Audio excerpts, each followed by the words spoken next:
A very warm welcome, everybody, to the Esports World Cup qualifiers for the MENA region. My name is Permasneeze, and I'm joined by the lovely Atomo as we have ourselves a very exciting match to start the day. It's going to be Nigma Galaxy up against Night Pulse. Atomo, we're in for a full day of action here.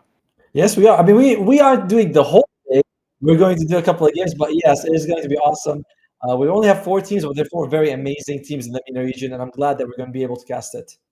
Yeah, some new names that might not be so familiar to people following the MENA region, like Night Pulse, who I believe were competing in Eastern Europe, as well as Elevate, who, if I'm not mistaken, are actually mostly a Southeast Asian stack. So some new contenders to the regulars of Nigma Galaxy and PSG Quest. But overall, I think expectations are pretty straightforward. Everyone coming into this one kind of has that idea that it's probably going to be either Nigma Galaxy or PSG Quest. What about you, though, Tomo? Are you expecting anything different?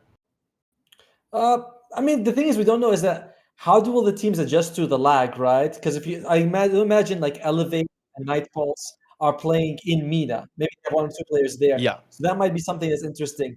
But overall, I do think maybe PSG Quest comes in as the favorite for me personally. Okay. I mean, PSG Quest, speaking about them, even though we're not covering them just yet, they did look good in some of their recent showings, right? I mean, for me, I've been following that team since the Bali Major, and ever since they had that whole fallout with Amar and whatnot, and with him sort of not being able to come to an agreement with the team, they haven't really looked the same. But recently, with Ducalis adding in on a bit of the up and up, but let's take a look at our match schedule for today. Of course, on this stream, we'll be covering Night Pulse versus Nigma Galaxy. That's our first match. And then once the upper bracket first round is finished, we'll be covering the 2 teams who are in the loser bracket position, just to figure out who will be the first person out of the tournament, which is, things go fast when you only got 4 teams. By the way, it's not loser bracket, lower brackets. My bad. Sorry, no. Yeah, lower bracket is for the champs, no losers here. Everyone's a winner in Esports World Cup. Everyone's a winner, but one winner goes to Real. The other 3 winners go home. Yeah, the other 3 winners sit at home, twiddle their thumbs, and are quite sad about it. We'll take a look at the brackets, of course. On the other stream, there'll be PSG Quest up against Elevate Gaming. I think try and compete here and make it for a slot up against some pretty stiff competition though. So it will be a pretty quick day. Of course, we're not getting everything done within today, right? So within today, it'll be the upper bracket finals as well as lower bracket semifinals. But the lower bracket finals and grand finals will be completed tomorrow. So there'll be a continuation on the mainstream there tomorrow. But yeah, I mean, speaking of expectations, you mentioned already PSG Quest are your favorites. You can tell me a bit more about what exactly you see in them that I don't. I mean, I love that. I love Omar as a player. He seems like he's a very nice guy. I've seen him play. He always looks like he's having a good time. TA 2000s also like very solid carry. It's just been like PSG Quest has been locked into the MENA region because Falcons is here. So every qualifier that happens, Falcon slaps them. So they say you can't go anywhere, and they close it up. Not saying that Nigma Galaxy can't win this, because a lot of times we have seen like it is Nigma or PSG Quest in the grand finals, and Falcons doesn't give them a chance. So this is not. I'm glad not to see Falcons here, as not they're already there, so they don't care what I think about that. Yeah, true. I mean, speaking about the teams that we have in front of us, though, Nigma Galaxy as well as Night Pulse, I think 2 teams with a lot to prove. Of course, one a lot more storied than the other. When we talk about Nigma, it goes back, way back, maybe the past 1-2 years, where they haven't really had the results that fans have been hoping for. In fact, it's kind of sad how it's become a bit of a meme at this point. Everyone's saying, oh, Nigma Galaxy, they're washed, they're not quite what they used to be. Even with Miracle coming back, even with Sumail on the roster now, just haven't been able to climb to the same heights. Yeah, I mean, GH is also back. He was away from the team for a while. I'd love to see Nigma Galaxy do well. If they're not first, maybe hopefully they can get second this turn. But overall, it would be nice to see Nigma or PSG go all the way, just because they feel like MENA teams, whereas the other 2, they're kind of like, hey, here's a region you can come into, right? Yeah, you gotta put them in their place. Speaking of their opponents, though, Night Pulse, of course, maybe some of the people watching here won't be so familiar, but of course, the roster consists of VTune, Warwick, Kami, or previously known as Dream, Janta, and H2O. So a few familiar names there, of course. It's a mishmash of players who used to be from Namiga/Hydra. I think up until recently, Kami was playing the position 1 as he used to, but he recently made the switch over to position 3, making space for VTune, who had a really good showing standing in for Talon recently. So maybe, as much as Nigma may seem like the clear favorites in terms of recognition here, Night Pulse probably will put up a pretty good fight. I imagine they will. Like we were saying, maybe we expect this to kind of go 2-0, but it could be a close 2-0, more likely based on how the lag works out. But yeah, I think Nightpulse has looked really good. We've seen in other tournaments, most recently being Relog, where they were fourth among a lot of other European teams. Yeah, They're yeah. solid. And it'll be interesting because every time a team from a different region comes into a region, we're like, well, let's see how good MENA really is. Because Falcons beats everyone, so we don't know, is MENA strong and Falcons gatekeeps them, or is MENA weak and Falcons the only good team here? Yeah, it's kind of like the relativity situation, Yes. right? Where you don't really have a lot of different teams to put in the pot and stir it up. And this is where, Night Pulse and Elevate, they're going to be that kind of status quo to try and see limit test. Okay, Enigma Galaxy, the real deal. I mean, if we're talking about recent tournaments, with the recent sort of fissure tournament that went on Universe 2, I believe, Enigma did pretty well in the group stage, right? They went 2-0 and then subsequently, playoffs didn't go too hot. Some of these more seasoned players like Kuroki, like Sumail and Miracle, you gotta expect them to have a pretty good grasp on these new patches because they've been through so many. Exactly, right? It's like, here we're on the rodeo again. We've been here a few times.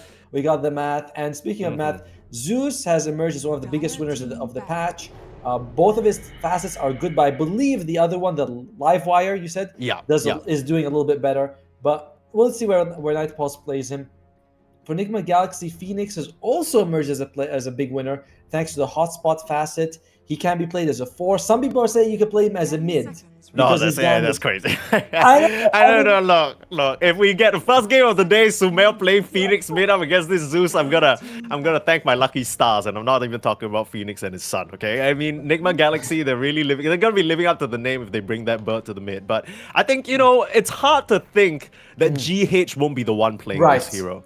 Yeah, it's Phoenix, Earthshaker, as well as Coddle are the GH signature heroes. So the fact that they open up with it, that there is a few options to bring down Phoenix. One of them that's kind of new is Jakiro, because you hit twice every time you attack. Oh, true, yeah. So you are but then you're stuck with the Jakiro on your team. So it's like, we counter our own draft by picking Jakiro. Yeah, and Jakiro, that sort of double hit situation, I remember a couple of my friends theory crafting it. It almost seems like it's good for something like I know this sounds crazy, bear with me here, offlane Jakiro, where you're kind of double procking stuff like the Maelstrom instead. Yeah. Sure, that's more of like a putt build, but I don't really expect to see much Jakiro. We haven't really seen it pick much, not one of the heroes that has gotten much attention.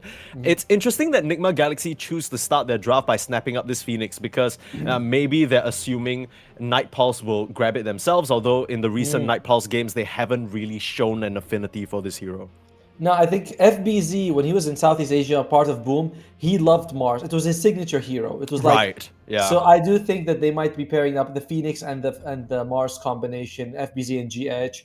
It's good in the lane. It's great team fight later on, especially with the way the arena works now, where you can block vision. So you actually can't hit people. I'm not sure how it works. Like if you're inside the arena, you can't hit outside anyway. But it makes it even better to use the Phoenix now. Yeah, just because of the vision limitations. Yeah, if we're going purely by the previous drafts, though, it looks like Night Pulse did their homework, because they banned out that Centaur War Runner, which Enigma Galaxy previously paired with this Phoenix back in the previous tournament. So it's something FBZ likes, but one thing he likes as well is this Brewmaster. A lot of teamfight control already, but Night Pulse sticking to their guns. A bit of a blue theme going on here with the Oracle as well as the Spirit Breaker. I mean, Spirit Breaker, he is just running rampant quite literally with that new Bulldoze facet. It's so good. It's I'm not sure what it's called. I think it's called Bull Rush, right? The one where is it Bull Rush? Oh, not Bulldoze. Bulldoze is a skill. You're right. Right? Because my most favorite hero is Spirit Breaker, and when you insulted him like that, it made me cringe just a little bit. Bull Rush, yes, that's correct. So for those of you uninitiated, basically it allows Spirit Breaker to hang on to some of his move speed post-charge. So you know how fast you're going, you get to keep it going like that. So if you thought the Spirit Breaker maybe 2 to 3 patches ago was ridiculous, it's back. It's 3 seconds you keep your movement speed. But we do have the Sport Duo, and we do know this is probably going to be that mid Zeus coming out. So far, they're not the best egg hitters. I know there's the right click Zeus. I don't know how prevalent it's going to be this particular patch. But even then, it's not like a high attack range hero. Spirit Breaker is notoriously bad. Oracle also doesn't want to do it. So far, the egg seems mildly safe. let's go with that. Yeah, I mean, still two pretty easy core picks for Night Pulse to pivot into. I'm sure they can shore that up. Suddenly, the Ursa's looking pretty attractive for Night Pulse with that Timbersaw pickup. Enigma Galaxy, with that Brewmaster, it seems like this is likely gonna be the Sumail mid Yes. Timbersaw up against the Zeus, which is gonna be quite an interesting mid matchup. I mean, that's his most played hero in pubs right now for Sumail, because we have so little data on like their pro games because they haven't been playing any. So you just look at the pub games, and Sumail, he got like 12 games of Timbersaw. It doesn't sound like a lot, but when you have 50 games and a quarter of them is one hero, that is a lot.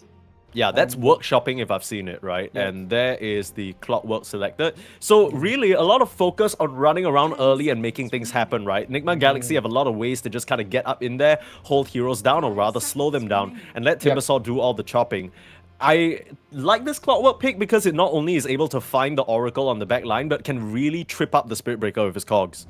Agreed. And there's two heroes that probably... actually, I don't think Brewmaster needs Eternal Shroud, but Timbersaw does. Clockwork, you get a lot of magic resistance just from your cogs anyway. I think you get like something like a 250 shield, which is very helpful. And Phoenix doesn't care about his health as long as he gets the egg off. Like, oh, you're doing damage, I don't care.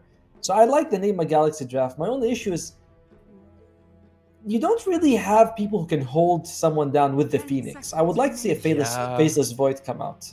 This kind of feels like the classic situation where you've drafted a Phoenix, right? Yeah. And he pops his egg, and then your opponents do the thing where they just walk away and there's nothing you can do about it. So it becomes this very awkward situation, especially when you pack a Morphling into the mix.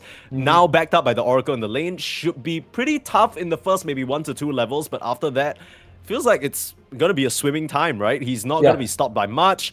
Has a pretty crazy game being able to morph into the Timbersaw potentially and cut him down with his own saws.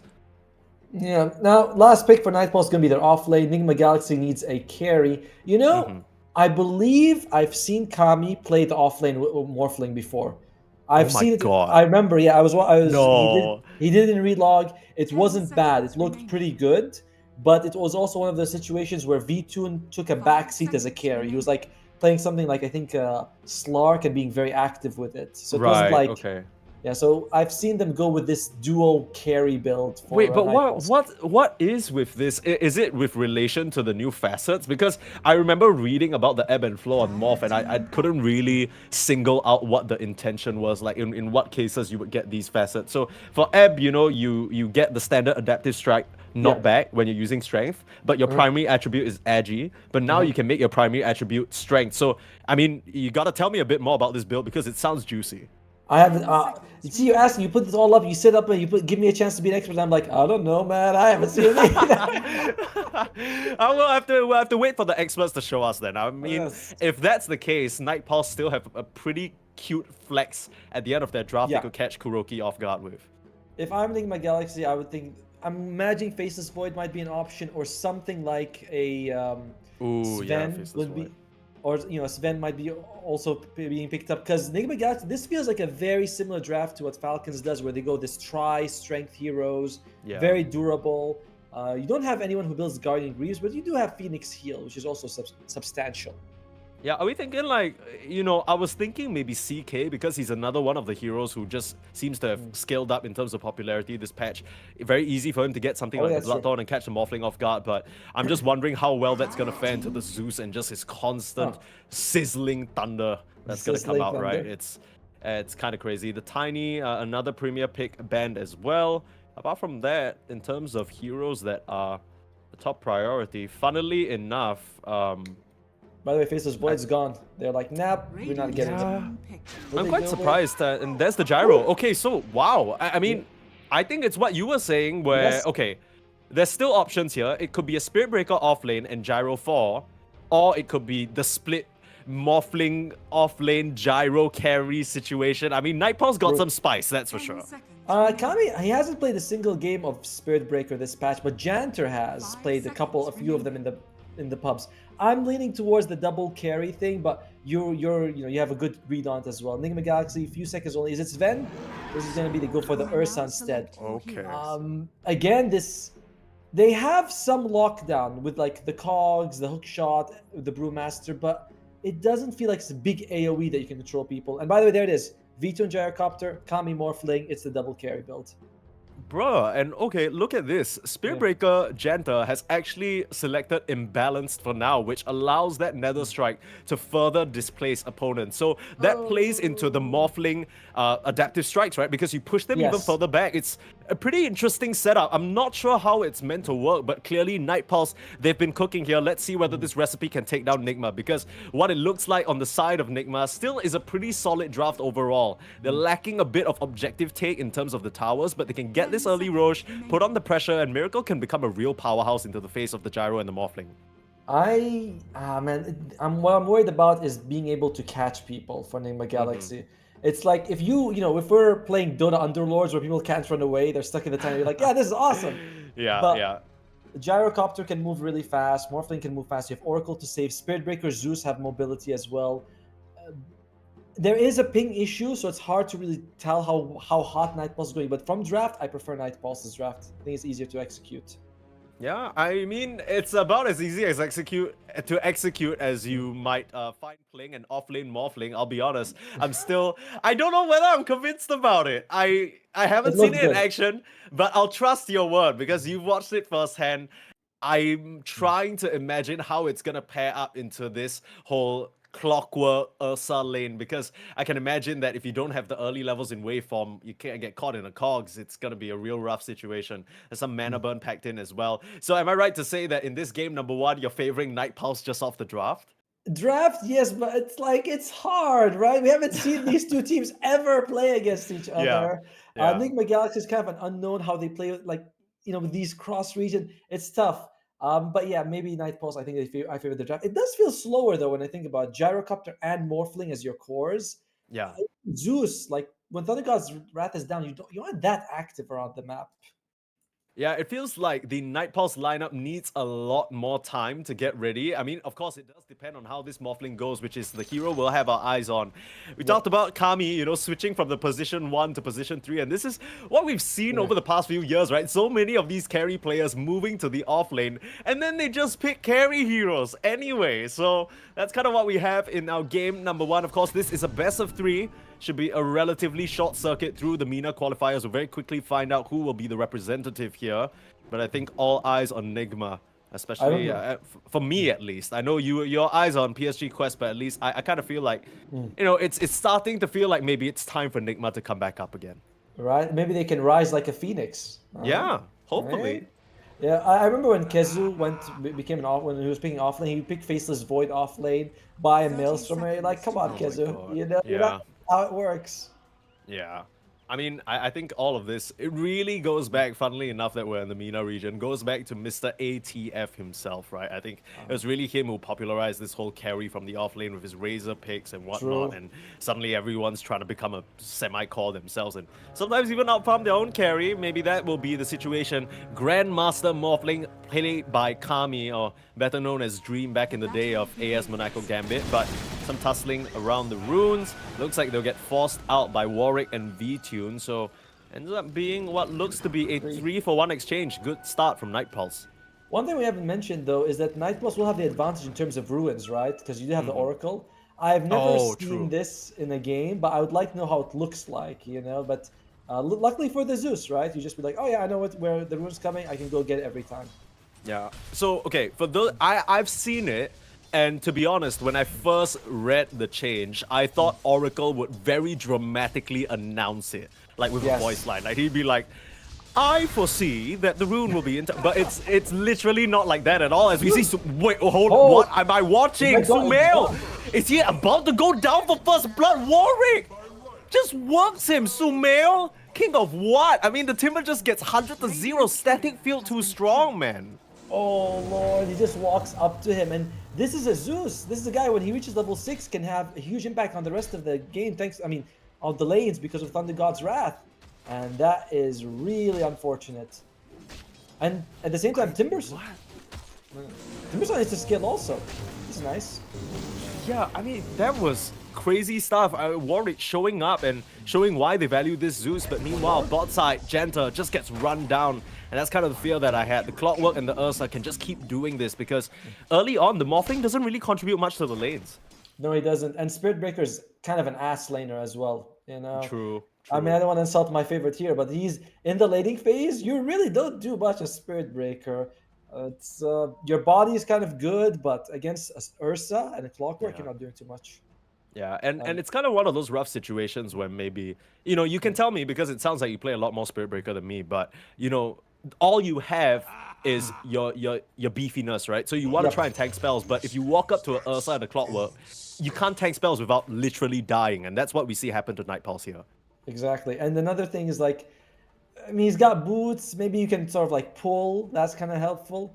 I don't know. Sure. We'll see how it goes. One thing I want to talk about is Kuroki might consider maxing out cogs first. And this has become the new item build, sorry, skill build for Clockwork. You Mm-hmm. might max out Battery Assault then cogs or cogs and Battery Assault, but cogs, you get extra duration. You can get like more kicks out of it. The damage is substantial. Each cog is something like 300 damage. It's a lot. So, Yeah, at max level it's like 275, so it's kind of yep. a big deal, And especially with the 50%. expanded armature, right? As 50% of the mana burned as well. So you also get an Oh. additional 70 damage. That's why I was like, it's 350 almost per cog. Oh, that's true. Yeah, I mean that is so annoying, especially if you run into multiple, right? For Yep. heroes like maybe the Spirit Breaker or the Gyro, who don't traditionally build any sort of maneuverability. Yep. Hurricane Pike isn't really a standard pickup, so we're gonna see V-Tune try and struggle his way around some barrels, rolling out some cogs on the ground. Fire Spirits is just litter en masse for Nigma By the Galaxy way, to toss around. and you don't even have to wait for them to walk in. You can just kick it because now you can Oh, bend it like true. backhammer. You know? Sure, just like if he doesn't want to run into it, you run it into him, and that's how you operate now. But early doors here, I mean, apart from that shock mid kill onto Sumail, things should get better with the levels. I kind of fully expect Sumail to still be able to stabilize this eventually, but of course, playing a Timber from behind is never what you want, especially in the mid lane. Right? There's no trees for you to work with. I mean, there are trees, but it's not exactly something you can do a lot with. And of course, you know, Zeus, who does a huge amount of magic damage. It's the worst thing it's the worst in the matchup. In the meantime, though, how are the other lanes looking for? Top lane FBZ is doing all right against V-Tune. You know, 6 and 2. You only really need levels. Sure, later on you would like to get that radius faster, but as long as you hit level 6, you're okay with the Panda. Oh, sorry, the for sure. Brewmaster. Sorry, Blizzard. Yeah, no, I don't want to tread that line, but yeah, I mean, for Nigma Galaxy, there There you is a go. bit of a concern, right? Because I think they saw the Zeus as the first pick in the draft, but I'm He's looking in at their trouble. heroes now. I don't know about that. Janta looks fine to me. I mean, battery assault's gonna end. He's gonna charge away. I think he's just doing his god-given duty of dragging the creep wave and being as annoying as possible. But yeah, still has a salve, so should be fine. Even turns around and charges just to keep Kuroki off him. Nice little plays there from the Spirit Breaker. But yeah, I mean, it does feel like to me. I don't know about how you're feeling about it, Atomo, but I don't know which part of the Nigma lineup addresses the Zeus. I guess, I mean, you have some mobility, right? Between the Clockwork and the Brew and the Timber Saw, but it doesn't feel like you have a guy who can really stick on top of him. Uh, Yeah. the Zeus is going to be an issue. I guess that you can handle him by the fact that you're going to get Eternal Shrouds, and a lot of your heroes don't care too much about the magic damage. Cogs gives you magic shield. Phoenix can egg. I want to make sure that it gives you a shield. I'm like, is that changed? Just want to make sure that I'm not wrong there. Yeah, we'll see. I mean, I'm sure Nigma have some sort of idea, and you kind of expect them to, right? Because when it comes to this patch, I think the key heroes that everyone's looking to deal with are the Zeus, the TA, the Tinies. You gotta kind of cook up some strats to make sure you're prepared. And for now, Night Pulse, they are struggling a little bit in terms of the lanes, but they're still very much surviving, Well, and that kind of feels like it's important for, especially when you're picking carry heroes in these positions. by the way, I just checked. I'm sorry, everyone. Cogs do not give a shield. That was changed in the latest patch. So I was like, because I was kept thinking, I was like, Kuroki must be very confident to pick it, but it doesn't provide you a shield. So magic damage is a big issue for the Clockwork. Miracle, he's charged. He's in trouble. Okay, well, just has to back up for now. Still has the Lotus in the pocket, so should be completely fine here. I mean, you just gotta be careful, right? Because if you're playing below a certain health percentage, might be possible, actually, for this Night Pulse off-lane duo to just burst you down and catch you off guard. But yeah, it should be pretty quiet until we hit some of these level 6s. I mean, I'm sure FBZ is just trying to speed run that as soon as possible and maybe try for a dive on the Gyrocopter. Definitely something feasible, especially if the Timber makes a rotation up here as well. For now, GH, he has to be the one to dive away, but grabs that spell out before the Fortune's End can connect. Big problem. Warwick is about to hit 6 from this creep wave. before at Oh, like dear. 5 minutes and 10 seconds. There, less than that actually. So now anyone's low health has to be really scared. You don't get the percentage damage from before, but you still do a 300 damage nuke all over the map. Yeah, I mean, especially in this situation where the Nigma laners are kind of, they're doing okay, but they're all sitting at a very relatively low HP bar.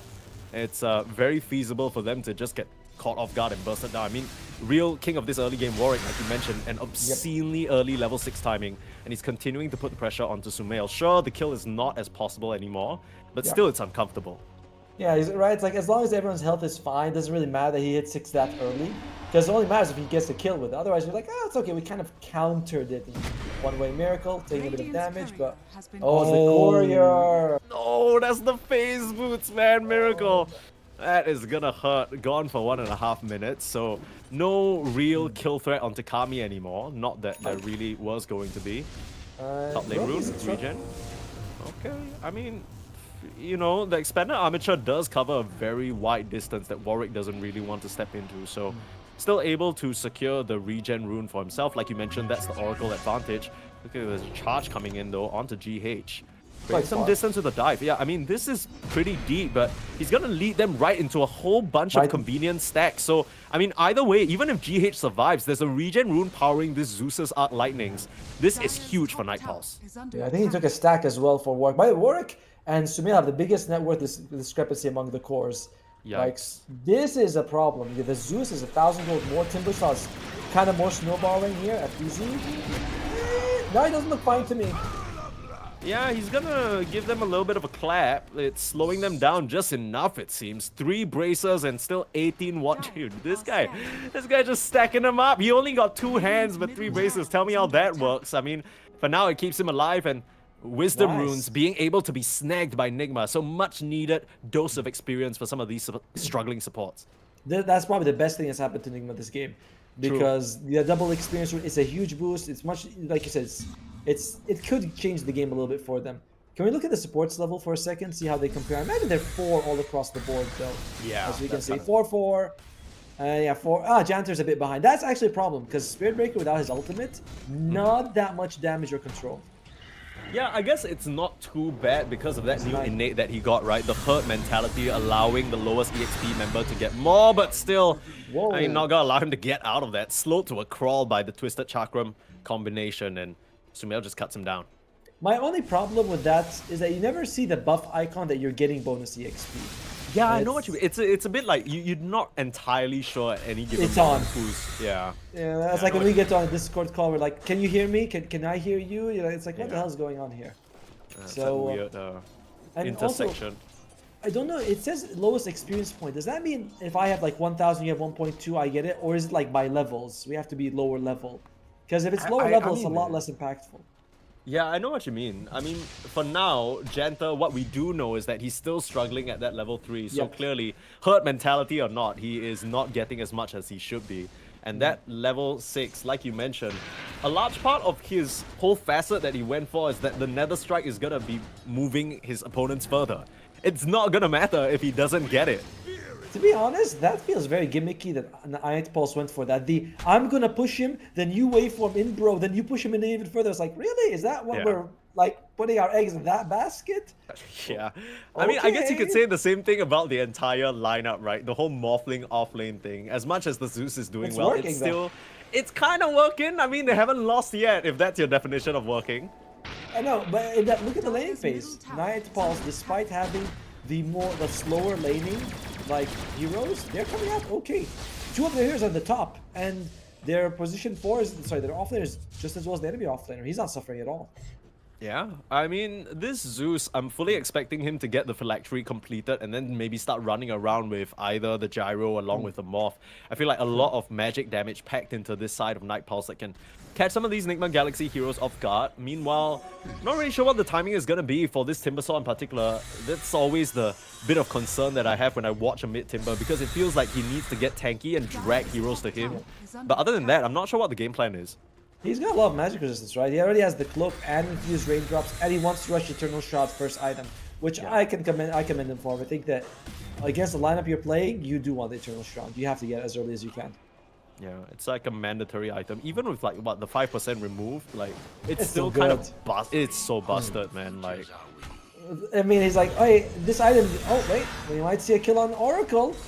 yeah, I mean it looks pretty certain. I can tell you that much. I mean, not if Janta has something to say about it. Looks like the calls actually ended up pushing him out. So it's an awkward situation where it looks like the Spirit Breaker had to sacrifice himself for the cause.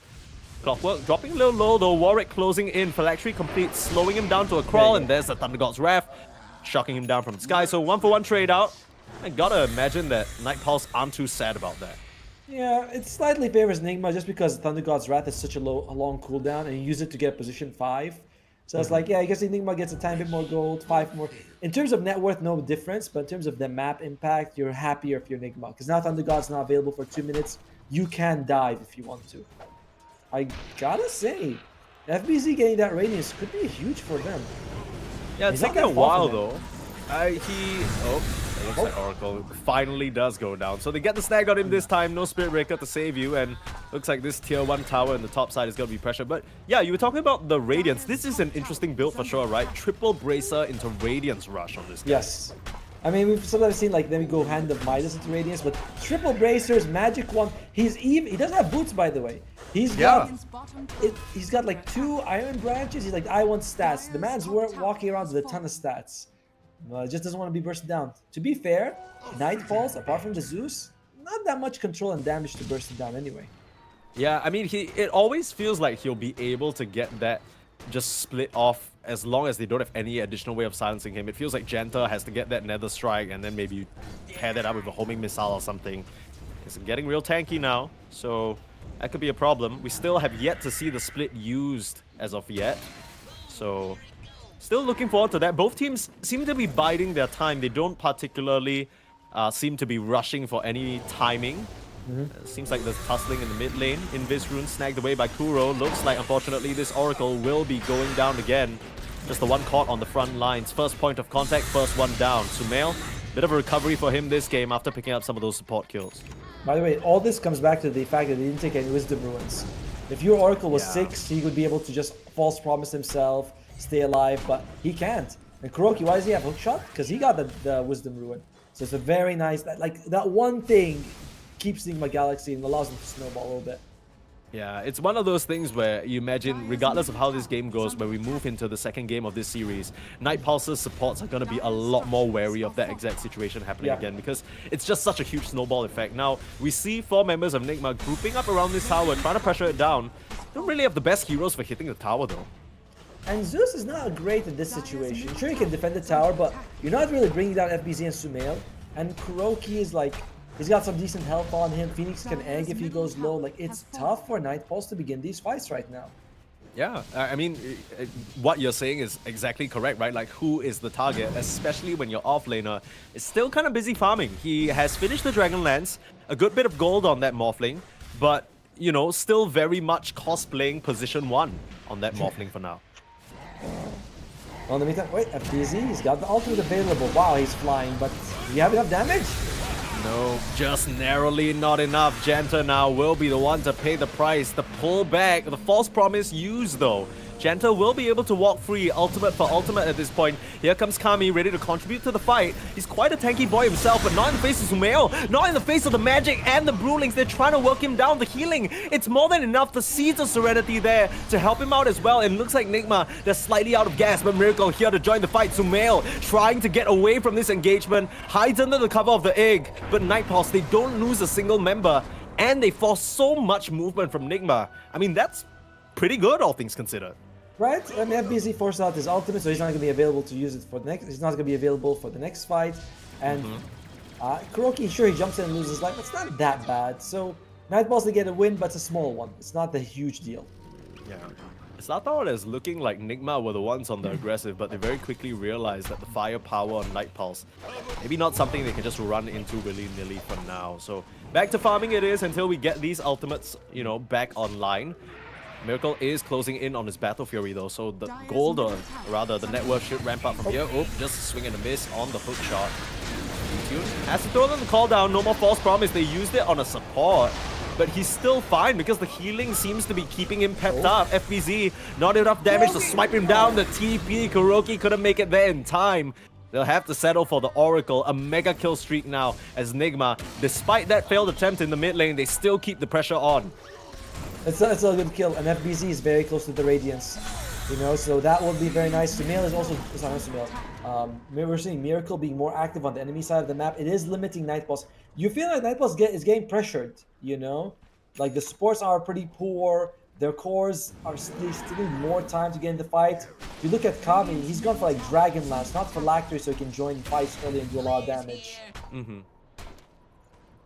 It is, I mean, it is working out. You did mention that this is something that Kami has run before, and we saw in the draft that Nightpulse very clearly did their research on what Nigma would like to get for themselves. The question is whether Nigma were prepared for this, because this is an unorthodox strategy if I've ever seen one. Oh, look at that, a bit of items, see what we have. What's Spirit Breaker going for? I saw he's going for 4 staff. Oh, okay. Not he's just playing into the whole facet, man. This is not the most common item. By the way, wait, do you get leashed by the cogs? I don't think you get leashed anymore, but no, you don't. You can force out of it. Yeah, you can. It's only Nature's Prophet Sprout that one got buffed quite a bit. So okay, it's still got some value there. Kind of feels a bit mandatory to try and help your Gyro out, right? Because like we mentioned, he doesn't really want to build that Hurricane Pike himself. The Oracle is far too poor to be getting an item like that. So, I mean, to be fair, both supports on Nightpulse are struggling in terms of the wealth department at the moment. Yeah, well, probably said the Morphling go for the Hurricane Pike at some point. Alright, FBZ's got the Radiance. This is a big moment for Nigma Galaxy. The moment you get the Radiance, that's its strongest. You know, it only gets weaker as people have more magic resistance and more health as the game goes on. So Nigma, this might be their moment to put their foot on the gas. Yeah, they're trying to do so by pressuring up this tier 2. Sure, I mean, Nigma Galaxy have basically been at the throats of Nightpulse most of this game, despite a shaky early start, with Sumail going down early on. He hasn't really let that get to him, still being on the front lines, applying a lot of damage to whoever decides to show their face. Looks like Miracle's going for the Blink Dagger, so on top of the Radiance timing, you know, once he gets that done in just about 400-ish gold, maybe Miracle will, you know, stroll into the Roach Pit, grab that first Aegis, and they'll really put on even more pressure. They also have the Yule Scepter on GH as well. So there's a lot of nice items coming out for Nigma. Oh, they see this, but they decide to die for it. That's just unfortunate. I mean, at that moment, the Ancient Creeps were a bit in the way of Kuroki's hook shot, so no way of landing that. Like, move! GH is going for the shot right after. I mean, we were talking about it. We think it's one of the best shots. Sumail finds Kami. He does have waveform. It would be enough. Oh, close. Oh, the creep wave. And there's still False Promise available too. So now it's Kuroki who's in trouble. Charge coming through though. Thunder God's Wrath will finish off the clockwork. So again, unfortunately, it's the supports who have to pay. GH diving away now. Charge. They caught sight of Sumail. This is scary now. Sumail dropping low. Way too much magic burst. They finish off the Timbersaw. That is a huge streak. Going the way of Janta, which isn't ideal, but hey, at least he finished up before staff. They need FBZ there. Like, he has to be the, as you said before, the first point of contact. I haven't heard that phrase before while casting, but like that is the first guy who needs to start the fights. As Miracle, Janta, actually charges into him rather than away, but it doesn't matter. Yeah, he knows he has TP. Oh, the Yules. Last moment from GH. Snags that kill for his carry. So nice little pickup there. Janta sticking around a bit too long. You know, the rest of the team had already vacated the area. And neck, both squads at the moment. And you gotta imagine that as this game goes later, like you mentioned, if FBZ isn't making use of this Radiance timing, it's just gonna get worse and worse. Agreed. And on the other side, I feel like Nightpulse, they scale a little bit better. You know, it's like, it's Gyrocopter, Morphling, and Zeus. Whereas like a lot of this range damage, it's easy to get it all out. On the other side, Ursa's always struggled to deal his damage. Oh, look at that graph, man. It's pretty... It's up and down, but yeah, maybe you should start to trend Nigma Galaxy's way. Look, I'll be honest, Atomo, do you play much Clockwork? At one point I really liked the hero. But yeah. I'm like, yeah. And Kami? Yeah, and Kami, this is a huge kill. I was just thinking it's a Clockwork pickoff, but if Kami goes down here, that is very significant. Nice try on the Manta dodge, still strength morphing, wave forming away. Trees, a lot of them in this area, but Sumail misses the mark and can't continue the chase, so Kami walks away. That has got to be frustrating, and that actually leads into what I was gonna say, because I feel like Kuroki, as much as he's known to be this calm head and cool presence and captain on the team, if you're playing Clockwork and so many of your moves just kind of miss, you know what I mean? The frustration has got to start setting in, you know what I mean? It's, I don't know, but it feels like the past few engagements he's tried to set up for the team hasn't really panned out, resulted in his death, and they haven't gotten quite as much as they wanted out of the map. True, but I think the hero still, like, he's still making decent plays. We'll see how he takes the next fight, but overall, he's farming decently enough as it is. So, we're gonna give him a couple more hook shots and then we'll pass judgment. We're like, no, Kuroki, you have made too many mistakes today. Yeah. I don't even know whether it's his fault necessarily, because it's just the design of the hero, right? Once you're in, you can't go out, unfortunately. Looks like Night Pulse will be, you know, not too deterred. This kind of feels like standard rite of passage when you're playing against an Ursa. At some point, he's just going to walk up and grab the Roche. Not much that the Night Pulse lineup can do about that. They'll just settle for the Tormentor and grab that Reign of Destiny on the Oracle. By the way, Enigma Galaxy, they left their Wisdom Rune cooking, so they're going to get the double Wisdom Rune at 21 minutes if they want to go for it. Okay, and the Reign of Destiny is amazing, by the way. One of the best shards in the game in terms of numbers. Heal, damage, heal amp, you know. It's like anti-heal as well, which is something that the Timbersaw will hate. It's just really powerful. Enigma Galaxy, yeah, they have been on top of these Wisdom Runes so far, and honestly, I don't think Night Pulse have been playing bad, but if there's one thing to sort of point out, they just have let too many of these bits of EXP go freely the way of Nigma. It's really resulting in this weird snowball where it feels like Night Pulse should have a decent advantage, actually. Yeah, I mean, in terms of fights and everything, it's very even, but just these extra Wisdom Runes has created a huge difference in the EXP. How big is it, actually? Can we check the graph for a sec? Observers like the hero levels. I mean, 2 level 9s in terms of the support on Night Pulse, and on the flip side, you got Kuroki who's sitting at level 11 and GH at 12. So it's literally 3 levels ahead, which is kind of crazy. There's 5 total between the supports when you think about it. That means you have level 2 Egg, but you're not seeing level 2 Nether Strike or level 2 False Promise for another 3 levels. Yeah, it's insane. The cooldown on that level 1 False Promise is pretty significant as well, right? So, I mean, that's got to be a major timing that Enigma Galaxy are looking out for.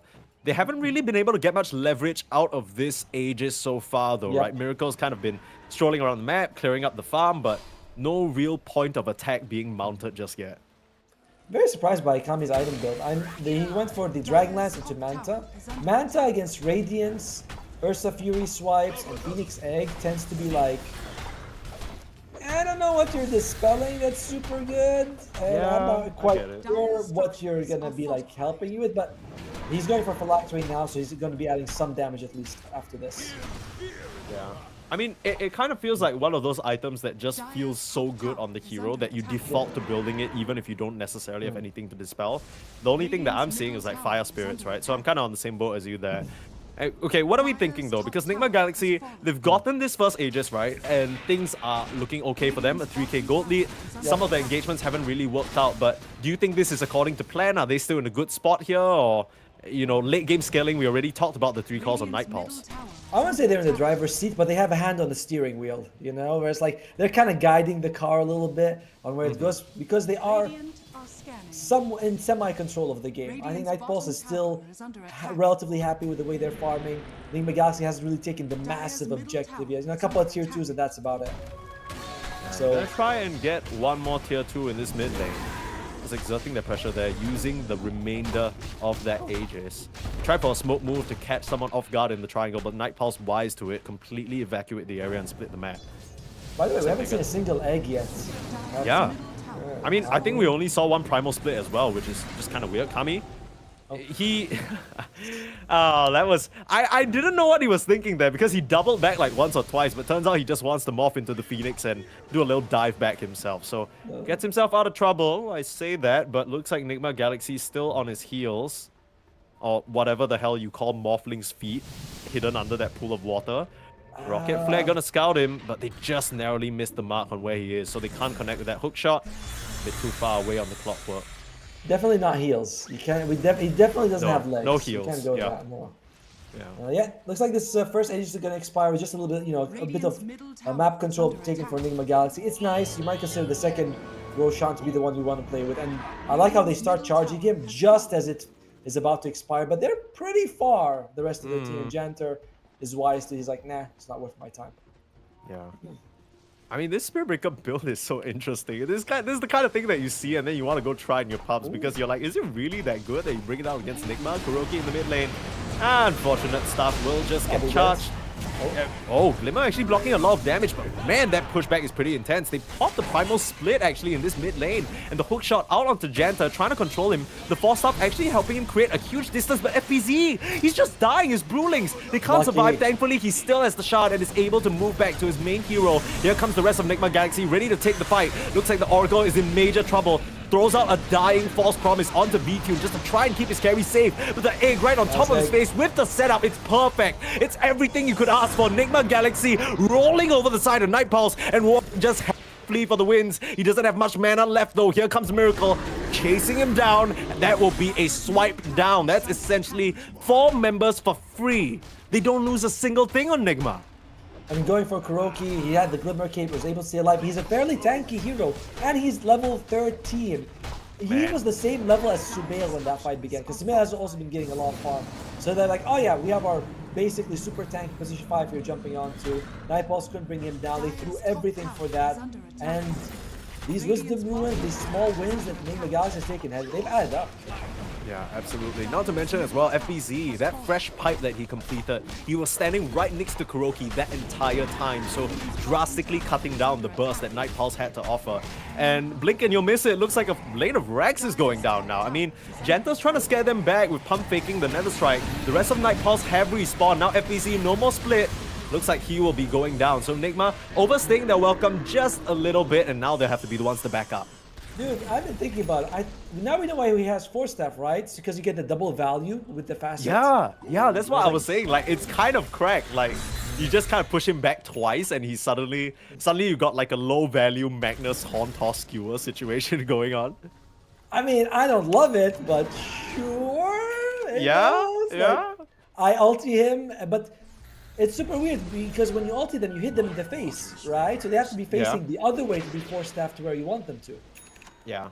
It's a whole lot of acrobatics that needs to go on for Night Pulse to be able to execute that. For now, though, hasn't really hindered them so far. But with that recent chain of events, especially that previous engagement, you can imagine why they're feeling a little bit desperate to try and claw something back for themselves. Smoke move up, not finding a single thing in the triangle, unfortunately, as Nigma have retreated to get the Tormentor, deciding to play it a little safer. I love that Kuroki has a mech, by the way. The mech, the Glimmer Cape, Tranquil Boots, he's got a decent amount of durability. He's like hard to bring down. And he's got the shard on him as well as GH. GH has also got a full Greater Healing Lotus. So just very durable on Nigma Galaxy. Yeah, so many little... It goes back to what you were saying, right? At what point does a clear target present itself? Who do Night Pulse even start the fight on? Because we saw them try it with Kuroki. Doesn't really work out. GH has a Yules as well as an egg that you need to work through.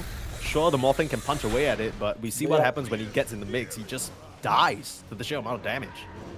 Zeus does have the Manta as well as the Shard, so his damage does rack up, but we talked about the pipe.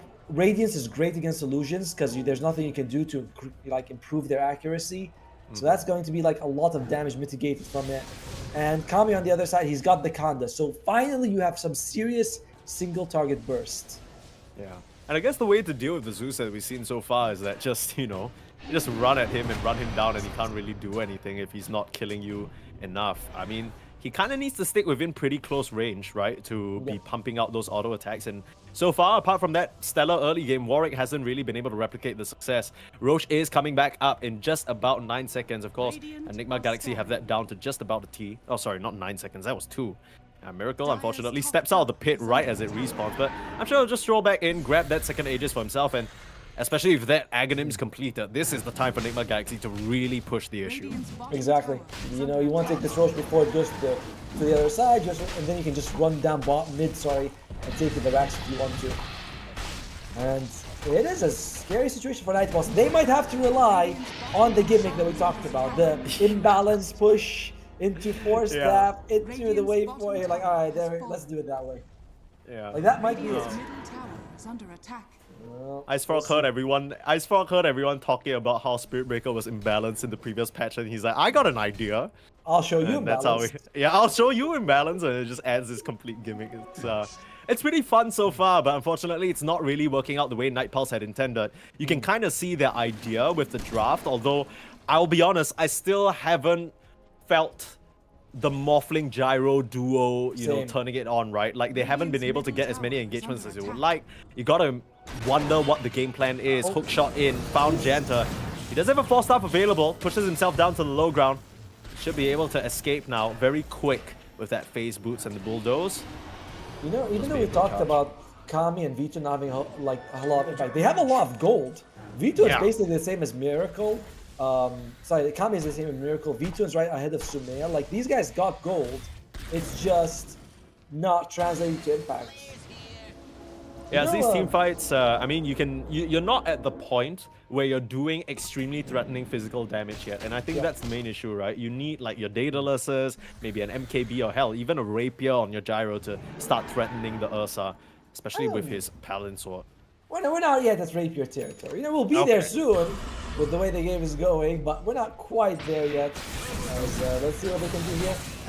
I mean, they're trying to push them away with the flag, and FBZ is just completely unbothered. Oh, pop that split early. He does have to watch his Brewlings though, because there's a lot of spread damage coming out from these heroes. Looks like they'll decide to back up for now. Oh, Miracle getting chunked down by Kami. Maybe it's the high ground that Night Pulse can hold for, like, what, the next 15-20 minutes and force Nigma back, because like we mentioned, they don't really have the best objective taking potential.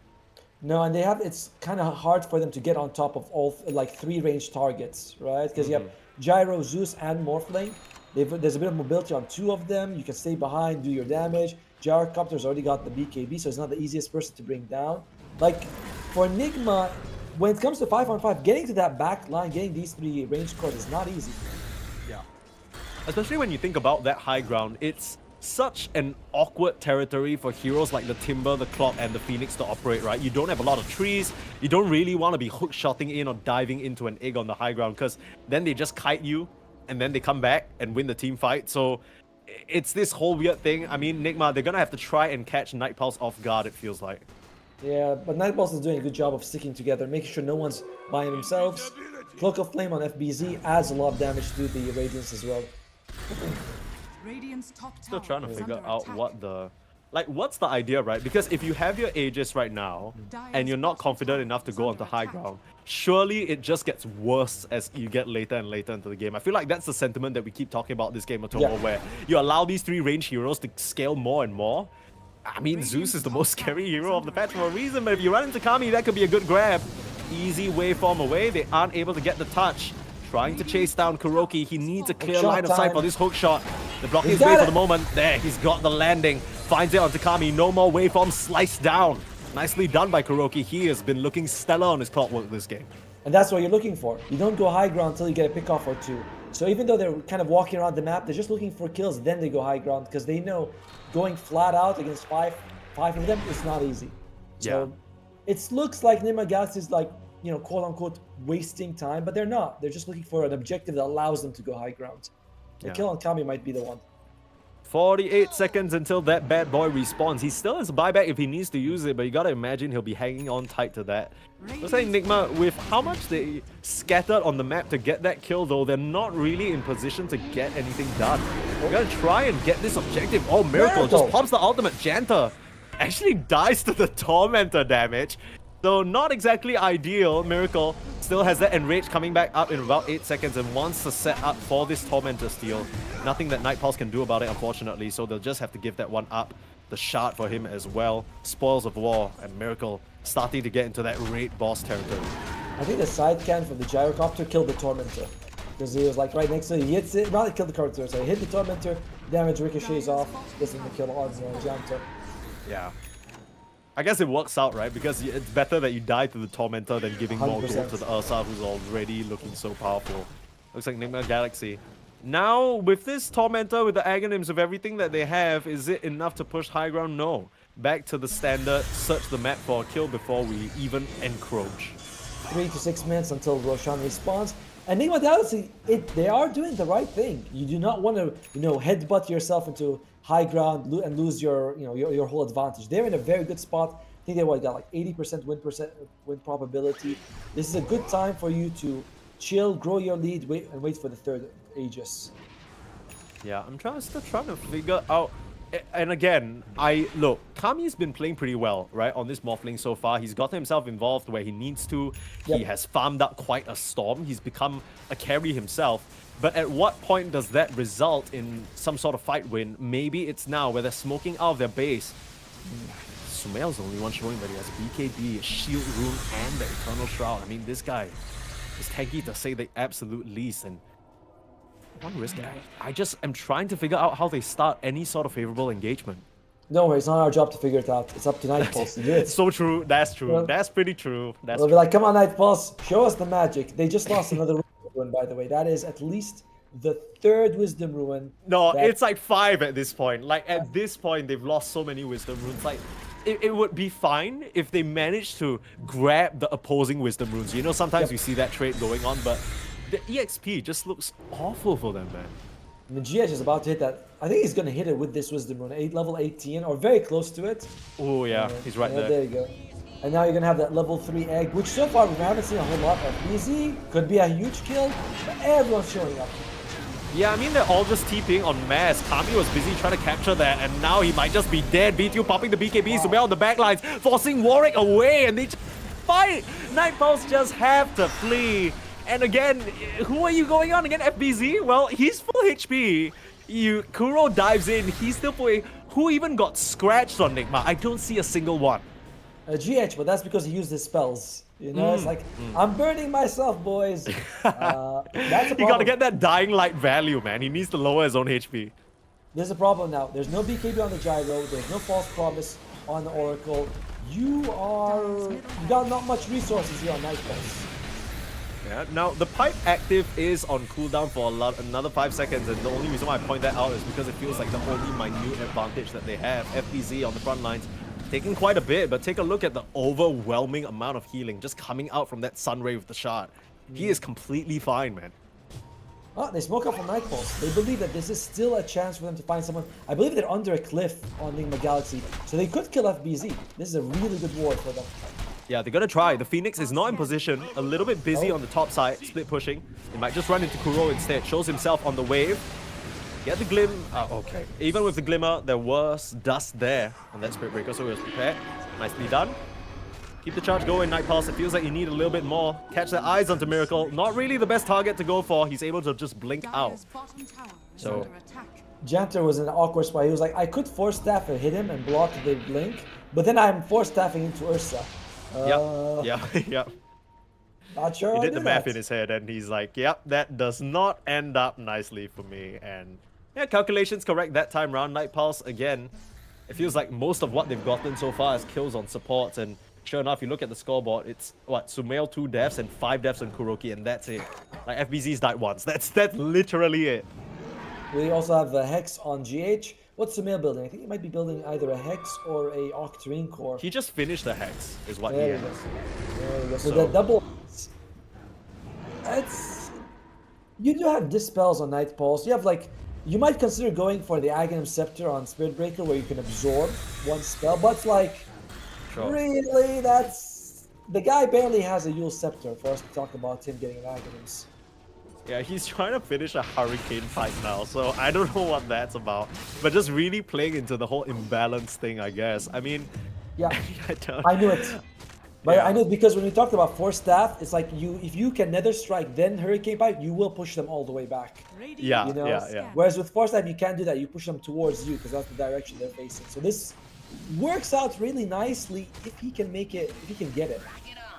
He's in the labs for sure. I don't know whether it's going to translate into any real world value. For now, Enigma Galaxy 15k ahead. It's been a pretty slow game, all things considered, but they're taking it bit by bit, Roshan by Roshan. Speaking of Roshan, it is up and available, so they're getting prepared for it, TPing up to the top side in lieu of it. You know, and they're not going to wait around for the 40 minutes. They know that we can just bust this down. No one's going to come on Night Pulse. Who's gonna get the Ag's blessing right now? Probably FBZ. Kuroki's got a good Ags upgrade, but he's a support, so second-class citizen. And I was like, nah, you don't deserve it. Did you? I don't remember what tournament it was, but there was this one moment where I think Oh, he they gave it to Kuroki. Oh. Yeah. Okay, yeah, I mean, he's been working hard, right? When the captain asks for the Aghanims, you gotta give it to him. Oh, No, they just gave it to kidding, him. just kidding, just kidding, just kidding. The king gets what he wants. It's Okay. like, he's like, That's so fun. he's like, I don't want to get first blood, I got first blooded, this is, I deserve this. And that was very traumatic for Sumail. Yeah, there's reparations. You need to make sure he's fine. Just boost his morale up a little bit. This Oh, could be, easy. it's hard. Shot in though. Oh, VTune is just getting worked down. False Promise already coming out. A couple of ultimates popped on both sides though, so I mean, you use the split like that, it's pretty decent for Night Pulse, especially since they hung on to the VTune BKB. Still has that available. Also has the Ancient Guardian, which is a tier 4 item. We haven't really talked about the neutrals just yet. That's gonna help them out quite a bit. He's got damage, VTune, if he can pump it out, but they're very durable. Oh, here it comes. Yeah, they're trying to push back onto FBZ. They know he doesn't have a split, but my god, he's tanky. Still has the cheese available, like you mentioned.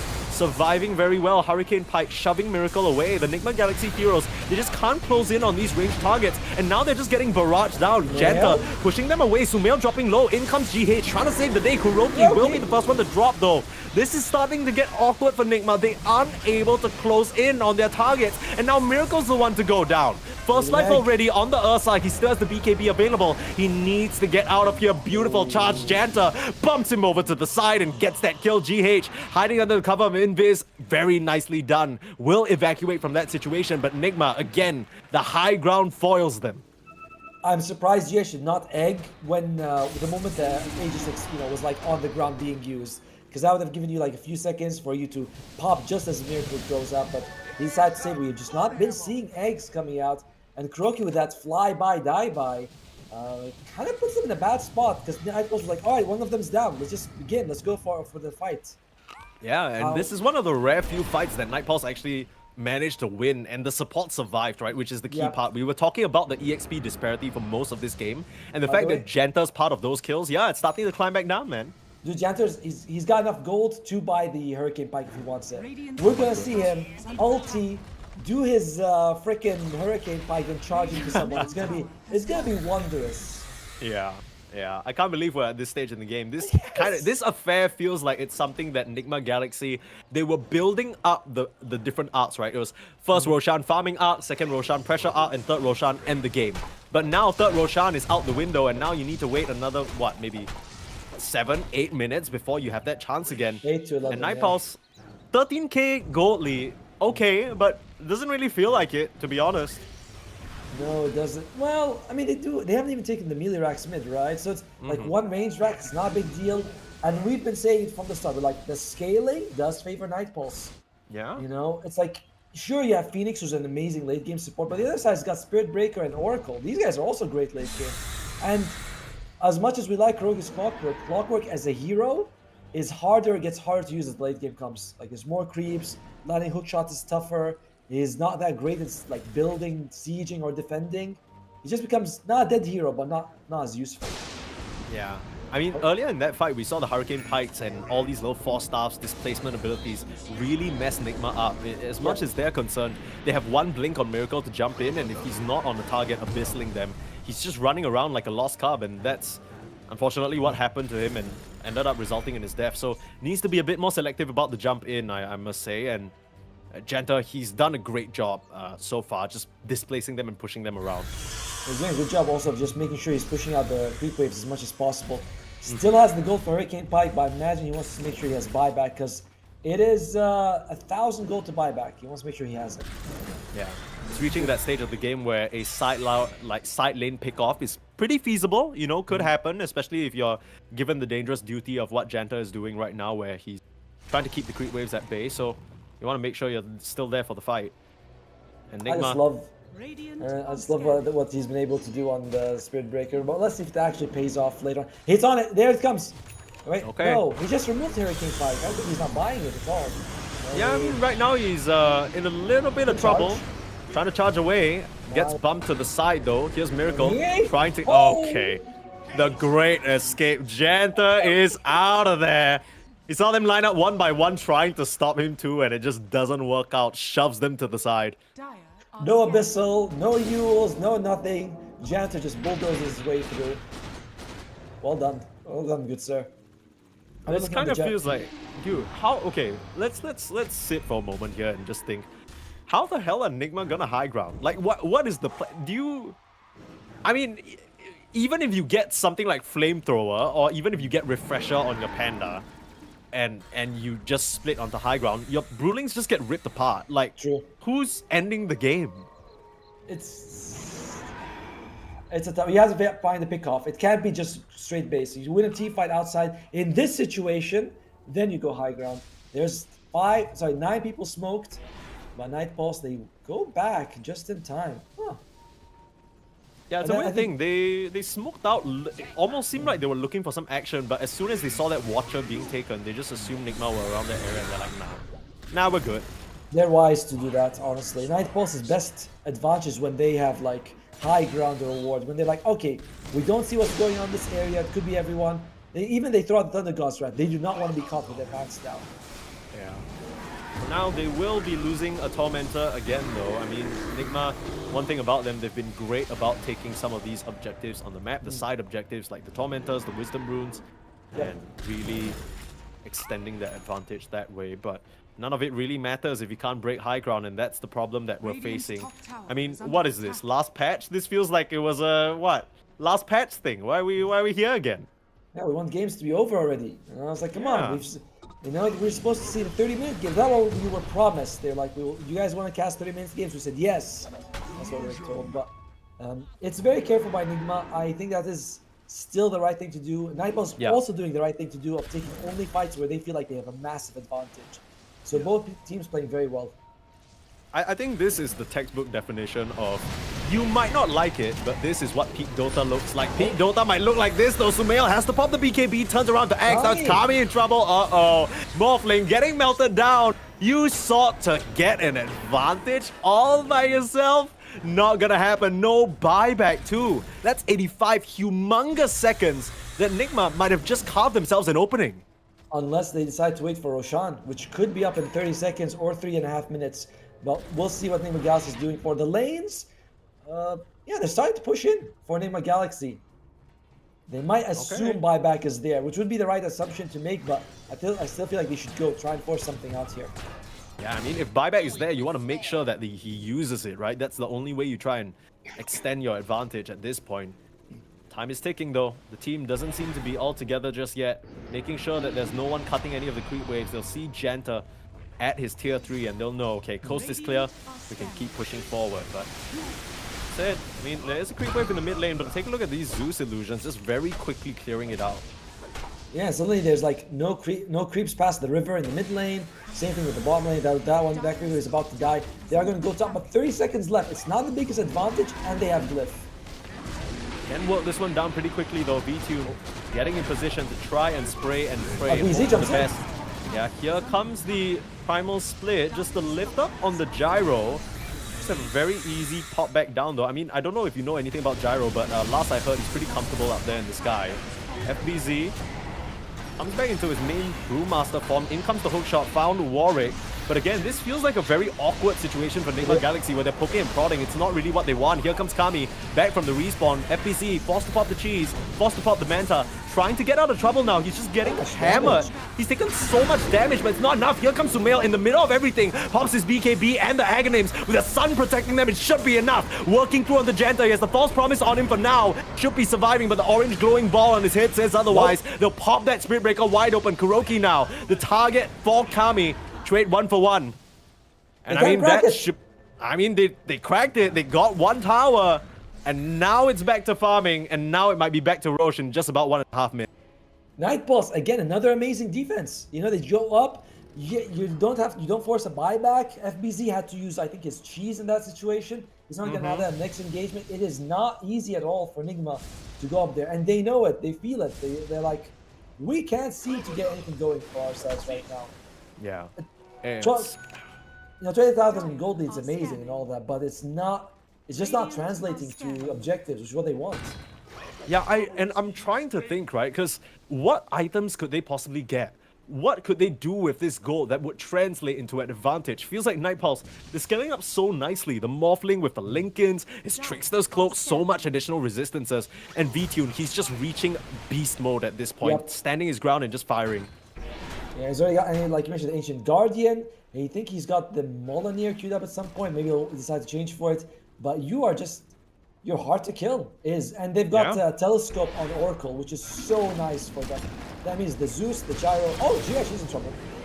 Okay, well, gets caught up for now. Sumail coming through with the Hex though. Twisted Chakram not going to connect. V-Tune has the backup up till the end. So they will be able to disengage. So Night Pulse actually made a very aggressive move all the way down here to try and contest this Roche. Looks like they're sick of fighting around the high ground.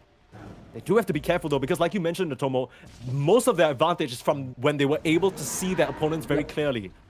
This But could be here's- where it all goes wrong. Enigma might want to take this fight. If you're in a Roche pit, you're kind of forced to fight around the objective. Your Phoenix is very strong, but he does not have the egg right now. Oh, FB's. Okay, he's got the egg. He's got the egg. Okay.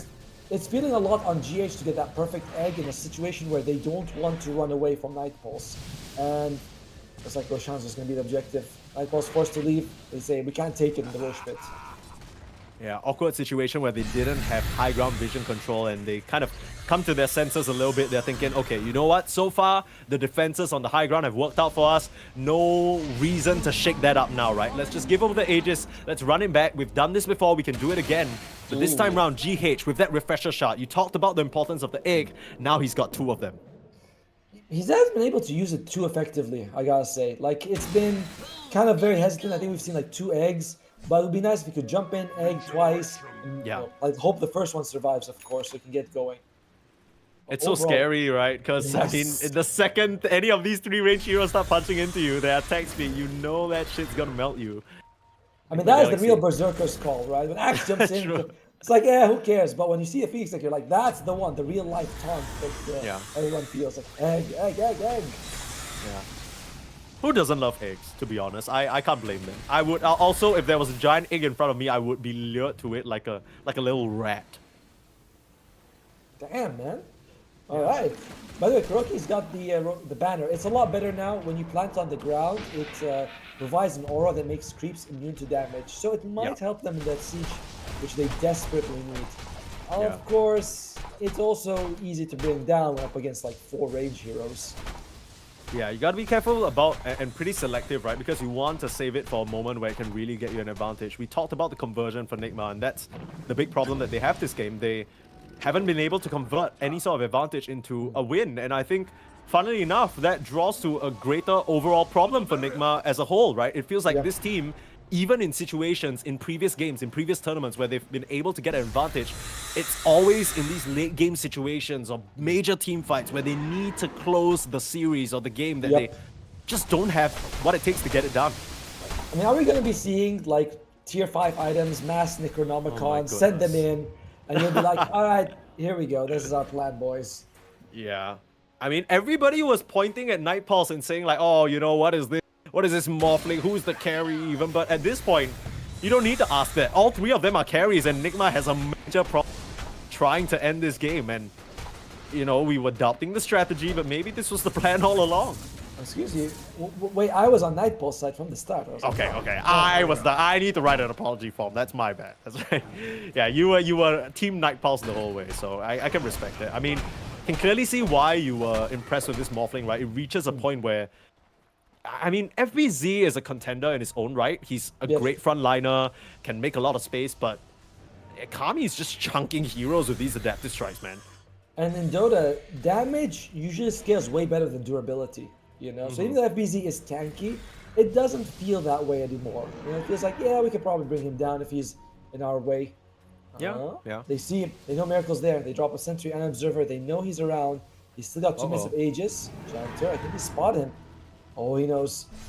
Yeah, I don't know if Dire's Very bottom cool. tower is under does I have any way of detecting that Spirit Breaker, so just passing each other. Atomo, I fear you may be right. We may be in a 60-minute tier Yes, we 5 will. item situation. Man, first game of the day in the MENA region and the kind of craziness we get. I mean, Anyone who thought that this would be an easy 2-0 sweep for Nigma looking a little like fools right now. Night Pulse, they've come together with a pretty interesting strategy that seemed to have confuzzled Nigma a little bit. They're not really sure how to break this high ground. I can't blame them. I have no idea either. And by the way, GH has got like 6,000 gold. Everyone's got buybacks. So even if a giant fight breaks out, we might need two of them. You know, it's like, one giant fight ain't enough. We gotta get two. We're gonna be here for a while, man. This is... Everyone's 6 slotted as well. Well, look at BZ. That's 6 slotted. What's he gonna do? Eat an Aghanims at this point? Sumail has eaten an Aghanims. Why not? We are in... We're here. We might be here for a while. Okay, so since I assume we have some time as we see a smoke move just kind of be nothing but a retreat again for Night Pulse. That seems to have been sort of common. Let's talk a bit about some of these level 25 talents that have come up, right? So FBZ, he has the Cinder Brew applies fear when ignited, so that could catch Night Pulse off guard. On the flip side, the Zeus hasn't actually hit his 25 yet. We have Flat Cannon cooldown on V-Tune, and we have Waveform cooldown on Kami. So the uptime on some of these very important spells for Night Pulse severely reduced. Yeah, it's nice that you can able to just, you know, go in and out of fights, do a lot more damage with the Gyrocopter, or at least keep your damage up throughout the fight. You know, it's like the expected talents, nothing crazy there. I'm interested to see what else do we have there going on. Timbersaw, he's got the Timber Chain coming out here for, so that's gonna be. We got someone. They're trying FBZ. Yeah, I mean, like you mentioned, durability doesn't really scale quite as nicely. You just get silenced and controlled. Not really sure what FBZ was doing that far up, but just gets displaced by Janta, the Nether Strike. I mean, it's really starting to show its value. It is, and if you're Night Pulse, you guys let's smoke up, let's go. What the hell are we waiting for? We can force a buyback, or we can, like, if he doesn't buy back, we just take an amazing fight. This is very scary. You know what's the problem? The gold increases for Enigma, but the win percentage drops down for them. That's a very interesting graph. Yeah, rarely ever see this kind of correlation. A scientist is going to be studying this game for a little bit, try to figure out how this works, but yeah, got to peer into the mind of Mr. Gabe and see what he's thinking. Now, the jump out, they found Kami, Hex up as well, but instant false promise, saving him, and wow, the charge, just pushing everyone away. This is the team fight that Nigma were trying to grab, but the defensive maneuvers from both Night Pulse supports are perfect. They bail Kami out of that situation. And that is a buyback used for FBZ. That is one condition. Supernova is also down.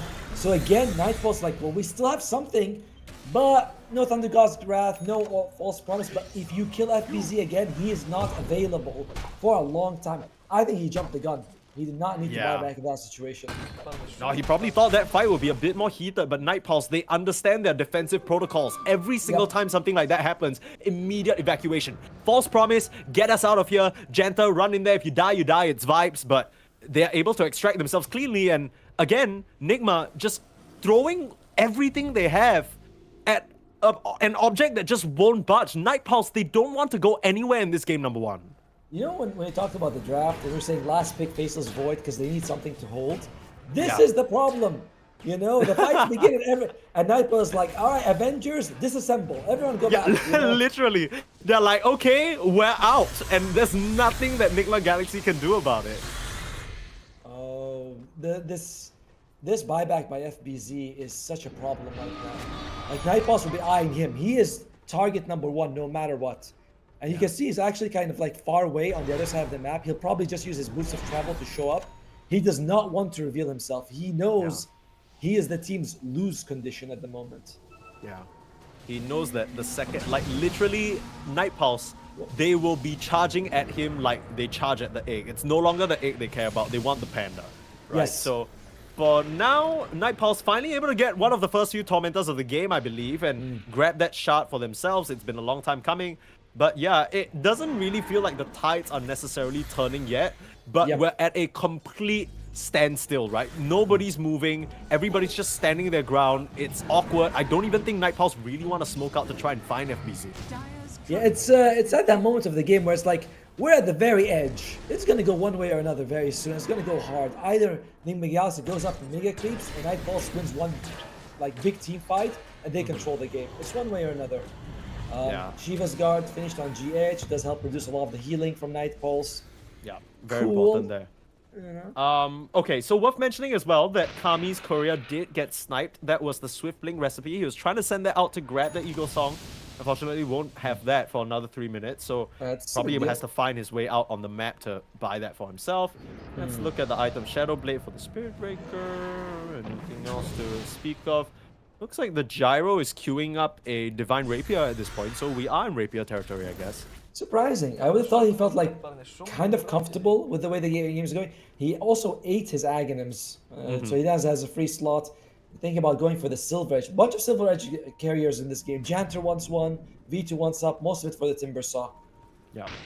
And ladies and gentlemen, it is my pleasure to inform you that we are at 60-minute mark. Craziness ensuing. Let's keep an eye out for some of these tier 5 items because I feel like these are the things that might actually spur Nigma on to try and put an end to this game. For now, Janter, man, he's just able to dodge out under the cover of that Shadow Blade. He's fine, yeah. Alright, I'm calling, man.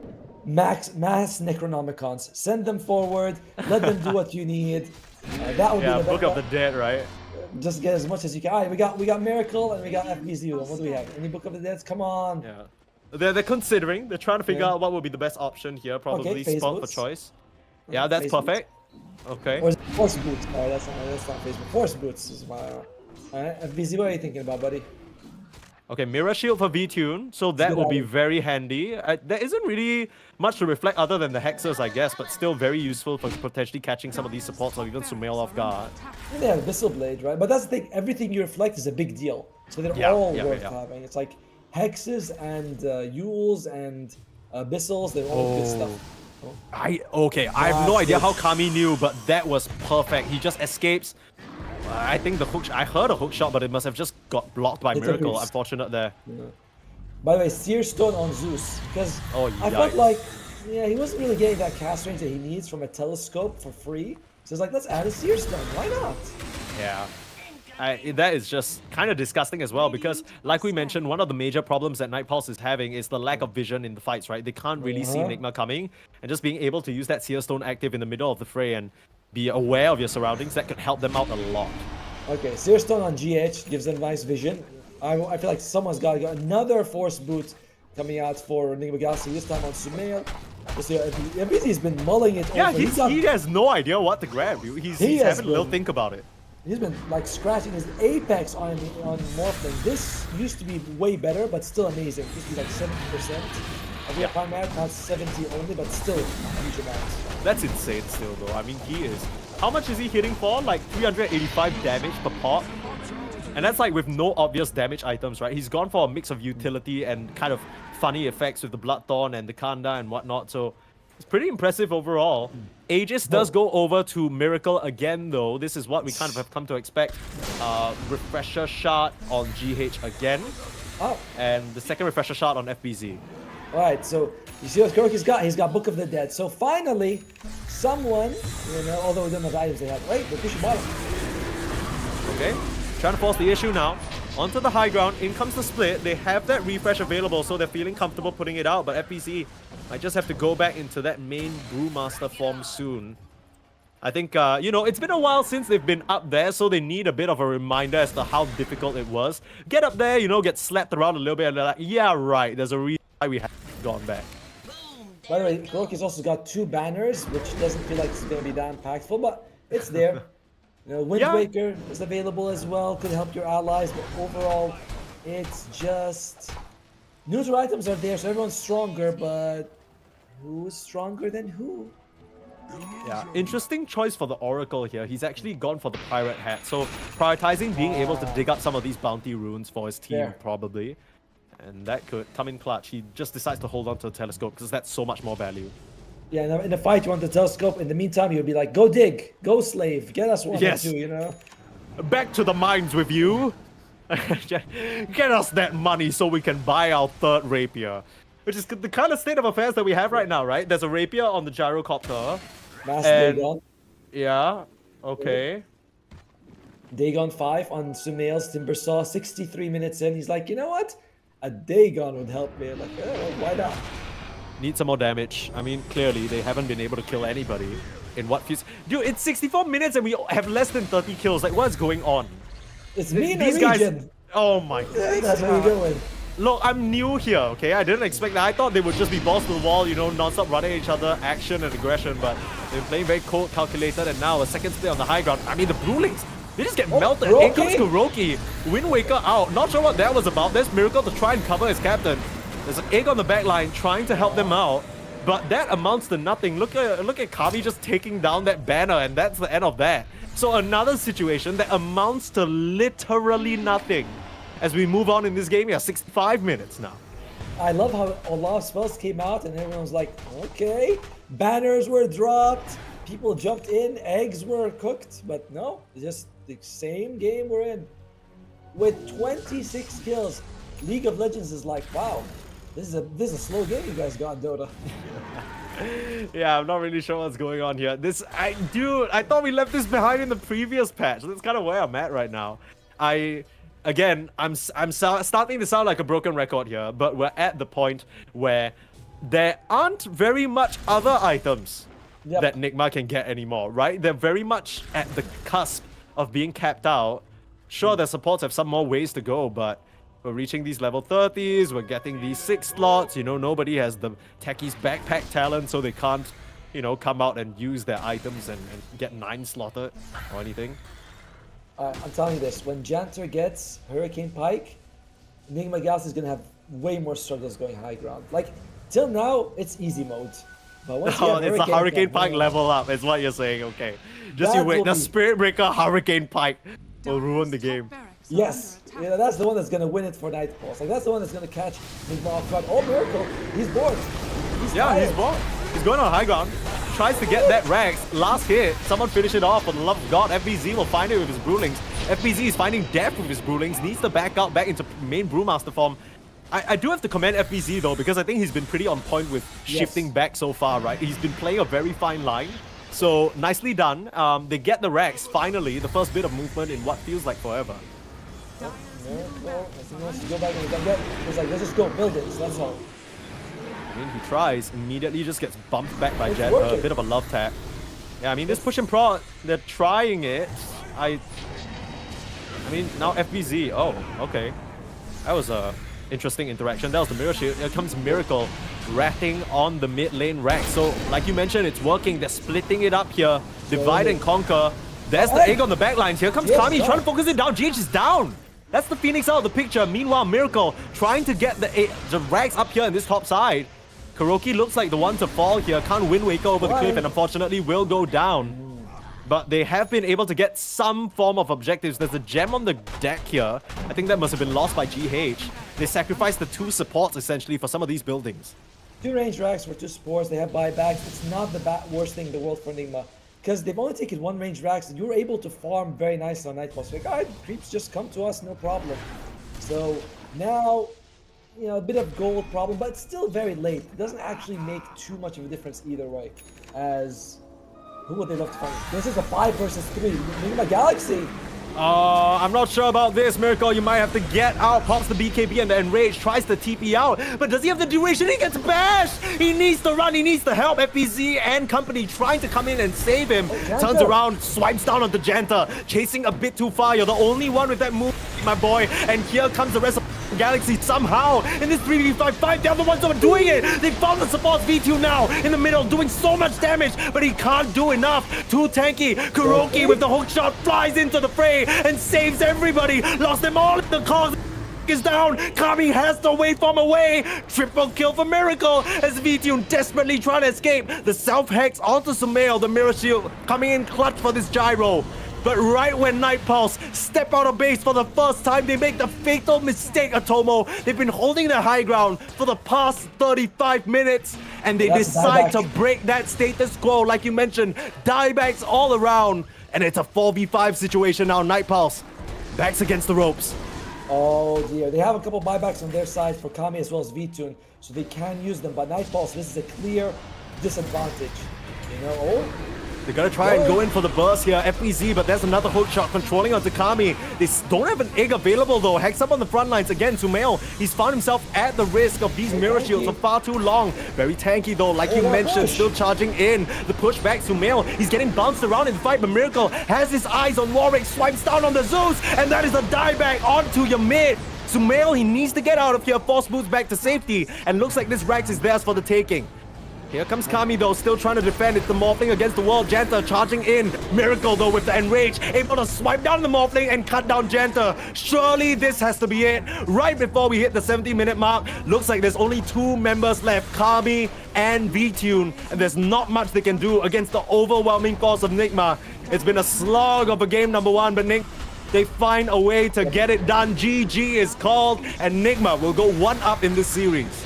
Well played by both teams, honestly. Like, yes, it's not a high kill game, but Nigma Galaxy very aware that high ground is a problem. And Nightball's very aware that high ground is the best thing that they have going for them. So they just park their asses. Nigma Galaxy goes once, twice, 3 times, 10 times. And in the end, Miracle, he shows that, okay, we can take buildings. Let's just focus on the buildings. And Nightballs feels the threat. They lose 2 range racks, they go out of the base, and they lose everything in that situation. So very clutch idea coming out from Nigma Galaxy at the very end. Yeah, I mean, you gotta wonder at some point whether that was frustration or whether that was just kind of a eureka moment, right? Because they've been trying to slap at the buildings for so long. They were sending FBZ up there with the Brewlings. You could tell they were very hesitant. They knew what risk they were at. But at some point, Miracle's like, okay, if I don't do this, I can't win the game. And he brings his team to victory. Just some cute split pushing strats, dragging the heroes away. When they're split up, they can't really fight quite as well. And Otomo, they found a way somehow. I honestly, I'm quite surprised. I thought Nightballs were going to hold us there for another half an hour. I mean, I imagine the other series might be done, right? By the time we get checked. But that was game 1, Nigma Galaxy. I won't call it a convincing win, but the way they approached it was very clever, and the way they didn't throw their advantage. Like another less disciplined team would be like, let's just go, bro. We got ages. But this is very calculated, very careful, and gives them the W, which is all that matters in the end. Yeah, it's not the prettiest thing, but this is what you want to see, right? Discipline coming out from a team who respects their opponents. And maybe with this momentum, losing such a long game has got to take a bit of a toll on Nightpulse. We'll see whether they're able to bounce back in this game number 2, or whether Nigma can 2-0 this first opening series of the MENA qualifiers for the Esports World Cup after a short break.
Welcome back, everybody. MENA Esports World Cup qualifiers here, and we just finished game number 1 of Enigma Galaxy up against Night Pulse. And that, man, that one kind of went a little crazy, went the distance, but Enigma Galaxy still able to secure it and get that game number 1 win.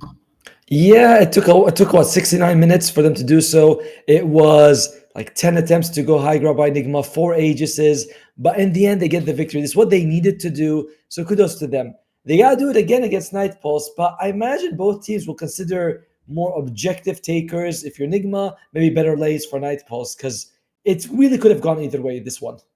Yeah, and I think especially in the final fights, we really saw the impact of that imbalanced Spirit Breaker. And I'm not talking about how, the patch is affected. I'm talking about the Facet chose to go for that over the Bull Rush, and it was just displacing people left and right. You gotta imagine that maybe if the Oracle or the Spirit Breaker got some of those key levels and item timings earlier, it would have been such a different story. But on we go to game number 2. I wonder if we're still gonna see the Spirit Breaker, some of these very important heroes like the Phoenix for Enigma, like the Zeus for Night Pulse, who knows? Yeah, I don't know. I mean, actually, we have a draft ready. Wonder what hero we'll see coming out here. Like GH's Phoenix was fine. Kuroki, I think Kuroki's Clockwork had the biggest impact among all the supports. Like Jantu did a good job with the Spirit Breaker of pushing out lanes, but it was really Kuroki who kind of gave them a lot of momentum in the early mid game, and also got them the advantage in map control. Yeah, not too surprised that, they went for the Clockwork there. It is one of the premier heroes of the patch. We'll see how Night Pulse want to try and adjust it, because I wonder whether they think the Morphling offlane didn't work, right? Because at some point, Kami was looking monstrous. He was looking pretty scary. I just didn't really see how that was supposed to help them out in the early game, and it gave Enigma way too much space to work with. So let's see how things go here. So for those of you who are maybe unfamiliar with Night Pulse, this is the team that made it through the MENA Open qualifiers. Yep. And they also defeated Team Bald 1-0. So that's the Gawk team, which Saksa was playing on as well. Yeah. So no snuffs for sure. They definitely have the skills to pay the bills, but whether they have what it takes to defeat Enigma, this is what we're going to find out. Yeah, and your point about Morphling is interesting, right? Because if they were on the winning side, Morphling's pretty good for going in and out of the base, doing some damage, leaving. But defensively, not quite the same thing, Where it's like, you want to keep your distance, you want to sort of bait the enemy to go in as deep as they can. Morphling's kind of meh at that. As Night Pulse, they're like, all right, Phoenix, it was a problem for us. They only brought down the Phoenix like once or twice, once during the egg. And they're feeling like, all right, this guy, he can do a bit too much with the hero. And it's a very anti-fight me hero. It's like, all right, I egg, everyone runs away. Yeah, the Venu is still in the pool. That's something that Enigma have really liked snapping up first. A lot of priority in terms of supports in their draft, but a few of them banned out already in the Dark Willow and the Phoenix. The other supports that they've really liked are the CM, Chen, and they're just going to go for the Dragonite first. Okay, nice solid hero. You can give it to FBZ or Sumail, and of course this hero is great for pushing high ground when you want to. I believe it's more likely that FBZ is gonna play it. Sumail hasn't been playing a lot of Dragonite this patch. And by the way, his 3 fastest, right? Is there any opinion on which one's better? I'm seeing a lot of people take the corrosive one most of the time. Yeah, I saw a few Frost Dragons, but I think the general consensus now is just corrosive, just because it basically mirrors what the previous DK did, where you're reducing the armor of the tower and actually pressuring the objectives, like you mentioned. Quick look back at the Fissure Universe tournament that just happened. Sumail, you're right in saying that he hasn't really played it in pubs, but he did pick it up once. I think that was back when LC was still super giga broken. So they first picked LC, and of course they put it on the offlane for FBZ. But yeah, I think one of the benefits of this hero is just the immense amount of flexibility. Surprisingly, LC is not really... Like, she was so broken now, everyone was like, oh, she's only mega overpowered, not, completely busted. I don't want that. I only want this, like, super triple S tier heroes. All right, Night Pulse, who do they want to start with? Is it going to be... Oh, they take the Clockwork. Okay. They're like, we see what you guys did. We're going to give H2O the hero, and we'll see what he can run with. Yeah, it's pretty interesting as well, because I think the big question for me now is Night Pulse, obviously, Kami with the swap to position 3, right? It felt a bit random, to be honest, right? You're like, Kami has always been such a good carry player, one of the regular staple names that's rotated around the different teams in the region. So to see him just randomly make that swap is kind of strange. But if you look back at some of their open qualifier games, Night Pulse, they didn't really play a lot of quote-unquote traditional off-lane heroes on lane, right? He was even playing Razor in one of those matches. So maybe that's something we have to look out for, because the Centaur Wall Runner is still in the pool, but I'm not sure whether he wants to play that kind of hero. Yeah, imagine like if you're Kami, you're thinking, I want Morph lane, I want Weaver position 3, I want heroes that scale. I don't really want to play like Centaur and save other people. No, I want to do all the glory. We'll see how it works out for them. We're in the second ban phase. Shadow Fiend comes out for as a ban for Enigma Galaxy. This hero has suddenly emerged as being like, everyone's like, all right, Shadow Fiend, lots of damage. He has this new fear ability as well. Before this was right, like that's something else. It's looking pretty good for Shadow Fiend. Yeah, and I mean, I think it's a nightmare for me as a support player, because now I'm just reliving the past days of SF getting really high net worth from skill gapping my mid, and then suddenly this guy just appears with a Blink Yules, with an Aghanims and BKB, and I literally cannot team fight. You know what I mean? They're like, hey, cast your spells, and I can't. I'm disabled for like 3 seconds, man. Like I can't even be within breathing vicinity. So not surprised that this is a hero that's taken out. Maybe they're concerned that it can destroy the Dragon Knight either in the mid lane or in the safe lane. So that's just kind of a safety ban there. I feel the same way. I think that's why they want to take it out. Maybe they're like hinting, saying, oh, we're going to put the DK mid. We just sure wouldn't want to go up against the Dragon Knight. And Night Pulse, they're like, yeah, we're going to take away the Brewmaster because we believe that your Dragon Knight is going to go mid. They take the Razor. As you mentioned before, it could be a Kami hero. Who plays it more, actually? From what I can see in pubs, it's very much a Kami hero. So Kami has brought it out in one game that they've played so far, but neither of them have really practiced it in pubs. So Warwick probably still waiting for his pick later down the line when the matchup is a bit more confirmed, but you're likely looking to... You could play this Razor in the safe lane as well, right? Just mirror the Dragon Knight, run around, and it's not really a lane he can win. Yeah. Oh, and there you go. Venomaster comes out. We are seeing them being picked up. You don't take as much people like, oh, attack helicopters, put it on the couriers. They show up, they go pew pew pew pew. It's like, no, you take the double poison because it's better. It just makes a lot more sense. Strong laner as well, and not exactly an objective taker that's fast, but he can. You put off the Plague Wars, you can take those tier 2 towers decently enough. Yeah, this is a combo that Nigma have run before, the Grimstroke as well as the Veno. A lot of early fighting potential, so already you can see this 3-man ball potentially wreaking havoc from the 10 to 20 minute mark, run around the Dragon form, get some of these objectives. You can spot out any potential initiation as well, thanks to the Venomancer Ward. So all around, a very well-rounded first few picks. Yeah, you have the Dispel from the Grimstroke. But I wonder, which one is Kuroki going to play, the Grimstroke or the Veno? I kind of feel like he's more likely to play the Veno. But we'll see. Like, both of these heroes are very nice, and this does feel like a bit of the Falcon influence, because Venomancer is a favorite of snaking. You get him, you farm, you get like the pipe and the greaves, and you just get so much extra durability. So Enigma Galaxy is taking a page out of their book, or at least just agreeing with them. Yeah, I think one thing Venomancer also provides is just setting up a no-fly zone, right? Like, Razor and Clockwork are the type of heroes that want to kind of run at you, but if you're running into a field of wards and Enigma Galaxy are already set up around an area, suddenly that engagement becomes so much more difficult, and it's likely going to result in 1 or 2 more casualties than you otherwise would like. So, Night Pulse, they need some sort of way to follow up along with their Clockwork, because this run-at-you strategy with the hook shot into static link might not really pan out the way that they hope, especially not into a just ultimate from the Grimstroke. And to be fair, though, Enigma Galaxy, they don't have like any force staffs or any way to get away from the Razor. So it's like, man, I want to say that Stormstorm's coming out. All right, so that's a Storm. That's going to be Warwick's hero. It does give you a lot of nice mobility to jump on people, especially the Grimstroke. And if it's up against the Dragon Knight, it's like now, if Dragon Knight goes mid or off, you can pair him up against a Storm or a Razor, depending on what you want. Yeah, it's also one of the most highly prized heroes of the patch, just because of his innate, right? I think there are some innates that are definitely more juicy than others, and Storm Spirit's galvanizing little boost is basically Bloodstone. As long as you can keep the momentum rolling, you're getting some of these kills, you're not dying, you just get stacking amounts of mana regen. And boy, does it feel so good. I saw a tweet from Blitz, the coach of Team Liquid, and he's saying, I am currently, he tweeted this at 5 a.m. apparently. He's saying, I played Storm for the 10th game in a row, and it just feels like old Bloodstone exists. I think Storm players everywhere are just rejoicing. Wait, is that his innate or his facet? I thought that was his facet. It's his innate. It's his innate. His facet is the sizzly slide where he basically sends his little static remnant flying at you. It's pretty adorable. I thought that was the innate. And Techies comes out. Night Pulse is thinking, you guys want to go 90 minutes? Sure. We'll pick the only guy who can get 9 slotted, and that's going to be the Techies. So true, yeah. They're like, you want to do that again? We're going to make you pay for it. I'm interested to see what fast he takes for Techies. As Nigma Galaxy, they might take an offlaner. No, they might take a carry now to keep flexing the Dragon Knight for a bit longer, because that's what Night Pulse is doing.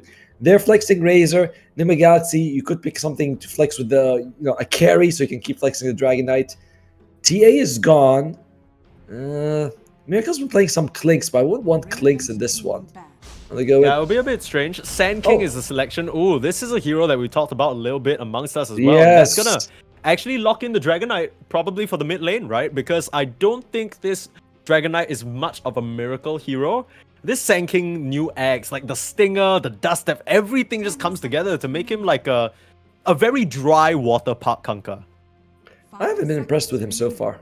don't He's think so? like, it's too random. It's very hard to control. It's kind of limited in its AoE. So I haven't loved the Sand King Aghanims just yet, but he has certainly looked a lot better than previous patches. And it does give Nigma Galaxy a team fight that they need, because other than that, you're lacking slightly. Yeah. It just feels like a less oppressive axe for me because it can... I feel like I've seen Sand King, especially in this patch, in a couple of games where even if the lane doesn't go quite as well, you have a lot more farming potential because you're not just reliant on maxing Sandstorm, right? Your Stinger helps you go a long way. It's essentially like a Stifling Dagger but close range with AoE burst. So, I mean, Sand King, he's getting his items a lot easier. It's no longer you the lane game type beat. And paired up with the Grimstroke, it's going to be a really nice deal, right? You have double Burrow Strike, you have double Noxious Plague, double Dragon Knight Stun. Everything's Nigma Galaxy, they're doubling up here. Even in the laning phase, you can Inkswell the Sand King. He's, Burst Strikes someone, the Inkswell pops after that. It's a nice bit of damage, as well as control. Carries are the last pick for each team. Nigma Galaxy going first. Miracle doesn't have TA, doesn't have Juggernaut, does not have Anti-Mage. Ursa's also gone, as well as Weaver. It doesn't leave a whole lot. Like we mentioned, the Clinks is an option. Wind Ranger, Naga Siren, Lina. It's not feeling like anything is really that good. Yeah, I guess the upside for Nigma is that you already have the Dragon Knight and the Veno kind of deal damage to objectives, so you're not necessarily looking at a hero who needs to have that. In comparison, you look at Night Pulse, this Razor ain't gonna be hitting any towers, right? So you kind of need to show up in that particular department. It's kind of tough though, because you're thinking about, okay, what is a hero that we can pick that doesn't just get anti-carried by the Razor, doesn't get singled up by the Storm, doesn't get messed up by the Clockwork Cogs. Feels like it has to tick so many boxes for Miracle. Well, he's going to be having his pick, and they don't have a whole lot of reserve time for either side. So, Nigma Galaxy, last time they had... I like Tiny. When you mentioned Tiny, like, Tiny is pretty damn solid. Can really burst out everything, gives you a bit of stun. Is it going to be Tiny? No, it's CK. But similar vein to the Tiny, right? A bit of control, a lot of physical damage. This is a heal that's getting Orchid these days, so it's a nice pick for them. Night Pulse, who's your carry going to be? Wait, what do we see coming out from them? They could go for the Tiny as well. I mean, the Insurmountable is going to help him out a lot with the stuns. Or Wraith King. It's going to be Underlord. So it's going to be a carry Razor instead. And they are favoring a better, quote-unquote, lane matchup with the Underlord up against CK, because I feel like as Razor, you have the potential of just being run down by Veno CK, which is a terrifying lane, by the way. I like this Underlord coming out from Kami at the very end. It does give you a lot of control in these team fights, so it's pretty solid. And interesting pick, though, see Jantor on the tick. He's very different from the Spirit Breaker in Game 1. But overall, Nigma Galaxy... I think that they have a lot of durability on this draft. It's Sand King, Chaos Knight, and Dragon Knight. These are hard to bring down. Venomancer probably grow Greaves. Night Pulse, they're going to have damage issues, and that might be why Nigma Galaxy, in my opinion, is going to be taking this one 2-0. Yeah, I think I do see what Night Pulse are going for, right? They have a lot of ways to keep heroes in place. They got the pull from the Storm Spirit, they got the Expanded Armature and the Techies. It layers into each other very nicely. but it feels like you're relying on the fight going a very linear fashion, right? You can just jump up onto somebody, pull them back, and you're really hoping that Nigma don't approach from some off angle. But that's like the CK and Sand King specialty. So we'll see whether these guys can get it done here. Nigma Galaxy, that discipline that they showed in game number 1, if it persists to this game number 2, gotta imagine that it's gonna go the way you expected. Yeah, and a nicer thing is that you have the Dragon Knight being able to push towers, you have more physical damage, you have magic damage with the Knight. It's like you have a very well-rounded draft. Dispels coming out from your supports. It's awesome for Nigma Galaxy. On the other side, for Night Pulse, it's a lot more performative, you know, like Storm Spirit has to snowball, Razor has to stay on top of the targets, and it's not the easiest thing for the Clockwork either. Yeah, we'll see how things go though, because between the Grimstroke, Sand King, CK, I mean, you look at Nigma Galaxy's heroes, I mean, 10 to 20 minutes, they're going to be looking for kill after kill. I fully am expecting a lot more action in this game compared to the previous one where we ended the game at like 70 minutes and it was like less than 35 kills or something like that. Both teams definitely have more active drafts, you know, just like with the Sand, we see like triple blinks probably from Nigma Galaxy and Storm on the other side. Oh, till the end. Yeah, he's not making out that one. Yeah, just unfortunate stuff. Sticking around, not being able to grab that Watcher in time, and we'll find the first blood onto Miracle. Nice little pickup for him there. Oh yeah, we can go through the facets, see what we're working with one by one. Okay. Let's see here. I don't think there's anything too crazy that I saw. I mean, the CK basically at this point, your mandatory facet that you're getting is the Strong Illusions, Corrosive Dragon, like we discussed, Dust Devil, like we discussed, Instigate, which is another one of those mandatory ones where they took something that the Grimstroke already had and put it in the facet instead, right? So that sucks. Yeah. And, you really feel like you don't get anything out of that one. I think the only one really worth talking about is the Dynamo coming out from V-Tune, which is the one where every single bit of damage that you steal, so for every 20 damage you get Spell Amp as well. So he's just trying to get that mixed damage up. Alright, it's pretty solid. Yeah, anything else? Oh, and Techies does have the Spoon Stash, because why not? 9 slots. He already has a Fairy Fire there, which is pretty cool. And I actually don't know what Underlords...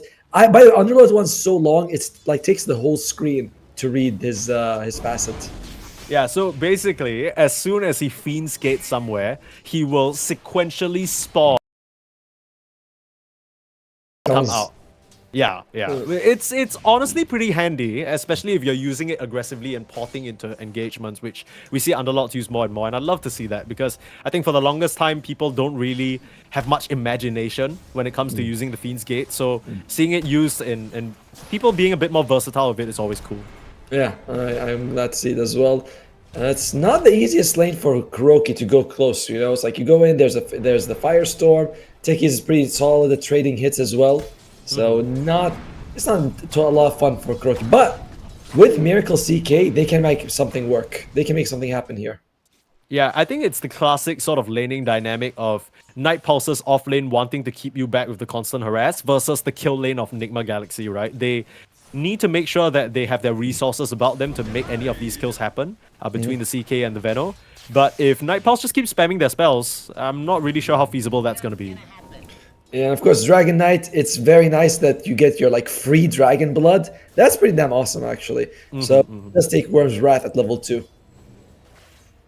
Yeah, they saw how strong Dragon Knight was in the previous patch, and they're like, your time in the sun is not over yet, my friend. Maybe, we got more. Yeah, maybe 1 or 2 months of relevance before we snuff you out. So we'll still be seeing a lot of this hero. In case you know, you're not a Dragon Knight fan, well, it's time to become one because you don't really have a choice. And as we see in the top side, yeah, it's just standard Razor stuff, right? Especially when you're laning Sand King, even with the Stinger, you still can't really create enough distance to get away from him, especially with the slow. Yeah, this is kind of annoying right now for FBZ because going close against V-Tune and till the end, it's not fun. Edge Duo can catch you in a cogs and you're going to be in trouble. Yeah, bot lane though, a bit of an engagement as Janta, nice deny from Kami, swipes that straight out from under Miracle's nose and he's able to get the kill on Kuro. So already a good advantage built for this Underlord. Yeah, in general, though, in terms of CS, no one's really coming out ahead, right? It's like fairly even. The mid lane is just a pretty even. The only thing that Miracle got that first blood, which has been very helpful for him. But other than that, it's just mostly farming the lanes with both teams trying to get something going. Yeah, this mid lane, I don't think we'll be expecting much action, right? Because it's just regular farm fest, snooze fiesta. Sumail's just gonna hit some creeps. Warwick's gonna, at most, maybe call a support or two to come through, refill his bottle, and he'll just be going for some of those stacks in the jungle early on. In the meantime, top lane, GH. He might be the best target for them to go to, honestly. Like, he's fairly versatile, fairly easy to bring down. Till the end tries to kick one of the cogs, but it doesn't work out. Yeah, I'm wondering whether we will see some stacks being built up on either side because, you know, both teams have some pretty good stack farmers. I'm looking specifically at the Sand King, where this lane clearly isn't going FBZ's way. You talked about GH being a good target. Well, they seem to agree. Chasing down onto him, the Inkswell doesn't connect. Uh-oh, GH in a load of trouble. That Fairy Fire trying to create the distance. Last touch. They don't have the vision, but that Plasma Field will find him. Good try there from FBC to save his buddy out, but unfortunately can't get it done. He'll get a kill for free. That might be the longest stack link I've seen in a long time. You know, it's like it's stretched all the way from the river to the tier 1 tower. It's like, yeah, it goes longer, people. Watch this. Yeah, they were in the river, and water does conduct electricity. So VTune, maybe he was onto something there, just keeping it intact. But very nicely done from this duo. I think, you know, to be expected, Razor, a very strong laner, especially up into rather passive counterparts in the Sand King and the Grimstroke. Yeah. In general, I thought the Sand King and the Grimstroke would do a bit more, right? You Inkswell the Sand King, he burrow strikes in, but you need so much levels to feel like you get a lot of impact from the Grimstroke. As till the end comes bottom, 2 points in that Rocket Barrage. He wants to go on top of someone. Oh yeah, he's trying to get aggressive now. Kami and Janta, they're trying to play it chill, you know? They're like, yeah, nothing's going on here. We're just regularly poking away. Nothing to be worried about. But the angle is a bit awkward, so maybe think better of it. Plus, every second you're off the map, the enemy team's like, guys, we haven't seen Janto in a while. As Janto jumps away, and Ashduo just decides to go back. He's like, I can't do anything, bomb. Sorry, guys. Yeah. Too close to the I really tower. like that they added the mana cost to the Twin Gates use because it feels like it's no longer just willy-nilly you can make those rotations for free, right? It's a resource that you have to use. So you gotta be a little bit more selective because as we can see from the mana levels, Clockwork, not necessarily the most mana jacked hero. So every single battery assault that you're throwing out, it's gonna hurt a little bit. You need to make it count. FBC now being run down again. Trying to close in on him. Narrowly survives there. Just a sliver of HP under that tower, but I mean VTune, he is large and in charge. Yeah, but only one CS extra, so it's not the biggest deal that he's got out of this. It's like, all right, I'm slightly out farming FBZ, but in general, I expect FBZ to do more in the mid game. You know, it's like he's getting enough for what he needs. Yeah, that's fair. I mean, I wonder what kind of build he'll go for, whether it'll be a straight up Blink Rush. Because, you know, he has other heroes in his team that can start initiations for him. He'll be around for the 6-minute rune. GH is in a awkward position. Yeah, but there's no level 6 on Warwick. This is... Yeah, Warwick can't actually step up to contest, so they're making very good use of this catapult timing. And Warwick's like, well, this is a problem. I'd like to go and be useful, but I can't. Miracle's low health, but next to the tower, he's... I was gonna say he's got just magic wand, nothing else, but he walks away just fine. Dude, they just get that tower for essentially free. What the heck? Nigma Galaxy very... Oh, they see till the end. Barely. Oh. That's not as long as Vito's lightning. Yeah, no, you wish you had that length, but here's Sumail. Pushing up onto Warwick. I mean, this is just excellent recognition, right? You're talking about one of the most prolific Storm players in the world. And of course, he would know when's the right time to push the issue. He knows that this Storm is still away from the level 6 and fully takes advantage, knowing Warwick can do nothing but watch. Exactly, and even if the Storm wants to rotate, what do you do as Sumail? You just push towers. You know, you have the corrosive for that specific reason. And in general, it does feel like Nigma Galaxy a little bit more in control of the lane phase. This time, it is Sumail who's way ahead of Warwick. In the previous game, it was the other way around. Yeah, Sumail very, very happy with this current state of affairs. Just chases till the end away from his own triangle, but now here comes FBZ for the wraparound. Looks like a kill. Unfortunately, till the end will go down. Nice chunk of change for FBZ, who has their phase boots complete and is actually rushing the X straight up. So no blink, no veil, no intermediate items, just straight up Aghanims. He might be thinking that one of his other allies is going to go for it, like Sumail. As Sumail is going, V-Tune's very fast. Oh. Okay. The setup is there. Here comes the Fiend's Gate. Night Pulse. They want to turn things around, but they might be a bit too far off. Nice stroke of fate there from GH. Slowing down the aggressors, and Night Pulse won't find anything. It's fine for Enigma Galaxy. They force rotations, and Sumail, he wants to take towers, so middle's already gone, so might as well go to other lanes and see what he can do. I would like to see him go for Blink Dagger first. If you're not getting it from FBZ, someone else has to get it. Yeah, trying to. I mean, Sumail, I mean, Blink Dagger isn't like the be-all end-all item for Dragon Knight, right? So it wouldn't be too bad for him to get it, but still trying for this invasion till the end. He's playing very aggressive on this Clockwork, and he might just pay the price for it again. I'm not really sure what this Clockwork is thinking here. Yeah, FBZ is just gonna come in for a Battle Strike. Very easy kill. Clockwork, I mean, this is very clearly not a hospitable location. They really swapped roles in Game 2, right? Because in Game 1 till the end was Oracle, and Janter was on the Spirit Breaker. Now Janter's like this range player, and till the end's playing Clockwork. It's like it's very different style, and it's not looking good for Night Pulse at the moment. Yeah, it doesn't really feel... Look, maybe I'm reading too much into it, Atomo. I want your opinion. Doesn't this kind of feel a bit uncomfortable? Funnily enough, when Night Pulse were playing that Spirit Breaker imbalanced and off-lane morphling, it felt like they knew what they were supposed to do a lot more than now, where it feels like they're kind of... Some of these moves that they've made just haven't really worked out just yet.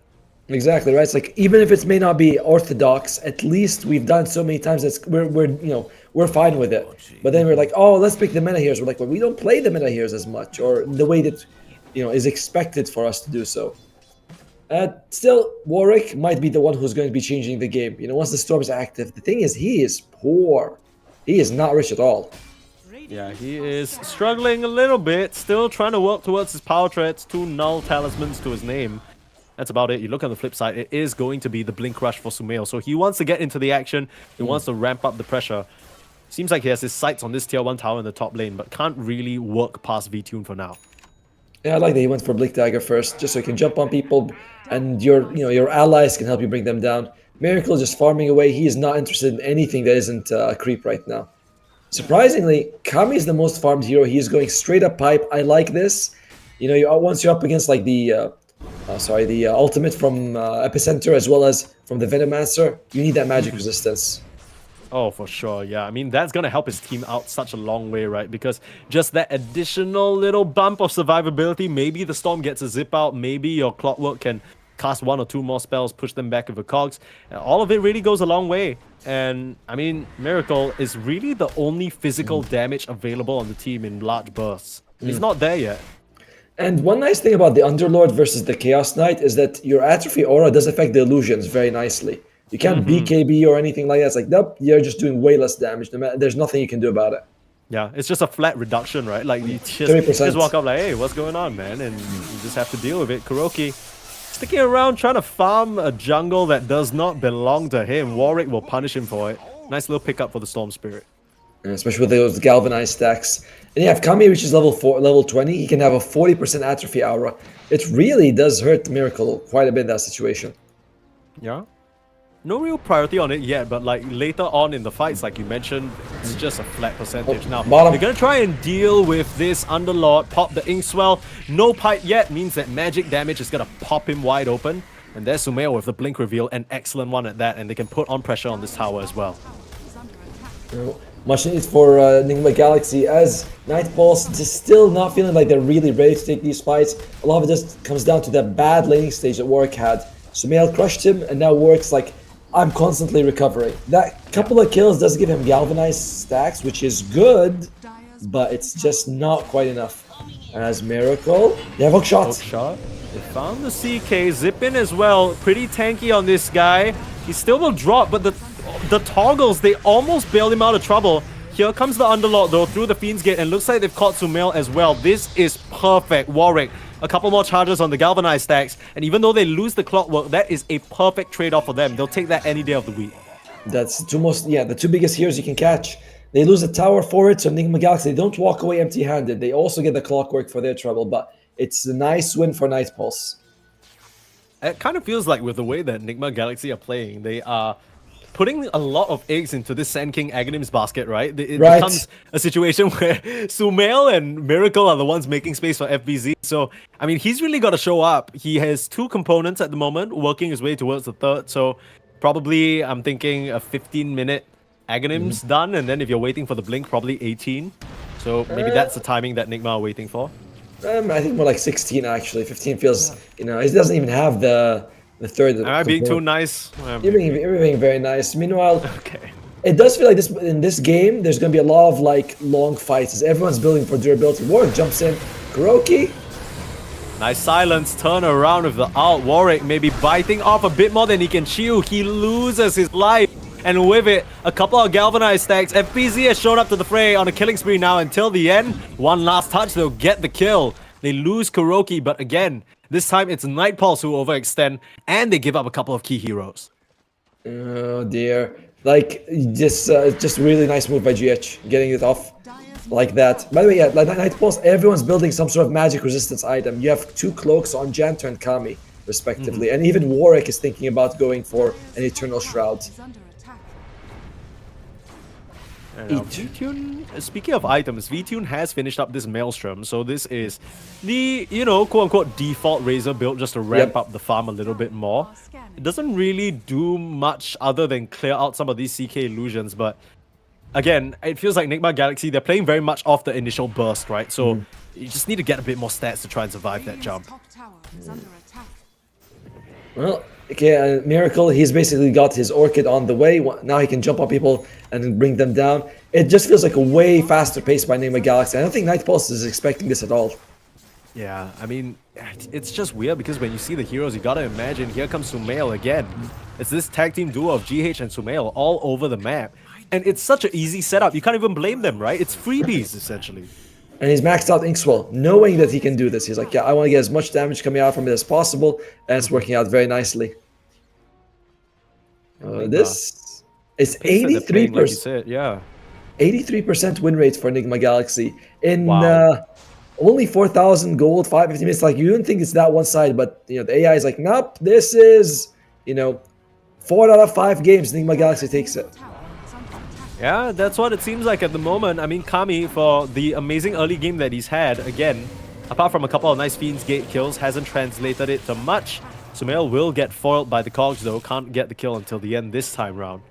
But again, Nightpulse, they are being put in increasingly uncomfortable positions. Jumping out of the FBZ, oh, the catch, pulls him back in post-burrow. But if the Aghanim's completed, he's just bumping up Warwick. Bye-bye, okay, easy escape for FBZ. When the stun literally does all the work for you, right? You're like, yeah. And there are the Necronomicons. I miss them. It's been a while since we see them. I don't miss that they could spot like wards. That was kind of broken. But other than that, I was like, damn, I kind of miss them. Yeah. As long as you're not clearing out my vision for the price of free, I'm okay with you. It's it's a principle, right? I think that's just kind of broken. Kuroki jumping onto the high ground. What was that? FBZ on the front lines. He's got help. He's got mech, like you mentioned, push back, and that's the first kill. GH now in some trouble. The silence is about to run out. Warwick should be able to finish him off. FBZ dropping low as well, and it's a big cleanup for Nightpulse as they wipe down 3. They get the big Sand King kill though. They still were able to, they had to bring everyone for that, and Enigma Galaxy still got 2 kills, but it is a nice victory for Nightpulse. The mech doing some work. He also dropped the Seas of Serenity, so not too bad for Enigma Galaxy, but certainly a win for the other side. Yeah, I think it would have been fine for Nigma if Sumail and Miracle were farming somewhere else on the map, but they were, struggling to find an entry to that particular fight. So that was supposed to be the Orchid reveal for Miracle. Now he'll show it on the tower just as they take it down. But Nightpulse have already escaped with the goods. 3k gold lead. I think, Nightpulse, as much as the win probability doesn't really favor them, kind of feel like they're in an okay spot here. It's when you look at late game though, that's the worrying part. Where is your damage coming from? You've got some damage from the Razor and the Storm, but once we see Pipes, Eternal Shrouds come out, that does fall off, especially for the Storm. Enigma Galaxy are very durable, 3 strength cores. How do you kill that? Okay, all I want to say is Storm is galvanized right now and he's about to get a few more stacks. We can get this kill. The GH mech coming in clutch. In comes the double Noxious playing. It's a lot of damage that's going to come through. Miracle joining the fray now. Sumail on the front lines. He's a tanky boy though. Vines threatening him a little bit, but Warwick caught in a very, very rough position and he's going to get killed off. There goes your stacks and here comes FBZ. Ready to wipe the floor with them. Looking onto Kami as well. Burrow Strike still on cooldown and they'll have to watch the Underlord walk away. But great fight from Enigma Galaxy. The double Veno ulti, I'm like, it's popping here, it's popping there, it's doing a lot of work. And they get another 3-man white, well, no, sorry, 3 kills for Enigma Galaxy. It doesn't cost them a whole lot, they just lose GH. It is It is this damage issue. It's only gonna get worse. Yeah, that's why I think that's why you were saying as well. The mech is such a cool pickup from Kuroki, right? Yes. Because that initial burst is just negated, and it allows GH to get that very, very nice soul buy now. We already talked about it in the draft. A lot of things to multiply here. All those Chaos Bolts, the Dragonite stuns, hell, Burrow Strike. I mean, this guy, he is starting to become a major problem for them, it seems like, FBC. And you also have the Grimstroke Shard, so that's going to be a Dispel as well as a heal added. You know, it all helps you out. Meanwhile, what's the mill going for? BKBs are going to be the option coming out next for him as Lotus Orb on the Sand King. So they just want to make sure that they're hard to bring down. FBZ might be in trouble though. Oh, okay, well, he doesn't get the Burrow Strike away in time. I believe he gets stopped up there. Not exactly sure what was preventing him other than the root, but yeah, gets worked down. Just as he says, they need vision in that area as well. A bit unfortunate. I'll be your eyes, people. Oh, that's not best twin gate. Yeah, I mean, they come back into the fray, but I'm not really sure whether this is what Nigma Galaxy caught out now. Blast off. Janta catches onto 2, and here comes V-Tune wiping the floor, taking down both Sumail as well as Kuroki. They trade their Storm Spirit for it, but still, overall, not too bad for Night Pulse. This momentum that Nigma Galaxy has been building feels like it's kind of slipping away here. You might have to consider thinking about Roshan, or at least like smoking up and getting the jump. They're going for V-Tune. Okay, they know he doesn't have a BKB. That Chaos Bolt was slower than I expected, but here comes the crits. Those will hit hard and heavy, and they're able to catch V-Tune lacking. Very nicely done. At the end of the day, the team fights, they don't necessarily seem to be favoring Nigma Galaxy, but when you're running around in these death squads, that's where they're the most powerful. Yeah, and I'm loving the combination of GH +1, right? Like any core, they're getting 2 Blink Daggers on them, or Burst Strike, he's just like, yep, let me just see who I can find. There's a ward there though, so unlikely. Can he get him? Does Janta know they have a ward there? Oh, Miracle had an idea that Janta had tucked himself into that corner, but no detection, unfortunately, and the techie survives for now. He got lucky. Miracle was like, well, I'll get him next time. Yeah. Maybe instead, this is the kind of situation in your pubs where your core instantly buys like 2 dusts. And you see it like show up in the quick buy on the right side. But yeah, very nicely done, Janta, making use of his vision there. And this is kind of how you have to play, right? You want to try and punish Nigma for making these aggressive moves, clear out the vision, make sure you have that advantage, bring in Kami to try and punish. I like the civilized pubs you play. In my pubs, they'd just be pinging Mantle of Intelligence and Dust of Appearance. You'd be like, True. thank you, sir. True. I'm talking about the better ones, to be honest with you. But yeah, Night Pulse, they don't seem to be in any sort of rush. They need to be playing around their BKB timings. I wouldn't be surprised to see if Warwick's queuing one up himself. Oh, not just yet. Just going for the early Eternal Shroud, actually, into the Kaya Sanj. He just bought it, by the way. He just finished the Eternal Shroud. He feels like it's too valuable, as they are able to steal a wisdom room, but they might lose theirs. Dire scan, they're like, all right, no one's there. And Kuroki gets a free shard. It's not bad, that shard. It's like a solid slow into a undispellable ability. Oh, just off the mark with the swell. Finds Warwick. I'm not sure whether it's going to be enough, though. He's still able to zip away before the silence comes through. That could have been disastrous. They lose the techies, which is, you know, a fine outcome, considering the fact the Storm could have died as well. Looks like they were able to clean up Kuroki on the other side, though, sticking around near that Twin Gates area. Dude, we have to go back and see it by Pixel, because he was so close to him. Luckily, they get the Inkswell, but Warwick also was able to just jump away. And it was a bigger win for Night Pulse, as they do get a kill on Kuroki, who's significantly more farmed. Wow. That's fair. But, you know, all things considered, both Tormentors going the way of Nigma Galaxy. They've been really on top of just securing these objectives, huh? Dude, look at Kuroki's net worth. He's higher than Warwick. Some of it is the free shard and the Philosopher's Stone, but still. Yeah, still, Kuroki. Someone's been pumping. Yeah, he's so back, he never left. He's back in there, crushing your favorite mid laner in the net worth battle.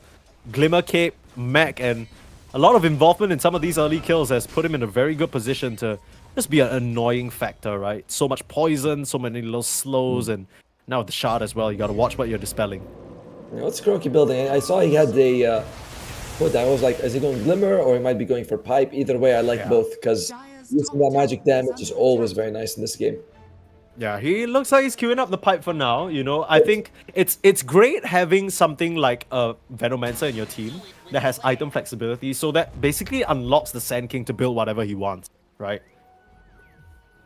And like Guardian Greaves is also a solid item, but you don't want to rush that. It feels like you get so much more value out of a pipe than going for the Greaves early on. And BKB on Miracle, so he's basically uncontrollable apart from hookshot. Here they go. Gonna try. Set up onto Janta though. This is a Techies with a Glimmer. In comes the Zip. They're looking for GH. They know he's the target. Wow. A beautiful Soulbind onto the two most important heroes. Here comes Miracle starting to lane with the damage, but he's controlled for now. He's not able to really get these attacks off, but getting that Phantasm work down onto Warwick. Miracle dropping low, gets zapped down. V-Tune, the real king of this fight, has been able to drain away all of Miracle's damage and deal it right back. Nigma Galaxy lose too. Oh, they might lose one more here. As Kuroki's got caught, the Rod of Atos comes out. Sumail wants to help him out. He's still going back in here. Captain, Sumail very low on the Dragon Knight. He might lose his life as well. The second setup from Kami, swiping him down with the bombs, and they lose more heroes. Start there with 2, drop another, double for nothing combo. Night Pulse, all they had to pay for it was the clockwork, but they are more than happy with that now. Wow, interesting choice from Enigma Galaxy to go back into that fight. Well, mostly Sumail. Like in game 1, they looked super disciplined. They weren't making like this, but this was a very much feed your buddy syndrome going on. And Kami, he is going to be presenting a problem. Pipe, Greaves, and Rod of Atos. He is very durable. Yeah, I mean, at this point, the entire situation with Night Pulse draft is we were talking about, okay, if they take a front to back fight and both teams are approaching each other head on, it should favor Night Pulse, right? And Nigma Galaxy, they have so many tools to approach from different angles, but in that particular fight, they just ran up straight into them, into a pit, into a Cox, into a blast off. It was so cookie cutter for Night Pulse. Warwick able to zip into the back line. Sure, he loses his life, but just creates so much space for the Razor to work, and you gotta get a little bit more sly, it feels like, for Nigma to succeed. I like that, sly. That's a good one. But when you're mentioning it, like Night Pulse, they have so much area control, It's like we can set up everything here, and you don't want to walk into that if you're Enigma Galaxy. So that's gonna be an issue until they get more BKBs available for the team. Yeah, I still gotta watch out a lot on GH, right? He is target number 1 for Night Pulse in these fights, just for the control that he can bring. Sumail throwing out that fireball. That's what it's called. Some abilities have interesting names, and some of them are just like Grigri. It's like, all right, there it is, Grigri. No one even knows what it is. And some are like fireball, ice bolt. You're like, really? That's what we're working with? Yeah, I know what you mean. Like some of them literally have the most like literal Generic? names ever. Yeah, like it's the most straightforward thing. Sticky bomb, magic missile. Cool. Yeah, magic missile. Okay, those at least Those have some are very flair good. to it, Yeah, right? That's those not are too okay. bad. Yeah. But some of them are pretty damn lame. I'm sorry. I mean, pounce from Mirana, like pounce from Slark, leap from Mirana. Okay, you just said jump in 2 different ways, and now it might be Sumail who's jumping straight onto the clockwork again. Kami is there to counter initiation, holding Sumail in place. They have a Lotus and a BKB. Jumping in now, Miracle trying to focus up onto V-Tune, but again they've caught him in the cogs, and V-Tune is just draining the mana away.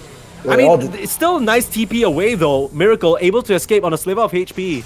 That little stun, FBZ, the Dust Devil, does the work for him. Warwick, he's out of mana, and I'm not very sure whether this is a fight he still wants to take. They'll back up. But yeah, I mean, we're starting to see a bit of the problems from Enigma Galaxy here. Every single time Miracle goes in, there's till the end with the cogs, and V-Tune is just sapping away so much damage. Yeah, the damage mitigation is amazing, right? Because you stack links to the original, and your illusions are hit by Atrophy Aura. They're going to be doing like half damage. And suddenly you're like, wow, my main guy is not doing much, and my homies aren't doing much either. And there you go. Radiant are scanning. They assume that they might be taking Roshan. They are in the area though. So they're my Galaxy. Oh, here they could be in trouble. Nice use of Lotus Orb though. Yeah, FBZ has been on top of that usage so far. Previous fight, put it onto Sumail, allowed for a bit of interference, but Night Pulse will stroll into the Roche pit. They don't necessarily do it the fastest, but it's at a quick enough pace that Nigma need to respond. They need to make some sort of move. Out of scans, out of time. Have Epicenter, but take a look at Janta guarding the entire area. Roche already at half HP though. We're watching the wraparound. Janta on the high ground, guarding that location till the end on the other side.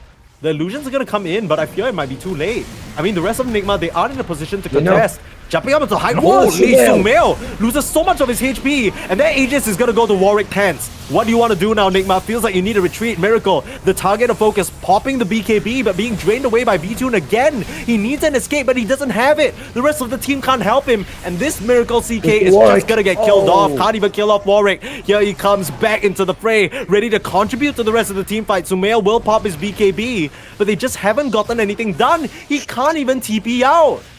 I mean, that's the two biggest heroes on Nigma getting killed off here, and all you've found for it is a techies. You know what's the biggest problem for Enigma Galaxy? They don't have a Blink Dagger on FBZ. He went for the Lotus Orb, which is a good item. He has the Aghanim Scepter, but in fights like this, he has to walk in with his ultimate, and he's just not able to get there. So they're having troubles just starting. They have this amazing team fight, the Sand King, and he just can't get there to do his work. Yeah, it also doesn't help that Sumail started that fight by blinking onto the high ground with like 5 mines and losing most of his HP. That, sure, Dragon Knight's tanky, but a large part of your ability to be a frontliner is just gone in an instant. And very nice moves from Night Pulse. They are in the driver's seat in this game, just trucking ahead. I mean, the front to back, they've been given it perfectly by Nigma over and over at this point, and they're just taking their advantage and running with it. You know, despite all that, Kuroki's still higher net worth in Warwick. Oh my And goodness. it's like, What's going on, Kuro? King of the farm, I guess. I mean, again, similar situation to the previous game where the gold hasn't really translated to the impact in winning the fights at this point. But we have more kills in half an hour than we did in the whole previous game. 70 minutes. At 40 kills, it's not bad. It's something. Yeah.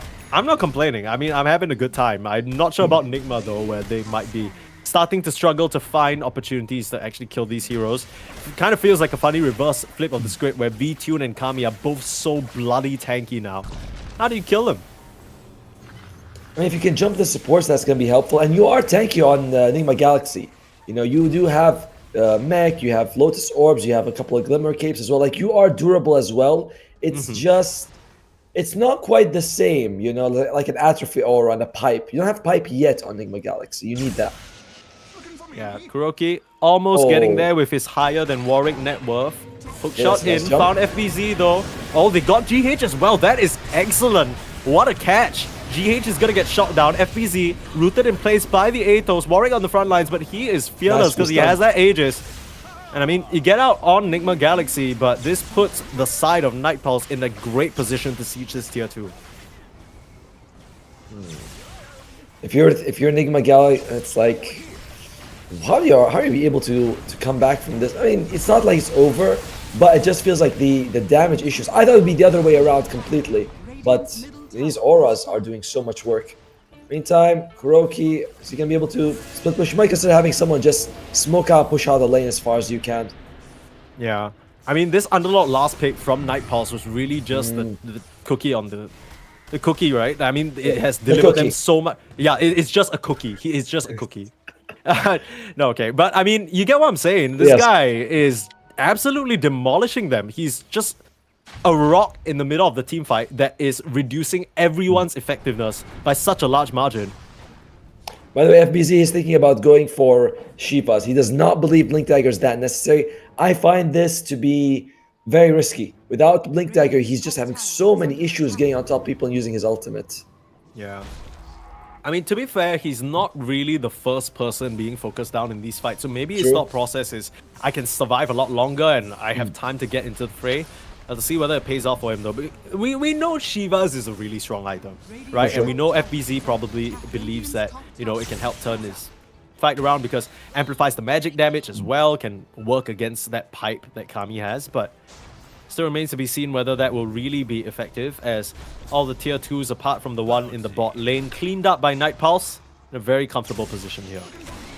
They want to go for more. They want to get this Tormentor as well, see what they can work with. Till the end, very close to this shot. Oh, poor Kuroki. Yeah, you can't be sticking around like that because the Tormentor will just give you away Warwick. Finally, I believe at this point, more net worth than Kuroki. He's done it, ladies and gents. The mid has taken his spot as the lowest farmed core in the game. Yeah, but actually, now that we're looking at the net worth, I am quite surprised that Sumail is also... Oh, no! That's that pipe that he's been waiting for like, what, 10 minutes? I mean, I was watching his career. He was like thinking, where do I send it? Where do I send it? And he does lose at the end. So that's gonna be a problem.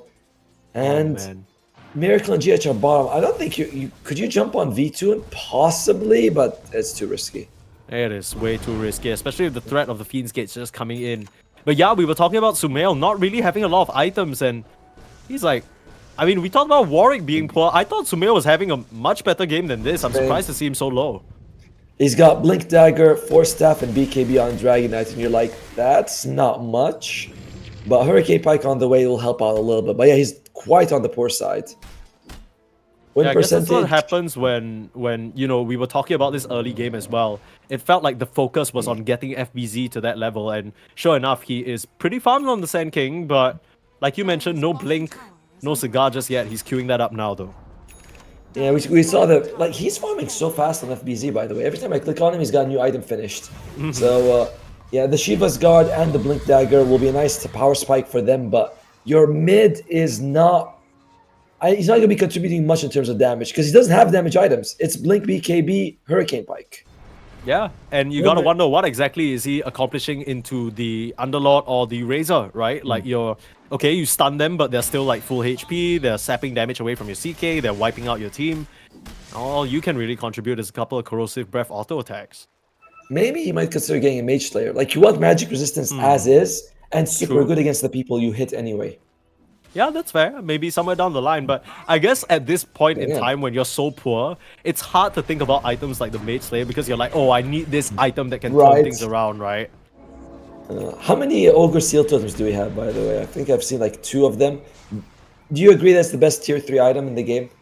It's up there. It's up there. I mean, I think Psychic Headband for casters is also pretty insane. I don't know, man. Psychic Headband's fine, but... Elven Tuning for the carries? No way. Ogre Seal Totem all the way. Ogre Seal Totem. As Kuroki. Looks like he gets caught out here. Very easy pick off again. Another death, unfortunately, for the Venomancer, who's become free food for the Storm at this point. Yeah, he's definitely their punching bag at the moment. He's still getting some farm, though, as GH steals a Wisdom Rune, but in this game, it doesn't matter, because the enemy team will take yours, so you're still even in that situation. Yeah. Shield Rune on Warwick as well. It's about to expire, though, but it also has a lot of durability. You know, here's the problem. Night Pulse, not good at hitting buildings. Enigma Galaxy, very good at hitting buildings, but they can't leave their buildings. Yeah, it's a bit of a conundrum here, as I think Night Pulse, they heard you. They realized, yeah, we can't go up the high ground just yet. They just back up. Keep the farm going. Satanic now completed on V-Tune, along with the Mjolnir. This guy is farmed with a capital F. And, you know, I was a little worried about this Razor, potentially. I think that's always the problem with Razor, right? It always feels like he can't be this be-all, end-all carry. But I'm thinking he's got it. And another problem with Razor is you always feel like he's not going to farm enough. You're like, it doesn't seem like he's that good at it, but then, no, he's top of net worth here on V2. And a little bit ahead of Miracle, but FBZ is doing a good job. And it is just the mids. Warwick and Sumail have not had a game. Yeah, I mean, all Warwick really needs to do is initiate and get these pickoffs on the supports, right? Because GH has been a big problem for him. And I feel like GH just hasn't really been able to play the fights the way that he did in the early game. That's what's causing Nigma so many problems. Academ's complete on the Clockwork as well. Can just send these rocket flares flying. Warwick with the vision just jumps in onto GH again. Has the dust ready. Hook shot in. It's perfect. The setup is there. Night Pulse. They're all over the side of Nigma. And all Sumail can do is walk lines. He can't even join his team. Miracle's gonna TP out. But 2 members already dead. Warwick chasing for more. He's found FBZ, pulled him back in the middle of the Dust Devil because you can't turn Invis without your facet. FBZ yanked back in by Static Link. Where are you going, Atos? It gets reflected, but it doesn't matter. FBZ goes down. Just great fight overall. And Warwick, you talk about low net worth, but he is converting it into impact. He has Eternal Shroud as well as BKB make him unkillable. And then this Kaya, it's like, just keeps him very active. He's got 30 mana regen. He's always ready to jump in and fight for his team. Oh, he's so galvanized right now. I can't even believe it. Warwick having a great old time. I mean, hard to say that given the start that he has, but maybe this is why even Blitz was saying the Storm is back, man. I mean, it's able to just play such a space-creating role and be so tanky with the item build that he's gone for. I mean, he's taking magic damage. This is going to give him mana back. They still have a problem going high ground. And if FBZ can get that blink ulti off with a Shiva's guard, we might see Enigma Galaxy win this fight. We haven't really seen FBZ use his full skill set. You know, that just hasn't happened yet. Still need to see whether Enigma can find some sort of engagement, but I can't help but feel like that opportunity has really flown by. I'm not really sure how they take any sort of engagement. It feels like they need to rely on Night Pulse being split. But then you think about at any point in time, I mean, this Underlord can just join the fight. Storm Spirit can zip in, you got a hook shot. They never really are going to be alone. And that's going to serve to be a big problem. I mean, you look at the high ground defense of Enigma, it's nowhere near as scary as Night Pulse in that previous game. For sure. And that's going to be Roshan on Night Pulse. So until like 43 minutes, you can't be scared for Enigma. Miracle has a heart, by the way. And so, like, that could help him out and make sure that he survives long enough to dish out his damage. As V2 in the front, Satanic Aegis BKB, not the guy you want, but War could be.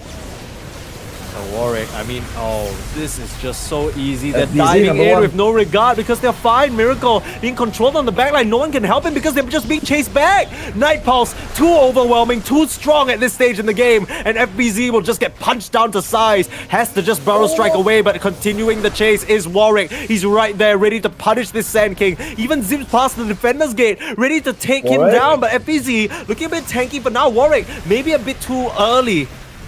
V-Tune. Now he's there as well, but he can't make it back through. This is awkward. The Force Staff is there. And Night Pulse, for a moment, it almost seemed like they had just chased a bit too hard. But the problem is, Enigma, they just don't have the damage to punish. Dude, I love what Warwick did. He keeps jumping on FBZ just as his Blink Dagger is available. And FBZ doesn't blink away. They almost get him, but amazing chase coming out from them. Almost, I would say Night Pulse almost bit off a bit more than they can chew, though. Yeah, I mean, Warwick was this close to dying. You gotta imagine if, you know, Miracle was in the fray, but dude, Miracle's got to be frustrated this game. Every single time he goes in, he's just eating so much control. And there's nothing he can really do about it. You're at the stage of the game where your BKB durations have winded low. All these pits, all these, just the atrophy aura, it's stopping him from getting anything done. I mean, this CK, he's barely had a fight.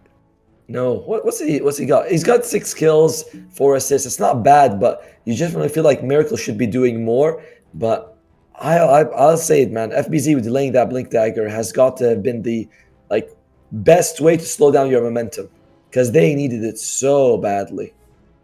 Yeah, you gotta wonder maybe if he got that Blink Dagger a bit earlier, he'd be able to get Sumail into more of an advantageous position, because Sumail kind of gave up his own game by rushing that Blink, right? That's usually the conundrum. And suddenly your Dragon Knight isn't quite as farmed. He's 1-4 and 11. It's not really the stat line that you'd like to see from the King. And on the flip side, you got the Sand King, who is 7-4 and 5, but the entire fight, FBZ's just running from Warwick. This is Warwick, as in Warwick, level 21 Storm, lowest core on the net worth for what felt like forever, and he's the one out impacting you in the fights. That's not a good look. Poorer than Kuroki at some point. Yeah, poorer than Kuroki, dude. Like, we say that like such an insult. He's poorer than Kuroki. Like, even Kuroki's richer than that man. Unbelievable. Well, I mean, okay, jokes aside, though, Philos don't go crazy, right? I think that's the primary contributor to Kuro's wealth at the moment. True. But and free shots. Regardless, yeah, true. I mean, a couple of Tommies going his way, but it's not really doing anything. Night Pulse in a very commanding position with Aegis. You gotta imagine that they'll be stepping up to the high ground in due time. By the way, GH does want to go for like a Hex. Problem is he's so far away from it. Like, it's a good idea if he can get it, because I don't think the Aghanims is Scepters any like Darkboard. You're not gonna get anything useful out of it, but getting Hex would be great. It's just, you know, good luck farming 5,000 gold. Yeah, it's kind of tough. I mean, even with the decent early game that Enigma had, like we said, it feels like the momentum halted after they gave Night Pulse a couple of very easy team fights for them, all things considered. And Kami, again, I mean, how many times have they even killed him? It feels like he's just perpetually living once. Yeah, 4-1 and 18. MVP of this game. Groki saying, all right, we're good, ready, guys, let's go. FBZ, they might jump straight for him if they can. No need to risk it, you know, just whip him back into shape, show him his place, and keep pressuring up on this tower. The Sandstorm is still a scary business to run into with all those random spikes popping up. True. But yeah, it goes back to what you were saying, where maybe you weren't so convinced of Sand King for this very reason, right? It's kind of a bit too random. Maybe if he went the Blink, it would be a bit better, but currently at the stage where Night Pulse have taken full control and they don't really care about FBZ too much. Only Sumail has buyback in this game, so if they go high ground for Night Pulse, that's you don't have to worry about like a second round of fighting coming out here. FBZ has the epicenter in a few seconds. This could be a smoke. Again, if I see FBZ jumping on a bunch of targets with the Shivas, I think they can win a fight for Enigma Galaxy. They're not that far behind. Yeah. The But problem is another they need the vision advantage, right? And so far the techies has just mined out the entire triangle. So And another issue is just that Pipe is so good against like heroes like Lishrak, Sand King, Yeah. where you're all magic damage. And Sand King in particular is like, I throw out this burst and then I'm done. My epicenter, I'm out. yeah, that's true. I mean, at this juncture, as long as Night Pulse stick together under the huddle of the pipe, feels like they are nigh unkillable. I mean, even these supports in Janta and H2O who were, you know, taking a bit of a hit early on, they're very much stabilized and they're quite difficult targets to bring down. Yep. They both have Aghanims. Ticky's got Glimmer. Clockwork has a casual cloak. He's like, yeah, I just want it. 20% magic resistance, why not? Super awesome. Miracle forced to BKB TP out. Warwick actually popping his BKB as well, probably just to shrug off that Bloodthorn. So just gotta zip away just to be safe. The rest of Night Pulse still sticking around in this triangle area, looking for stragglers though. What's Miracle think about? He's got, I think he just upgraded the Orchid to the Bloodthorn, but he is getting that stage where he gets fully locked out. FBZ. Yeah, that's just an easy catch. Tries to burrow to the low ground, but everybody is ready to punish him. FBZ will go down again. And, I mean, That's a problem. Sand King, yeah, not very convincing. No buyback as well. A clear signal to try and force the high ground here. Night Pulse, the stream right up. V-Tune already beating into this tier 3. That's sort of your best defender right now. It's like, what else do you have? Strokes of Fate spam? It's not much. Fireball, Copium. Oh, that's true. You know, Fireball. You just have to hope they stay in it. You know, like, Yeah. guys, why are you moving out? Yeah, they hope they do the thing where they stand still for like 20 seconds, and even then, it's not even doing nearly enough. V-Tune on the front lines, 45 more seconds on this Aegis. Is so terrified to commit into him because of that same thing happening over and over buyback. to Miracle. Yeah, Sand King has buyback, but I gotta imagine at this point you're just giving up that Rags. I also respect it though. Just clear out the illusions. Get back to business. We were 2020, but Enigma Galaxy, again, these damage and damage mitigation has been the story of this game so far, as V-Tune standing the front with the Aegis. Enigma Galaxy, they don't really have a drag ability. It's like Chaos Rift, sort of can do that, Reality Rift, sorry, but it's not the most reliable. Yeah, it puts them in an awkward position because what if Miracle suddenly ends up on the wrong side of the base, right? And then you just get cogs, you get controlled, and then same shit, right? So Enigma in a horrible position, I must say. 12k gold lead down, and they are not like the Night Pulse lineup of the previous game where their high ground is really that scary. It's just the Sand King as the main defender, like you mentioned. They might smoke now. You know, you just realize that Aegis expires. You might consider like, all right, let's just go for it. Or they could just wait here. Tormentor falls. They're kind of healthy still on Night Pulse. And Enigma Galaxy is not... They don't look that excited to go for a fight. Okay, this is a bit of a long time coming, but we do have to mention that Sumail has finished that. Aghanims might not have time to. Miracle being controlled, BKB'd up, trapped in the cogs, it's perfect till the end. He just jetpacks, gets a clear vantage point from the high ground just to watch Miracle's demise. Perfect execution. Night Pulse, they're not done, they find GH as well. And I think this is the beginning of the end of Tomo, because you need a buyback on your CK, and even then, he doesn't have BKB and he doesn't have Phantasm. You still have FBZ. You still have that possible big jump coming out from the Sand King, but I think that's when they go in buyback for Miracle. Here we go. They're gonna try for it, putting out so much damage onto the Razor. They're doing quite a number, but he's failing. The Satanic fine. Turns it around and now Miracle trapped up. FBZ gets it done, kills off the Razor, but Miracle, he's dropping so low. He's able to clean up the clockwork, but there is the final touch. Kami dropping so low on HP, but the last bit of healing from Janta. He's fine. FBZ with the buyback trying to save the day here on this hero Sand King, but Warwick now, he's turning things on. Kami, he's healed back up to a considerable amount, and he's ready to continue putting on the pressure. It's a rampage for Warwick. What a turnaround for this Storm Spirit as Night Pulse steamroll ahead in this top lane. You're so worried about V-Tune, well, we'll give you something else you need to cry about. FBZ, he's on this front line as their only defender remaining apart from Kuro, but these buildings, they're gonna drop Atomo. I mean, it's a 2v5 situation, and I don't think Night Pulse can I don't know how they lose this one from him. Looks like they might go. No, they're not going straight through. They want to take a little bit more advantage just coming out for them. Smells up in 26. FBZ though, you can't lose him. No, you need to get out. 19 more seconds for Sumail. Someone bail him out. The Sand King, he needs all the spines. He's just controlled in place. The pit serves to him his death. And with that, we should be seeing the GGs come out very shortly. Maybe Nigma taking some time to discuss what went wrong because their momentum fell flat at the 20-minute mark after they couldn't bring down Kami, and it just slipped out of their fingers from that point. I remember at some point in the game you were saying Nigma almost had an 80% win rate advantage, but that doesn't seem to matter. Night Pulse defy the odds and take us to what looks like will be a game number 3. Nigma not ready to give up just yet, but Warwick on the front lines just forcing them, asking them, will you please tap out already? This game's over. Warwick, he'll take down Kuro, bring down the captain, and with that, the Ancient will fall. Good game is called. And Atomo, we're going to a game number 3. Very well played by Night Pulse. I gotta say, this victory a little bit more convincing than the previous one because Nigma Galaxy, they had this advantage. They looked good. We're talking, all right, there's gonna be some like damage issues coming out later on for Night Pulse. But no, it was just like that fight top lane where they lost 3 people, and the Night Pulse was like, wait, we got our Greaves, we got our Pipe. With FBZ, when they went for the Roche fight, he does not have Blink. So he walks in, he's like, I can't get to anyone. I can't do anything in that situation. And that might have been the biggest problem. Going Lotus or before Blink for Sand King was a bit of a death sentence. Yeah, you can kind of understand his thought process because maybe Sumail's thinking like, oh, I'm so poor, but I really need a way to reflect some of these Athoses or shrug off the pit. It's so many gooey, icky things to try and dispel that, maybe that's why he went for it. He just thought, okay, if I blink dagger in, I'm going to die anyway. But at the end of the day, very nice execution of their lineup from Night Pulse, showing that there are no stuffs. I mean, this is the team that beat Team Bald, right? This is the team that's here to show, maybe they're not native to the MENA region, but they're here to make their mark. And we'll find out whether they're able to actually put Nigma Galaxy down to the lower bracket in this game number 3 coming up after a short break.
Welcome back, everybody. Game number 3 of Nigma Galaxy versus Night Pulse. Night Pulse pushing the boys the distance here. I think Nigma Galaxy, especially fans of the team, might have thought this was going to be a quick 2-0. That is far from the case, Tomo. Huh? Yes, definitely. I was totally with you there, not fixing my green screen, which had no problems at all. Yeah. I mean, Nigma Galaxy game 1, it was really well disciplined. They looked really good in that game. They took their time and they didn't rush into anything. In game 2, feels like there was a mismatch of both itemization and planning. Like there was that one fight where they lost 2 people and they were all like back, and then Smith says, "Let's jump in again," and that was very questionable. They also, like we talked about itemization, we kind of went a lot on against FBZ for Blink Dagger, but the supports, none of them had 4 staff against Clockwork, against Underlord. So how are you going to play that? So there's just a lot of problems in that previous game for Nigma Galaxy, which hopefully they resolve in game 3, because I want a close game. Yeah, I think we're going the distance here. We had a game number 1 that went 70 minutes. We're going to a game 3 in this series. But on the flip side, for those of you who are following the rest of the qualifiers on stream, in the MENA region, there are only 4 teams competing for this one slot, and they've already finished the other matchup. So that was PSG Quest up against Elevate. PSG Quest were able to very convincingly 2-0 their opponents, so that's how things have settled. Of course, from here, we're deciding who's going to go and remain in the upper bracket, whether it's going to be Night Pulse or Nigma Galaxy. But Nigma Galaxy, Kuro maybe needs to bring out the whip, man. You know what I mean? They looked a little bit under. Yeah, the razor. Just they, stay disciplined, keep giving us that energy from game number 1 where everything was disciplined, clean, planned, and not so much that game number 2 desperation. Yeah, I wasn't sure what the hell was up with game 2. It just felt like they were doing really well with the GH +1 combo, where GH with Inkswell, Miracle or Sumail, they jump in with their Blink Daggers, they get come, like that's awesome. And they got this nice 5,000-6,000 lead. It just didn't translate to a victory. But that's game 2. That's done and dusted. Nigma Galaxy, they do get rid of the Zeus. TA seems to be a very hot pick for this series. It has been first phase banned along with the Weaver in every single game. Yeah, so interesting stat about the TA in particular. It is the most contested hero, but throughout the entire Esports World Cup qualifier. So all the games, all the regions so far, most contested, but it's only shown up in around 35 or 40 of the 190 plus games, just because it's always banned. No one wants to deal with her. So no surprise to see that replicated by Nigma here, but interested to see what they choose to opt for in terms of their strat. Do you know any win rate percentages for the TA? I'm gonna have to look that way. You give me just in uno momento. But in the meantime, I know that you can I'll sort that win rate percentage bit out. You can cover for a little bit. And Night Pulse, they are start off with the Phoenix, so that's going to be their opening pick. As Nigma Galaxy, they give Sumail his iconic hero. He's mentioned in the past that he doesn't like playing Storm Spirit, but you gotta do it. You gotta do it for the team Sumail, and that's going to be Storm Spirit. Great here against the Phoenix, because while you don't attack particularly that fast, the fact that you can jump in anywhere, show up, add 3-4 hits, always adds up to being making Storm a pretty good egg killer. Yeah, so just to get back to you on the TA win rate, so she's only shown up in 36 games, but she has an 80.5% win rate. So, I don't know, that's the only hero that really eclipses that, or comes close, is Mirana at 10 games with 90%. So people are really finding value with that support hero, but not really one that we're seeing this series at least. We might actually. Nigma Galaxy might consider taking it, right? Because Mirana's such a good Phoenix killer, but I mean, 36 games and winning 80% feels a lot better than winning 9 out of 10. It's like, yeah, for sure. Bigger sample size means it's more legit. That's how stats work after all. The banner on the Brewmaster and the Grimstroke, so clearly, Night Pulse, they don't want to deal with these death squads with GH shenanigans again. If I was Nigma Galaxy, I'd consider getting rid of that Underlord. Kami was probably MVP in that game too. Oh, he he was able to just keep everyone alive. Nigma Galaxy, they do have the next pick, so they can decide if they want to ban it or not, or pick it up for themselves. Yeah, I mean, this has got to be something that Sumail is probably calling for, I'm imagining, because he's seeing that Warwick had such a good game on it. He's like, let me show you how it's done. Not to mention, as well, last game, Sumail had such a rough one on the Dragon Knight. This game, he's going to be like, okay, I'm only playing for myself. You guys support me this time, right? Let me be the one to bring you to victory. Yeah, we might see something like a Coddle or a Pugna, but Not quite sure how these heroes fit in the meta because we are so fresh into it that I think we got, well, Enigma may be like, we think it's great or we don't think it's great. The heroes might be viable. As Night Pulse dips quite deep into the reserve time for their last ban here in the second phase. Yeah, they are really giving this one a think. Maybe they're considering. I mean, I'm trying to figure out what the Storm Spirit mid matchup will be. Like what are Night Pulse thinking for Warwick, right? Because he's brought out quite aggressive heroes in the mid lane. I think not really common ones as well. Like he's played Earth Spirit mid, he's played Pudge mid, Timber as well. Yeah. We got the same notes. It seems like but the same. We go to the same website for our stats. Yeah, of course. Yeah, they write it down as Phoenix. Sorry, the ban out the Centaur just to ensure people stay. I would like to see Night Pulse pick heroes that keep the enemies near the egg. The Puck, the Faceless Void, Mars, Magnus, Enigma, anything. Because in game 1, Enigma Galaxy struggled with that, where the egg, and Night was like, all right, well, cool. We'll just go chill over there. Yeah, I think I guess that's where the Centaur War Runner ban comes into play as well, because not only is it a great hero for FBZ, he loves that a lot, it also just allows the entire team to have that, okay, we're out of here, no more egg for you, you can do your egg thing over there, that's cute, we're just gonna be on this other side of the fight.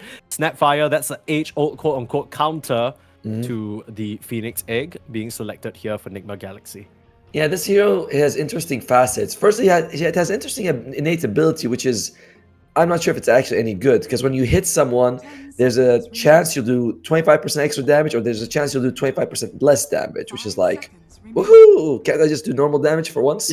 And you have your two facets. One of them is that you hit multiple people when you ricochet, or you have a longer scatter blast, and the damage is on the long side rather than the close one, which I've heard is the better facet so far. Yeah, it just gives you additional reach, right? Because we were literally discussing this before we went on. Snapfire always feels like this hero that has a bit of a conflicting identity. You want to get up close because you want to scatter blast and cookie, but you also don't want to be near enough for them to cancel. But there's a really good response to the Snapfire, the clockwork, and just a solid all-around hero from what we're seeing from this patch.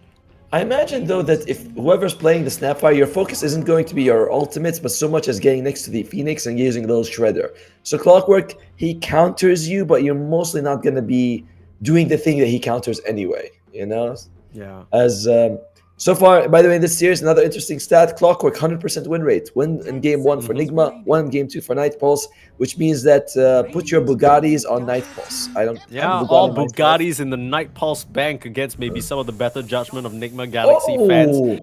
Quick picks here, Timbersaw and Shadow Shaman spicing things up. This is likely going to be the FBC Timber, along with the Shadow Shaman, who has easily been one of the most infuriating heroes to play against this patch. You mean one of the most fun heroes, no matter what. Fantastic hero in general. I love what this guy can do. I love the name of his abilities: Foul Play, Cluster Cluck. I'm like, come on. Ice Rug was on fire that day. He was like, I'm not gonna lie. I feel like the guy who's responsible for copywriting for Dota, like all the patch notes, all the little tooltips and stuff, like he's been popping off. Like some of these go crazy. But also, the Hex is going to do so much work against the heroes like the Void Spirit and the Phoenix. But Night Pulse, they're going to snag up a Medusa for themselves here. Here's the thing about Medusa. She doesn't really care so much about raw damage. Like, it obviously bugs her, but if you like raw damage from a Timbersaw, which does like so much, like it doesn't matter to me that I still block the same amount per mana point. Whether it's pure physical magic, it's irrelevant. So you really want to get some mana burn coming out here for Enigma Galaxy for their carry. PL with Diffusal is an option, but I don't know how good PL is right now. Antimage is obviously the best, but he's not around. Ursa gets banned out. He's solid. And there's like Naga Siren Diffusal, but... Ooh. Naga this game wouldn't be too bad. I mean, you're worried about the Clockwork hook shot catching you off mid-song, but still pretty solid setup and reset potential from Enigma Galaxy. I'm thinking it's... Oh, sorry. I was gonna say, I think it's either like gonna be a Naga Siren or something like a Wind Ranger, and because that's another great diffusal blade builder. Yeah, that's true. I can see the Naga Siren though, because whenever I see heroes like the Storm and the Shaman who want to like gang side lanes and smoke around and get pickoffs, you want someone who can clear the waves without much commitment, right? And Naga fits that build perfectly. You can constantly force Night Pulse on the back foot, force away waves instead of making aggressive moves. Yeah, I don't mind that carry too much here, but we'll see what Miracle is feeling is the late flavor of the day. Radiant team Meanwhile, for Nightfall, he's not off lane. They need someone who can lock people down. Someone for for the egg to work. So for Kami, this does off Sandar, the DK, Axe, Commander. Yeah, I'd love to see the Commander. She shone bright for 3 days, and people were like, no, we're gonna nerf her. She's not nowhere near her. 5 seconds remaining. Yeah, I wonder whether you have enough burst damage to justify the LC though, because you're thinking, every time you want LC, you need like a support that can help you get those stun kills, like something like a Grimstroke, or hell, even the Skyrim Mage. But Clockwork and Phoenix feels like they need to make that out for it, and that's kind of my problem with the Night Pulse lineup right now. They can't skirmish as much as Nigma Galaxy will, and that could be a major problem. Well, let's see what they want to go here for Night Pulse. As we mentioned, I wouldn't mind a Magnus, honestly, or something like that. Like, I want to see some big team fight coming out here from Night Pulse. Someone to pair up with the Phoenix. As for Enigma Galaxy, we're still waiting. They are taking their sweet time with this last pick. Last ban. I'm trying to figure out what they need to be worried about. I mean, Kami, he's been a bit of a wild card. The LCX, both still in the pool, like you mentioned. Strong, solid offlane for them to be able to control the game. Maybe a bit of a backup for the Medusa. No there Axe. the Axe ban. So that leaves LC, Magnus, Enigma. Not sure about the Enigma, although Enigma Galaxy with a mech, I think you're gonna be okay for most of it. It's not insane that you can't turn around and get your spells off. Yeah, no BKB cancel as well, right? True. For at the moment, so that black hole is essentially going to be free. Of course, Nigma Galaxy can shore that up in the last overall pick. They choose to take out the Juggernaut and opt again Underlord. for the Underlord. So once again, playing, they're all gathered together in a ball strategy around this Medusa. The question is, what are Nigma Galaxy going to pick to try and break this one wide open? Yeah, you need something here that you want mana burn. You want just like raw damage because Underlord is going to reduce it a lot. Medusa is going to be also creating problems. Mana burn doesn't care too much about atrophy aura, so that's nice. But who can you get that gives you that? Who can give you that pure huge amount of damage that you need? This is tough. Big damage man. Big damage man. Who is it? It is Tiny. Okay. Well, we missed this one out completely, right? Somehow snuck its way through the entire sort of list of bans. And this is one of the heroes of the patch as well. Insurmountable, proving to be very difficult to deal with when you're converting such a large percent of your strength into just sheer status resistance. Slow resistance, it's very annoying. And maybe that can help him get out of all the stickiness that the Underlord can put out. Alright, so it's Tiny coming out here. It doesn't feel like that's going to be enough damage for Enigma Galaxy unless they start rolling in early. Because early game, with a Timber Saw, with a Storm, with a Tiny, like you have a lot of good burst potential. But later, this Medusa is going to be very tanky, and Kami is going to provide so much durability for you. It's going to be tough. And Phoenix did take Dying Light, not Hotspot, which, despite the stats, I believe Dying Light is the better facet. I know the stats say something else, but I think Dying Light is just better. Yeah, that's fair. That's fair. Wouldn't be surprised. I mean, Janta, he is going to be in the middle of a lot of these Nigma Galaxy heroes for sure. And he's going to be losing a lot of HP because Nigma Galaxy, they have a draft again that feels like they want to heat things up, right? They want to just run at you, get an early advantage and not look back. Hopefully, they're a bit more successful with it this game because, I mean, at the end of the day, they're once again up against a Medusa. That feels like a ticking time bomb. It is, and especially when you have like this Underlord buffing her, keeping her alive, and but the Void Spirit at least is like if you can shut down the Void Spirit in the laning phase, you have a big timing where it's like, all right, Void Spirit's not doing a lot of damage, Underlord takes time, Medusa takes time. You could really snowball for your Enigma Galaxy, but if you don't, and to be fair, they have the lineup for it, but if you don't, late game, it does feel like it's the Medusa show. Yeah, absolutely. I think this Medusa is in a great position to take over this game. Not a lot of mana burn available, not a lot of threats going her way. And as long as she can come out of the lane swinging, just a couple of stacks get her up to speed, and we might just have a surprise situation when Nightpulse are the ones knocking Nigma Galaxy down to the lower bracket. That would certainly be a bit of a surprise to start off the MENA close qualifiers for the Esports World Cup. I think, again, everyone's really expecting PSG Quest and Nigma Galaxy to be the ones fighting it out for that one spot, but, Yep. you know, Nigma, they haven't really quite looked the same after that first game one, right? The second game was just full of desperation and, honestly, slight lack of discipline. No flame, but like for real. I mean, they were just kind of running around like headless chicken. Well, now that's a good strategy. You know, when you have Shadow Shaman, that is what you want to do. You want to run around like So headless true. chicken. People will be like, wait, which one is it? And that's how it works out. Mhm. And a lot of this game, I feel like, will come down to, again, Janter as well as the Clockwork being able to make phase in the mid game too much. But for Enigma Galaxy, all of their cores can snowball. Just need one of them to snowball and hunt people down.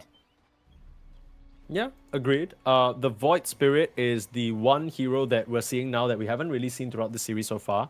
And basically, I think I like to categorize all the facets into whether they got something new, like a bonus, or whether it already existed within the hero. And Void Spirit falls into the latter, right? Where his Sanctuary essentially gives him an all damage barrier on Resonant Pulse. But in the past, that was already a thing with Resonant Pulse with the physical damage barrier. So now he has to pick a facet for it. It is what seems to be the standard pickup for Void Spirits these days. So nothing really to write home about as we get into this game number 3 here. I like it. I like the all damage barrier. You know, I oftentimes feel like when you have one type of barrier, you often get killed by the other damage, and you're like, crap, why couldn't it be the other way around? As Yeah, it's the like I had GH shields, goes, man. What the hell? how did he kill me? And then nice duos coming out from GH, and then he's going to go top lane to help out his team. Yeah. Should be pretty evenly matched here in this mid lane. Sumail versus Warwick. I think this entire series started with a bit of a surprise solo kill. Yep. From Warwick Zeus on Sumail's Timber in that game number 1. But Sumail, it kind of feels always like this player that he strikes the hardest when he's down, right? When you've messed with him a little bit, it's kind of like emo in the mid lane. When you poke him, prod him a little bit, when you tilt him, it's like Bet Boom as well. When Yeah. you start tipping them or you give them one bad game, oh, they're gonna make you regret it. In general, so far, whoever loses the mid lane has been winning the game. You know, like Sumail lost the game 1, game 2 it was Warwick, and Warwick got a rampage at the end. So it's like, just throw the mid lane and come back later. Like you can farm the guy after that. All Nigma Galaxy fans hoping that Sumail gets absolutely dogged on here in this mid lane. Just hashtag for the game, right? Like, it doesn't matter that he has a rough Storm Spirit performance. He'll somehow get a double rampage at the end just to try and outdo Night Pulse. But let's take a look at this off lane, the Phoenix and the Underlord. I mean, matched up against Snapfire Tiny. What are we thinking about this duo? I think I'm favoring the Tiny and the Snapfire a little bit more. Maybe you can kill the Phoenix. Underlord is a bit too hard. On the other side, killing anyone seems like it's a problem. As dude, like Sumail is styling on Warwick. He's got no health. He's 9-2 to the 6-3. He was actually 2 and like nothing a little while ago. So Sumail's having a very nice time. Moving those stack remnants is such a nice buff for the Storm. It's so annoying. It's chasing you down. Yep. It reminds me a little bit of those Warlock like mini imps that just chase you to the end of the earth and blow up in your face. It's kind of tough. Warwick's gonna need some help soon, or at least maybe some luck with the runes. If not, Sumail's just gonna roll all over him. For now, still able to top himself up with a water rune though, so still survive. Yes, struggling a little bit, but he's getting something going for him. But that's kind of the problem of being range versus melee, right? Every time you walk in, you get hit by something like that. Yeah, true. I mean, I think this matchup was already a little bit difficult for Void Spirit given the nature of static remnants, but now you can move them. It just further amplifies the amount of harass you're taking. So I kind of expect this early game to be pretty quiet until maybe the 10-minute mark where the teams start making rotations, or maybe, you know, Nigma Galaxy heroes start running either to the Storm or the Timber, and from there maybe start pressuring some towers. But surely Night Pulse aren't too sad about this, right? If they can just get farm on some of their cores. True. I think that benefits them as well. Yeah, it's like an even situation favors Night Pulse. So, you know, Nigma Galaxy has to get the ball rolling. And it does feel like it's a Warwick versus Sumail show. Which one of these mids can rotate better? Because you are playing 2 very tempo-based mids. These, like, they can farm, sure, and all that. I think the Storm skill is slightly better, but overall, a lot of your impact is going to come in that, you know, 6 to 20 minute mark where you're just hunting people down one by one. Yeah, just to build on the just entire factor that we were talking about last game where Warwick essentially outdid Sumail in the mid lane on that Storm despite losing. I mean, Sumail, you forced him to play Storm. He's not very happy about that. He's not very happy about the previous game. We'll see whether that frustration manifests into any sort of positive outcome this game. At least Night Pulse, being able to put Nigma down will be a huge boost to their confidence. And I'm sure this is something they prepared for coming into the MENA region as well, right? Because you know very clearly who your opponents are going to be. Yeah, it's like we're either going to go up against Enigma Galaxy or PSG Quest. That's how it's going to work.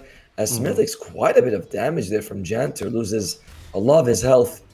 And top lane, how is the V2 farming? He's farming okay, although, again, Warwick is suffering, but Kami's having a good time. It's like it feels very even overall with different people be hurting in different lanes. Yeah, true. I mean, with that nice rotation from Janta, though, there's even the score. Look at Sumail now, struggling for resources while Warwick got essentially half a bottle refill from that water rune. And sure, the harass is coming out from Sumail, but still, it seems to be enough. Oh, they're actually going for a bit of a duel here. Sumail, right under the tower, tempting fate, right on the cusp of dying out there, but knows his limits well. Plays it to the absolute brink, but now has to make the walk of shame back to base. And he tips Janta because he knows if Janta didn't make that rotation to harass him, he's gone. But it's GH. Oh, not even. Just a foul play running away till the end. So good. But finds a nice shackle and looks like till the end will be the first blood in Sid. That is the foul play coming into action. What an annoying passive, man. It's so good. I love it. We should have all passives become something like this, honestly. It's like so much fun. You're able to just make those chickens run around. I know some people don't like it, but I think it gives so much flavor to the hero. Yeah, that's fair. And it's like it saves you. Remember, he was dead. Like he took a killing blow. He lives and turns it around. That is one of the most powerful passives you can have. Yeah, but I mean, if you give all the heroes this, it's gonna be kind of broken, right? I mean, there's a reason why everyone's saying, "Oh, Shadow Shaman, it's such interactive gameplay," because essentially you somehow turn one of the weakest backline. If he gets jumped, he dies. Suddenly he has a doppelganger. Yes. Like what? What the hell? Okay, I'm not saying we give everyone this, but Okay. we should give everyone an innate of this level. Like that's how cool they are. That's true. That's true. Sumail still putting the hurt onto Warwick, despite that nice rotation from Janta. Seems to still stabilize Sumail's way. 6-minute rune. There's Janta again, just to deny the illusion rune. This Phoenix has been a thorn in this Storm side. So till the end has caught out GH though. Should be a pretty easy kill. Yep, will get picked up. Warwick will be the one to snag it with an astral step. Nicely done. This, by the way, a lot of the success Night Pulse is having is thanks to Kami being able to solo the lane. So Janter can actually go and take 2 of these water runes away from Sumail, and like Kami's like, yeah, I don't care. I'm like the lane is perfectly fine for me. Okay, here we go. And it's a bit scary. A miracle, you can't really threaten Kami much by yourself. You're gonna have to hope for Kurok to help you out. As overall, Night Pulse, what's the win percentage looking like? It feels like it'll probably be very even right now with the state of the game. Radiant are scanning. Observers like, nah, I won't show it to them. I mean, there we No, go. win percentage. I got it. It's currently 49 to 51. Nothing to talk about, man. I mean, what we want to talk about is Janta chasing down Kuro here on our screen, forcing the TP out from the Snapfire. Can't finish off the kill in time, but Wisdom Runes going 1 apiece, if I'm not mistaken. Yep, Janta was able to snag that one. So, no shenanigans this time around where one of the supports just lacking in levels. I feel like that's been a story for both games so far. So, finally, Night Pulse, they learn their lesson. They hold on to that glorious bits of EXP. That works out pretty well. Every support has some sort of big ultimate in this one. It's Egg, Hookshot, Snakes, Sumail Warwick continues to just punch each other in the mid lane. It's like one of you needs to die already so we can establish who's the winner. Yeah, I mean, this is like what? A MMA match that's going the distance in terms of rounds. No one's really coming out ahead. Everyone's bruised and bloody though. Now Kuroki's here, ready for a setup. Good try, but Warwick, wise to it thanks to the ward he has in the lane. It's like Kami's around the area as well. 8-minute rune. Oh, that is a lucky regen rune for Warwick. That is exactly what, I mean, that's what you're always happy to get that if you're a mid laner. Sumail's like, alright, I'm just gonna have to move around here. As FBZ, well, that was a short one. Okay, well, I mean, FBZ for now, he is just trucking it onto till the end. Unfortunately, the clockwork just gets taken down. Nicely done from Nigma to get that set up. Sumail would have loved to just kind of snag a last hit or something. He made the TP all the way up here and now just has to walk back to mid. At least he has a nice little stack to farm. Doesn't he get galvanized stacks anyway? He's already got like six stacks true, going on. yeah. Yeah. So he's very happy. It's well worth it. It's like if you're a silencer, you show up, you get that +2 int, you're like, this is the best thing ever. Fair. I mean, everything for more galvanization. Which is a Oh whole god, Storm's great gameplay, every time you say it, makes me, I don't know why, but it makes me feel something. I'm like, he's like, galvanize. He's galvanized. I'm like, oh, okay. Yeah. Radiant's bottom tower It's okay. I'm sure he's feeling something, and that something he's feeling is just extra mana regeneration, which he's very Yes. happy about. So Yeah. that's the 1k gold lead. Game very even at this point. Like we mentioned, at some point, the Nigma Galaxy lineup is going to heat up, right? They're going to Yep. start running together as a group, start trying to get these kills. On the flip side, Night Pulse, I think they're going to be very happy keeping things at the status quo. They want farm on the Medusa, they want Yep. more relevance on the Underlord, of course, and they don't want him to be dying. It might be up to GH to actually force some towers, right? With his team, you show up, you throw out your Serpent Wards, and it's up to and we'll see if Night Pulse wants to take a fight or not. But overall, yeah, it is. It's been a passive series. You know, we haven't really been getting that insane 20 kills in 10 minutes sort of games. But I'm like, all right, there's 5. That's something. Yeah. All Oh, quiet on Kuroki. the MENA front here. Nice try for the jump down to the low ground, but too many tools in the Night Pulse pocket. Should be a very easy kill in the Snapfire, and sure enough, they'll grab it. Fortunately, it still doesn't translate into any sort of rune, though. Janta able to steal away the haste again. Just being so annoying for Sumail, always coming in at the right time to deny him of everything he wants. That's really limiting his ability to rotate around the map. He wants to go for Orchid first item. I like it. You know, basically, it can get you good kills on the Clockwork, the Phoenix, and even the Void Spirit. Probably not gonna help you as much against Mr. Underlord though. And throughout this whole time, by the way, Vtune has been free farming away, and no one's been able to bother him. Yeah, top of the net worth. Sure, Miracle is kind of there as well, but he doesn't really have the same level of efficiency as the Medusa, True. who can just rotate into these camps and farm multiple at once, right? Vtune, 2 Null Talismans, in case you're wondering why. Well, maybe you're a bit late, but Null Talisman now is like the premier small mana regen item. Everyone's getting hit, even trolls, so that's how you know. are fortified. And everything that Medusa builds early on improves her farm whilst being a core item, right? Like the Manta style, the Yasha. Into it, you're like, all right, this is cool. I farm faster, and it's an item that I want. And I'm very worried seeing this that Vtune's not like completely uncontested. Worried for Nigma Galaxy. I, of course, am not biased in any way. Yeah, I mean, you're kind of hoping that at some point Sumail makes a rotation up there to try and flush him out of the jungle, but he's just really been preoccupied trying to survive in this mid lane. I mean, not that he's under any threat or anything, but like you mentioned, lack of the power runes, you know, good ward coverage, constant rotations from the Phoenix into this mid lane. Haven't really gotten much done, but there's the smoke. Kuro and Sumail ready for action, trying to get something done here, but look, the Medusa, it's a bit too late. She's already in the triangle, and the only person they're going to find up here, even if they make the trip up, is the Clockwork. Nice stack. It's a nice stack though for Vtune to take. And if they go for it, throw a snakes, it's still kind of worth it for Nigma Galaxy to get something going for them. Because this static farming is not good. Yeah. Let's jump in, taking the Arcane Rune. There's the Okay. setup there, but Kami was in the location. With that Atos holding the storm in place, Sumail feeling confident though. The hook shot actually going on the backline instead. Nice egg. Wondering whether you wanted to commit that onto the storm. The egg will hold the Shadow Shaman down, and the jump back through in tandem with the burst. Nicely done. Sumail able to turn it 1-for-1. FBC still with the chase on. Here comes Sumail though, wanting to pressure on the Janta, big but jump. runs right into an Atos. Nicely done, pull him back. So What? much magic damage. Sumail is dead.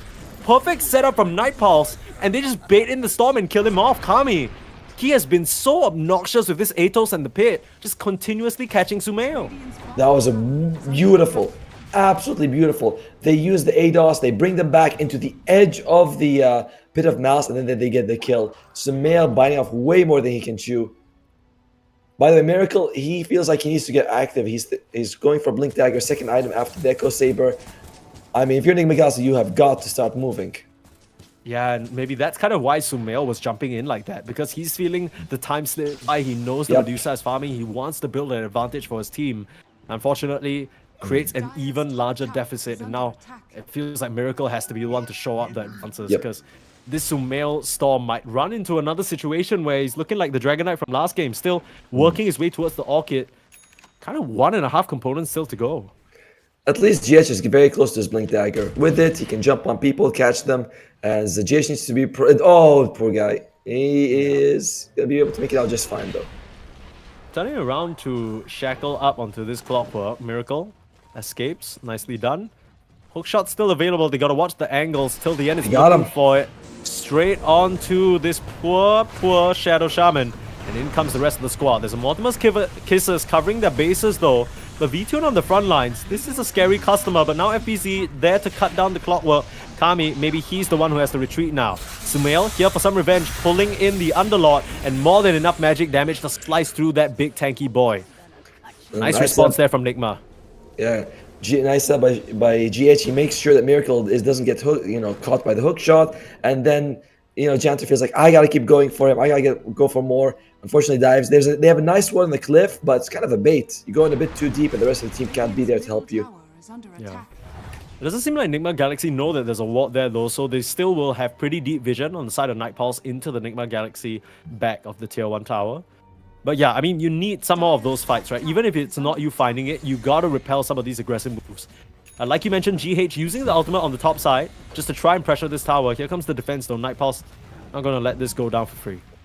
What do you think of that new facet? The one that you get a big snake? Isn't it just god awful? Like that is my interpretation of it as well. I'm like, you also don't get. It's not as durable. I know people are like, well, it's like one big snake. It's more durable than it's like you only get 7.5 times of the actual durability, so it's much easier to bring down. Yeah, I mean, I guess the damage is more concentrated, right? It's true. So, I mean, that's about it though. I can't really speak for it, and I'm glad we don't see it because Cluster Cluck is so hilarious and also pretty useful. Just when people were like, "Oh my God, it's a big snake," I'm like, "Yeah, it doesn't look that good." It's hot garbage, is what it is. As they try and make the jump up onto Janta, quick TP away. GH try to close the distance. Hex can't find it. No Aether lens or anything of the sort yet, so can't quite reach over that cliff. And Janta makes a clean escape. GH is like, if I had Keen Optic, he'd have been a dead chicken. True, Keen Optic, rest in peace. Moment of silence, everybody. What a great neutral item. Walk, walk, walk. Too bad. But it's like supports can't have fun, so we have to take away that nice cast range item. In the meantime, by the way, Kuroki, he's actually putting more points in Little Shredder over the Cookie. Okay. As Janter's going for Hand of Midas, I've been seeing like a lot more Phoenixes just say like, let's go Hand of Midas. It's going to be a slow game that we scale amazingly well. Why not? Yeah, I don't mind it too much given the current, or at least the game plan, right, for their side. It's really pressure on Nigma Galaxy to be the ones to put on the pressure, but smokes on both sides. Night Pulse. Look at V-Tune. He's 10,000 gold. Miracle's like 8.3. I mean, crazy. Sure, Sumail's also way behind. Remember, didn't he like crush Warwick? I wouldn't say crush, but he certainly was ahead of him, and now it's like, not really. Yeah, it all comes back down to the Janta rotations. I mean, that's where it all started going wrong. The runes falling out of his hands, getting harassed back, forcing him to TP back. FBZ just clearing out the surrounding jungle area, but looks like Night Pulse, they're here to defend. And V-Tune showing his face, I don't think this is a fight that's feasible anymore. Oh, okay. That was a bit of a swing and a miss on the Clockwork hook shot. Maybe he thought GH was still there, but yep, already escaping, so nothing to be found. Like you mentioned, we're back to passive mode. Both teams just chilling out. Both teams are like, we'll just farm, we'll go. Maybe Nigma thinks that they have the better late game, and they could, it's like, we could be very wrong, and they feel like we're very confident to go late game. I would be a little surprised, though, as Miracle's item build suggests he wants to be active. He wants to fight with his team right now. As that Blink Dagger shows up, Miracle could be jumping on people right now. Yeah, that's what we're hoping for, because as much as we say both teams kind of relegated to this passive gameplay, one of them is fine with it. But Nigma Galaxy, they want to keep the action going, and that's why we see that early itemization. Miracle, we have to keep an eye out on where this Tiny goes. Well, Eternal Shroud finished up on FBZ, so it's going to be a harder person to bring down. Where is Sumail on that Orchid? Something that I saw, I think he had a Kai. Yep, there he goes. He has the Orchid. Haven't seen him jump on him. He's only got 1 kill to his name and a couple of assists. But to be fair, it is a very low kill game. Yeah, Sumail. I mean, the few times that he's jumped forward so far have resulted in an unfortunate death. So, can understand his hesitance there. But take a look at Warwick and his courier. Has an Aghanim's complete already. So, you silence me, I silence you. The Resonant Pulse is just gonna lock down everyone on Nigma. And it's insane, actually, the AoE silence against the heroes that Nigma have. Especially, I feel like the Shadow Shaman, right? Like, you're usually pretty close to get the shackles off. As FBZ, he's suffering. Oh, okay. Cluster Clark trying to bail him out. FBZ can't get out of the pit though. And even with the Timber Chain, he's going nowhere. Just great execution again. Night Pulse. They very clearly know how to play around this Underlord. And now, hookshot in, GH dead. All your chickens, but all within the coop. Now Kuroki in some trouble as well. The next pit finds him. Just again and again leapfrogging over each other. Night Pulse executing to perfection. Just get 3 kills for free. Oh dear. Miracle wasn't there though, so maybe in the next fight he can help them out. But nice move by Night Pulse here. I love the egg from Janter. You know, he jumps in, he sees a couple people, he's like, alright, I'll just egg, make sure that we get a pick off and move on with our lives. Very nice. And Viton also helping his team out very early. This snowball could be the other way. It could be Night Pulse was like, yeah, we'll just end it early. We're so far ahead, we can do that. Yeah, especially if how strong V-Tune is, right? More often than not, we see Medusas who are in a good position just relegate themselves to farming safe areas in the map. But when you're such a good meat shield for your team, why not join them, right? You can farm along the way, force your opponents out, create even more space for your team, and that's exactly what V-Tune is doing. I'm kind of scared about killing the supports on Night Pulse, sorry, because Clockwork already has a Pavis and a Seeds of Serenity. That's like what, 400? Sorry, 300 extra health. You have your Phoenix, who's just naturally tanky. So you look at Miracle, you're like, you've got Echo Saber and Blink, but can you actually jump and kill those supports? Yeah, that is the question. I feel like a lot of the games so far, like the 2 that we've watched, have devolved into this situation where one of the teams just runs out of viable targets. Yes. Right? Now, Night Pulse, they're in a situation where if you full commit the Phoenix, it's just not a good look. There's a reason why this Clockwork is 100% win rate so far. It just very quickly becomes such an unattractive just target on the front lines, and then you're thinking, okay, if I go for the calls, I get locked up by the cogs. Silence up onto the Phoenix. This is nice. A pick off onto Janta. Finally, Sumail gets some nice, long-awaited revenge on the man who caused him some pain in the laning stage. That was the richest support in the game as well, so it's well worth it to get it. He didn't have egg available, so it's not like he cared too much though about, like, you know, like getting him off the map doesn't really change too much of the capabilities on Night Pulse. Disperser on the Medusa. This item was very popular at one point, but now it's like, I feel like only Medusa really buys it. Yeah, maybe Medusa and like Meepo in some games, right? Like, right, yes. Like not as popular as it used to be. Yeah. All right, here's what you want to do if you want to deal with Medusa late game. You know, you ready? You ready? I'm listening. Kuroki buys the Fusel Blade, and he just like pam with that little shredder. Oh, you're onto something. You're cooking. This is the Snapfire pick. Yes. Even though it came before the Medusa, this is what he was planning all along. Yeah, I'm telling you that it will work like 100%. Okay. 100% of the time it might work. Yeah. Okay, well, we'll have to see whether that's the build that Kuro wants to go for. For now, he has 0 items because he's poor. Yes. He's actually thinking about going either Mech or Blink Dagger. He's got 1800 gold, so I'm thinking more likely to get the Blink Dagger, but up to him. And to be fair, by the way, Kuroki probably has like trauma from Diffusal Blade on random heroes. He's like, that cost me a TI victory once. True. Yeah, I mean, it's like as soon as you join Nigma Galaxy, it's like rule number 1: no randomly building Diffusal. Miracle caught out. Here comes Warwick to close in on the carry. They can't afford to lose him like this. Though. He is insurmountable at the moment, but still locked up by the pit, held in place. He needs a cookie. He gets out just narrowly, but there's the pullback. Warwick, perfect with the Aether Remnant. Mega kill streak now for this mid laner. And we talked about it already. He who wins the mid lane in Sumail might have done well against the Void Spirit, but Warwick is the one in control now. Sumail, he got baited. He's like, I'll just win mid, guys. Like, no! We told you, don't do that. But that's unfortunate. It's too late. They don't have mana burn. They don't have, and they're not snowballing. It is so scary for them, guys. I know it says 1,000 gold lead, but it is not 1,000 gold lead. It is 75% for Night Pulse. And getting higher, maybe. FBZ. That's the cookie. Still silent start, but rather tanky with the Eternal Shroud. let's turn around, throw a couple of chakrams out, but that's not going to stop your tower from just going down. So a free tier 2 essentially, Night Pulse in an excellent position. And I love that point that you mentioned where, you know, it's not really just about the gold lead, right? You got to imagine, or at least you got to consider the drafts that we're looking at as well. This is a Medusa lineup with heroes that don't really farm well other than the Underlord. The fact that they're ahead of Storm, Timber, Tiny, that's pretty crazy. And by the way, this Phoenix, is, like we mentioned, like the Hand of Midas is also, it's kicking in.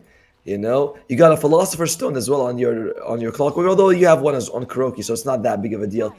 Miracle breaks the smoke. He needs to be like the first guy. He's got damage. You at least have a very farmed Tiny. I mean, so far, Miracle Yes. almost survived that initiation, right? He took very, very long to take down, and that's why this hero has been seeing so much play. It's just such a powerful force. But the question is whether you can utilize him and get that success, because we looked at the Nigma Galaxy lineup and we were like, okay, they're gonna run at you from minute 10 to 20. Did not happen. So now they need to come up with some other strategy. I don't know what it is. It's like, can you really take a direct team fight against Phoenix Medusa with what you have? Maybe. It's very possible. Warwick finds Sumail. He gets the silence off. Oh my, will be here in time. Kami. Okay, the zip out perfectly. Away, but the hook shot from downtown. Cookie saving Sumail for now though, and the calls won't connect. Heroics from the Nigma Galaxy lineup to bail Sumail out of that situation. It was a beautiful hook shot from till the end. Gotta give respect where it's due, but still. Nigma Galaxy come in clutch to save their ally. Now, Kuroki. No Cookie. Okay. That's dead. Well, yeah, I mean, Kuroki dies, and then now this is just, you know... Can't they just walk into Roche? That was weird. Okay. Alright, well, I mean, Kuroki is like, I gotta, you know, I balance in all things. I had this nice play to save Sumail. Now I gotta give them something back. You know, you can't... Yeah. You gotta give the haters something to look for, and as well as your fans. You give one... He's a nice guy, Kuroki. He gives everyone something to talk about. Yeah, I mean, people always say Kuroki's a lovely guy, right? He knows he denied them of that Sumail kill, so he's like, have me instead, fellas. Yes. And while you're at it, have the free agents and free 2k gold lead in this game where we might get knocked down to the lower bracket. So Night Pulse will say thank you very much. Aegis onto Warwick, further empowering the Void Spirit to jump in with no regard for his life and silence up the entire roster. Oh, okay. Speaking of, there he goes. The control out, but they have the shackles holding on to the Void Spirit, but they don't have the damage for him at the moment. He's able to dissimulate and get out of trouble. Fighting under the egg, they've already taken down Kuroki. FBZ just has to run Sumail low on mana as well, and there is the trap, there is the kill. And Sumail nowhere left to run, just held in place and dried up under the heat of Night Pulse. And the rest of Nigma Galaxy just have to run. Miracle is he's thinking about cutting creeps at least. He's got wards there, can see them. Maybe they can catch someone. GH does have an Eye of Vizier and Aether Lens, so they can use their spells from a mile away, but who do they catch? Who do they kill? V2 is right in front, saying, take me. I mean, this is becoming a very one-sided affair. It feels like it might not be a obvious situation from the score or the net worth, but if you've been watching the past 5 minutes, it just feels like Nigma, they don't have any moves whatsoever. They're gonna try and set up now. FBZ is still sneaking around the jungle over here, but you gotta remember that Watch still has that second life. Here comes Miracle, trying to burst down on the Phoenix. Nice they get that first kill. Kami taking quite a bit of damage from the Mortimer's Kisses as well. Miracle popped the BKB, and they slice through the wall. Okay, that is something. FBZ getting it done. Here comes Sumail looking for V-Tune. This hero doesn't have the Aegis, but they don't want to chase under the tier 2. They don't know where Warwick is, and neither are they aware of the Clockwork's whereabouts. They'll back up. Nice move by FBZ. Like, pure damage is still amazing damage at this stage. So he's doing a lot to keep the momentum going. If you look at the net worth, by the way, V2's at the top, then it's Miracle and FBZ, then the rest of the cores are sort of lagging behind. Yeah. Even in game 2 when they lost, FBZ, we criticize his item choices a little bit, but in terms of farming, the man, he knows what to do. He was doing a lot of work in the fights too. It's just unfortunate how they itemized against him and just left him without much to do. That, to be fair, we were talking about, oh, maybe he should have went Blink first, but really, even if he went Blink first, he would likely have suffered the same fate. Wow, yeah. Zip in on the Storm Spirit. Not sure what that was about. Wisdom Ruin. I mean, just trying to get the priority there, but could have been very scary if, you know, the Clock or the Underlord was there. at this stage, maybe Enigma Gals feels like these risks are worth it, right? Because early game you want to maintain a snowball. Now it's like, let me get anything going. Any kill is worth it. So let me try that's to play true. aggressive. Because I can't play like 1-to-1 or even with you. I have to be making moves. And they do That's get true. 2 wisdom for their problem, for their effort, sorry. Yeah, nicely done.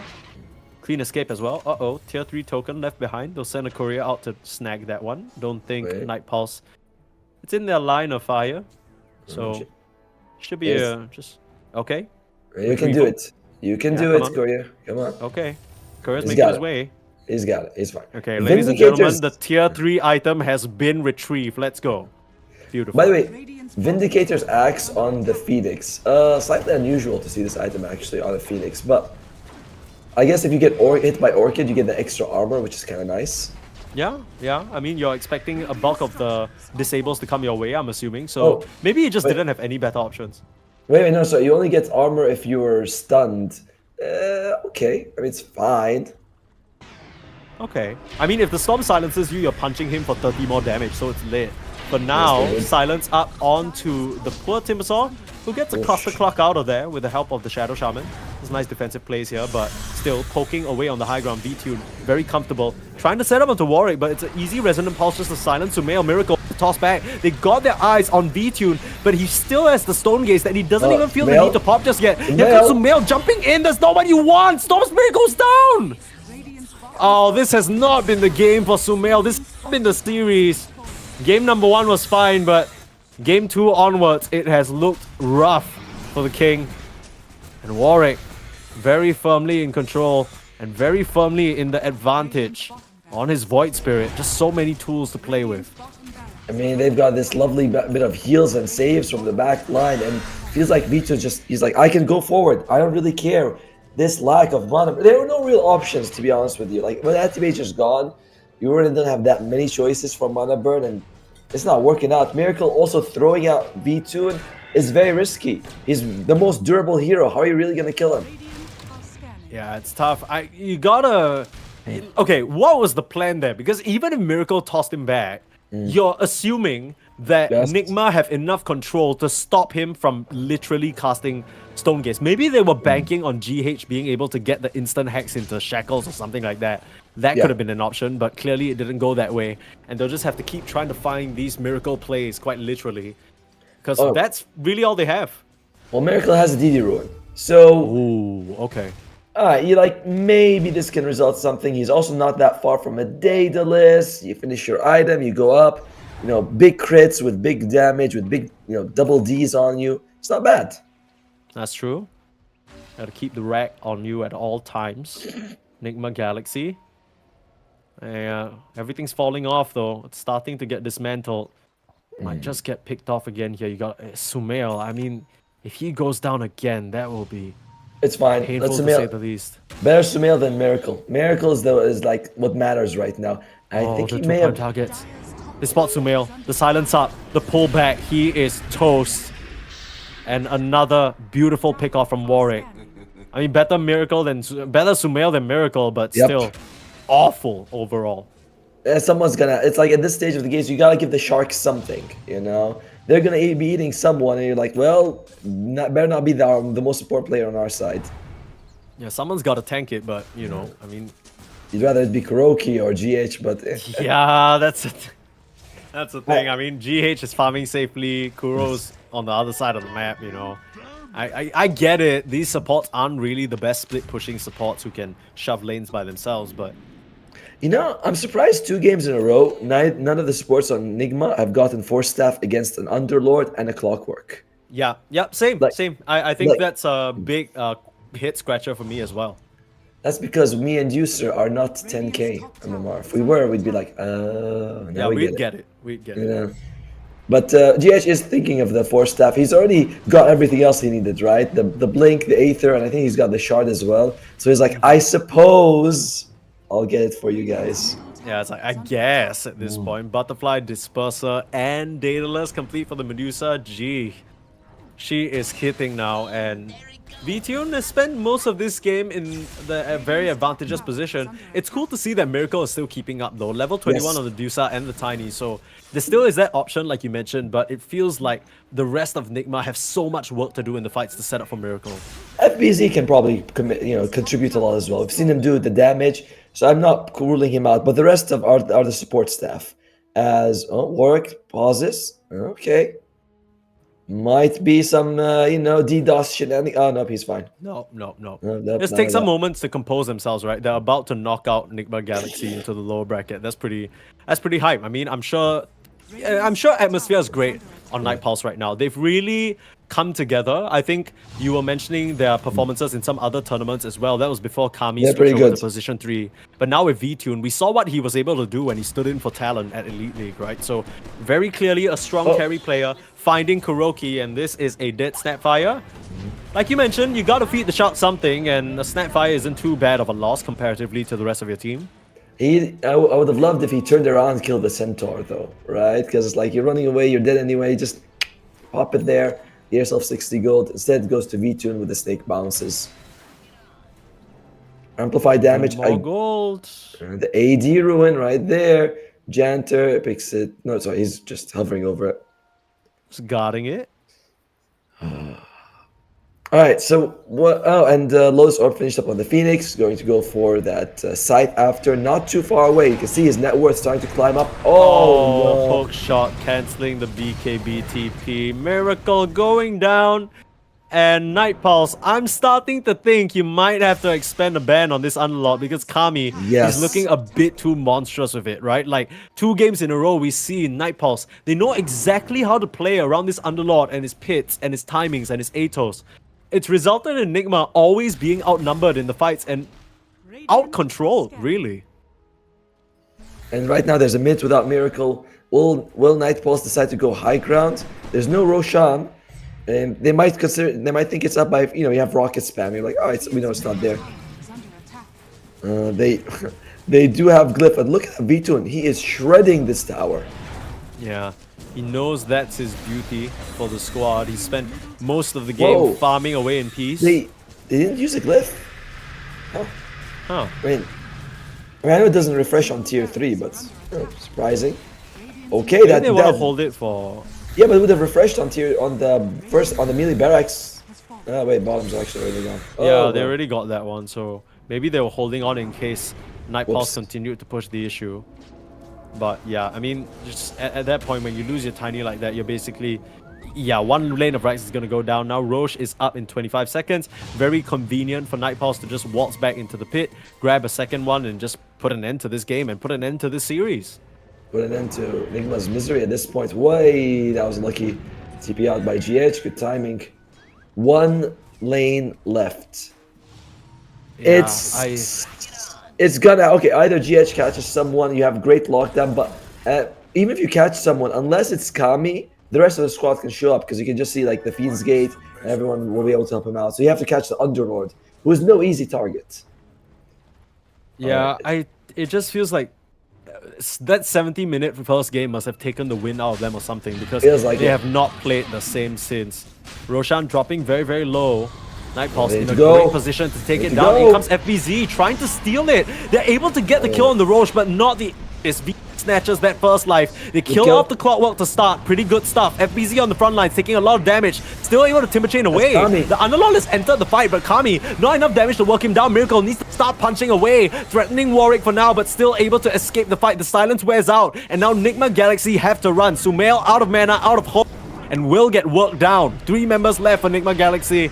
There's a buyback available on GH, but they'll just Kuro. Looks like FBZ might be next. Beautiful Atos from Kami, holding the Timbersaw in place, and till the end, holds him back inside a Cogs.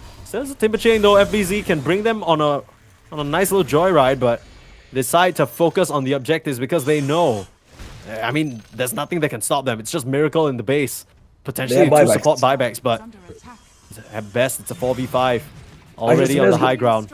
Sumail's gonna have his buyback by the time that glyph is over. He's only got like 15 gold. Should be available soon. Or at least, that's not far by his back. GH doesn't need to use it. Sumail's coming out in about 3 seconds here. Top tower has fallen. Oh, but is this 3 seconds too late? Yeah, the question is, what are you how do you even initiate? Does it have to be a miracle jump in? Because there's a pit guarding V-Tune right now, and a clockwork Jeez. hookshot ready to respond. FEZ Alright. is just taking so much damage. I mean, this Rex is just dead. Enigma's like, alright, we'll take Mega Creeps, rather than using Sumail's buyback. Which is weird because Croaky used his. So it was kind of like, if either all or nothing. Either we all buy back or not, but... Yeah, I'm not really sure what the game plan was there. Did they think they would be able to take a fight or defend without Sumail? I mean, that's kind of what it felt like for a moment, Same. but they quickly realized that that's not a possibility, and now Mega Creeps up on Night Pulse. They are just on the cusp of knocking Nigma down to the lower bracket. And what a first opening game for the qualifiers it would be for them. They had a pretty already good performance defeating Team Bald in the open qualifiers. I mean, they can add this to the belt. FBZ, he's in trouble. He does have BKB though. He's just rooted up forever. I mean, this Timbersaur's going nowhere. You can try and Timber Chain out, force to pop the BKB, but you run straight into the Deucer. Yeah, I mean, you're just getting Skadi hit down. One last little Timber Chain. They'll just hook shot straight through you. Perfect until the end. He gets punched down. But immediately the buyback from FBZ. Here comes Kami. BKB on the backline. Sumail is just dead. He has a buyback available and he might just have to use it now. Miracle under threat. Pops the BKB trying to run. Warwick on the chase though. They don't have any way of slowing down the Miracle Tiny, but FBZ continuing to take the hits from V-Tune. Can't Timber Chain back into base. Here comes Sumail trying his best, but has to avoid the pit. Too scary now. Warwick in trouble. Dies on the Void Spirit finally. Getting taken down in the shackles from the base. GH. This could be a chance, but V-Tune still pumping out a lot of damage on the front lines. Still has that second life available. Night Pulse, they're getting close, but they understand there's no harm in risking it. What a great illusion. Just keep trying to push it. It prevents them from blinking in, but they're going for it anyway. They're gonna try and punch down Kami. It's a lot of burst damage. This poor Underlord, he'll narrowly gets wiped down by the Tiny Genta. Tried his damn best. V-Tune still in the middle of it all. If they can isolate this Medusa, there's a good chance of them killing him off, but still, Nigma Galaxy decide better against it. They know that there's still a second life and Warwick back in the fray. Solid hold. Very impressive hold. All starts from Miracle getting that nice toss off to the fountain. And GH, he tries to catch Vito the first time, but the illusion stops him. But he does catch him the second time, prevents him from doing the damage. And Kami, there is a death on him. But you don't take the Aegis. You aren't able to actually push out of your base too far. You've already been mega creeped. Nigma Galaxy's got to do that at least 2 times more before they can actually go out and like threaten. Wow, 0%. Yeah. Never mind. Mr. Gaben doesn't really think they have a chance Oh, here. wait, one. Oh, okay. Let's hope. Right. The miracle, the 1%.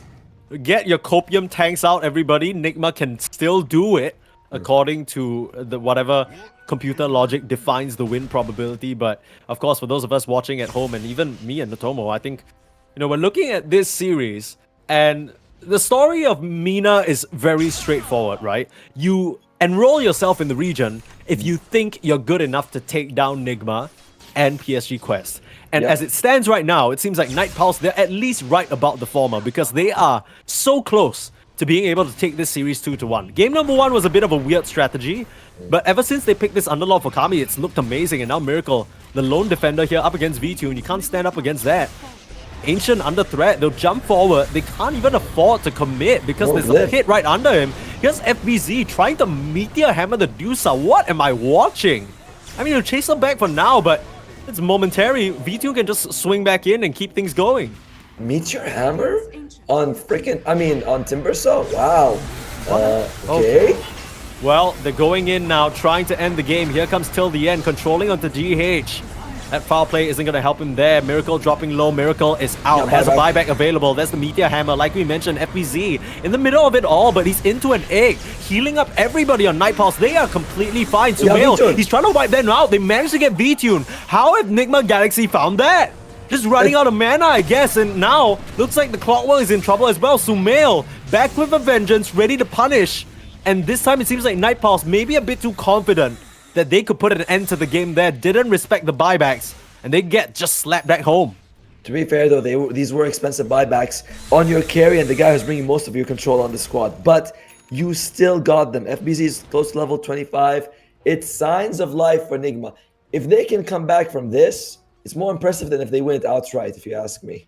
I'm not gonna lie to you. You talk about signs of life, but right now it feels like Nigma in a bit of a coma, and you just heard the heartbeat monitor beep for the first time. Like I look, even if it's beeping, I don't really know. They're up against Mega Creeps. They're down in the buybacks. You know, V-Tune still has his. I'll be honest with you. In the sheer chaos of that fight, I didn't realize just how much damage FBC was outputting by being able to stand on the front. And like you mentioned, he might just be the key here, along with his silly little meteor hammer. Don't call it silly. It's very strong and big and manly. True. Well done, FBZ.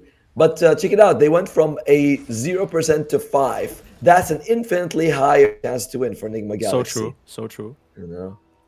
Well, for people who like myself who are not good at math, this is just about as good as it can get. I definitely. By the way, for Janter, he's got the scythe. So he can jump. He jumps in, turns someone to a chicken. Pretty big for them. It's still, I think, my guys, what are you going to be able to do right now? You're still kind of holed up in your base most of the time. Yeah. Question is, as we move towards the 45-minute mark, you could probably imagine that Night Pulse are going to wait for this next Aegis, right? Because they understand fighting around the fountain still kind of risky. You got the tossbacks, you got the Shadow Shaman being able to shackle from a distance. So play it safe. No rush, right? You're in such a good position. It's only a 10k gold lead though, which is not as bad as I thought. So maybe even against Mega Creeps, maybe there's a chance. Am I copiuming too hard? I don't know. Well, it wasn't always 10k, right? It was like 17k. But I think you are copying too hard. I mean, the 3% sounds very fair to me. I think Enigma Galaxy are in a super bad spot. But if they can win another fight, I might be convinced. You know, I'll be like, okay, I can see it. Okay, well, you heard him, boys. Time to win a fight, not die outside your base for no damn reason, no buyback. Okay, well, that is the opposite of convincing. That is the might be the nail in the coffin 4v5 situation now. No Mortimer's Kisses, no cookies. To be fair, he's probably the least valuable person in the fight right now. You know, you have GH for control, the other cores for damage. You know, Crook is like, it's alright, guys, I'll tell you from which direction they're coming. Yeah, true. Is their eye in the sky. No worried about a thing. Avalanche cooldown on Tiny, as well as the extra Timber Chain coming out for the Timber Saw. 6-second Avalanche, not bad. And this is AoE, so you can catch multiple people. But seriously, what the hell? The Meteor Hammer? It's kind of working, like it's clearing the creep wave. I'm surprised, but here comes V-Tune. Miracle with the combo, it's a lot of damage. They're holding them down. In some trouble losing mana, able to pop the Stone Gaze though. They're trying to focus him down, but there's the egg, healing everybody up. It doesn't really help them though, but it burns up Enigma Galaxy to a crisp. FBC on the front lines just getting melted. No buyback.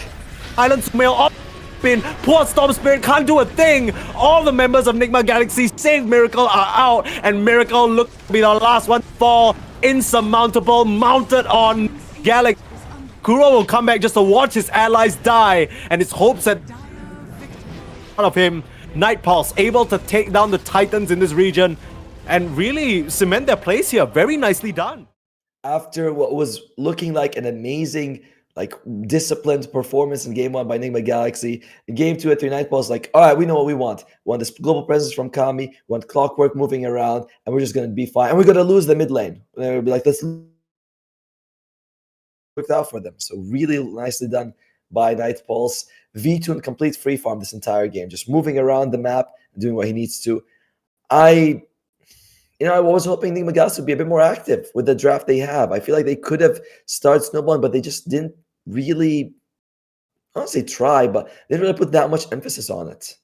Yeah, it really all feels like they were hoping and placing all their bets on Sumail being able to get off to a good start. And then as soon as Janta comes in, messes with his runes a little bit, he dies like once or twice, one initiation didn't really work out. Suddenly they're playing scared, they're not keeping up the pressure.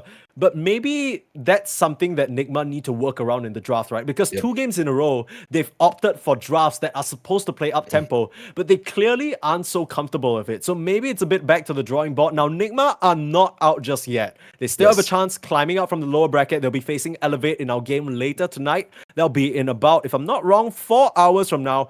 But coming up next, we have to settle the upper bracket matchup. There'll be PSG Quest against Night Pulse. It'll be back after a short break. You can catch that on the other stream. If you're not sure, I'm sure you can do a quick search, EWC MENA Qualifiers. You'll find the stream information immediately. But for us, we'll be taking a short break. We'll be back with the lower bracket game in 4 hours from now. So see you there.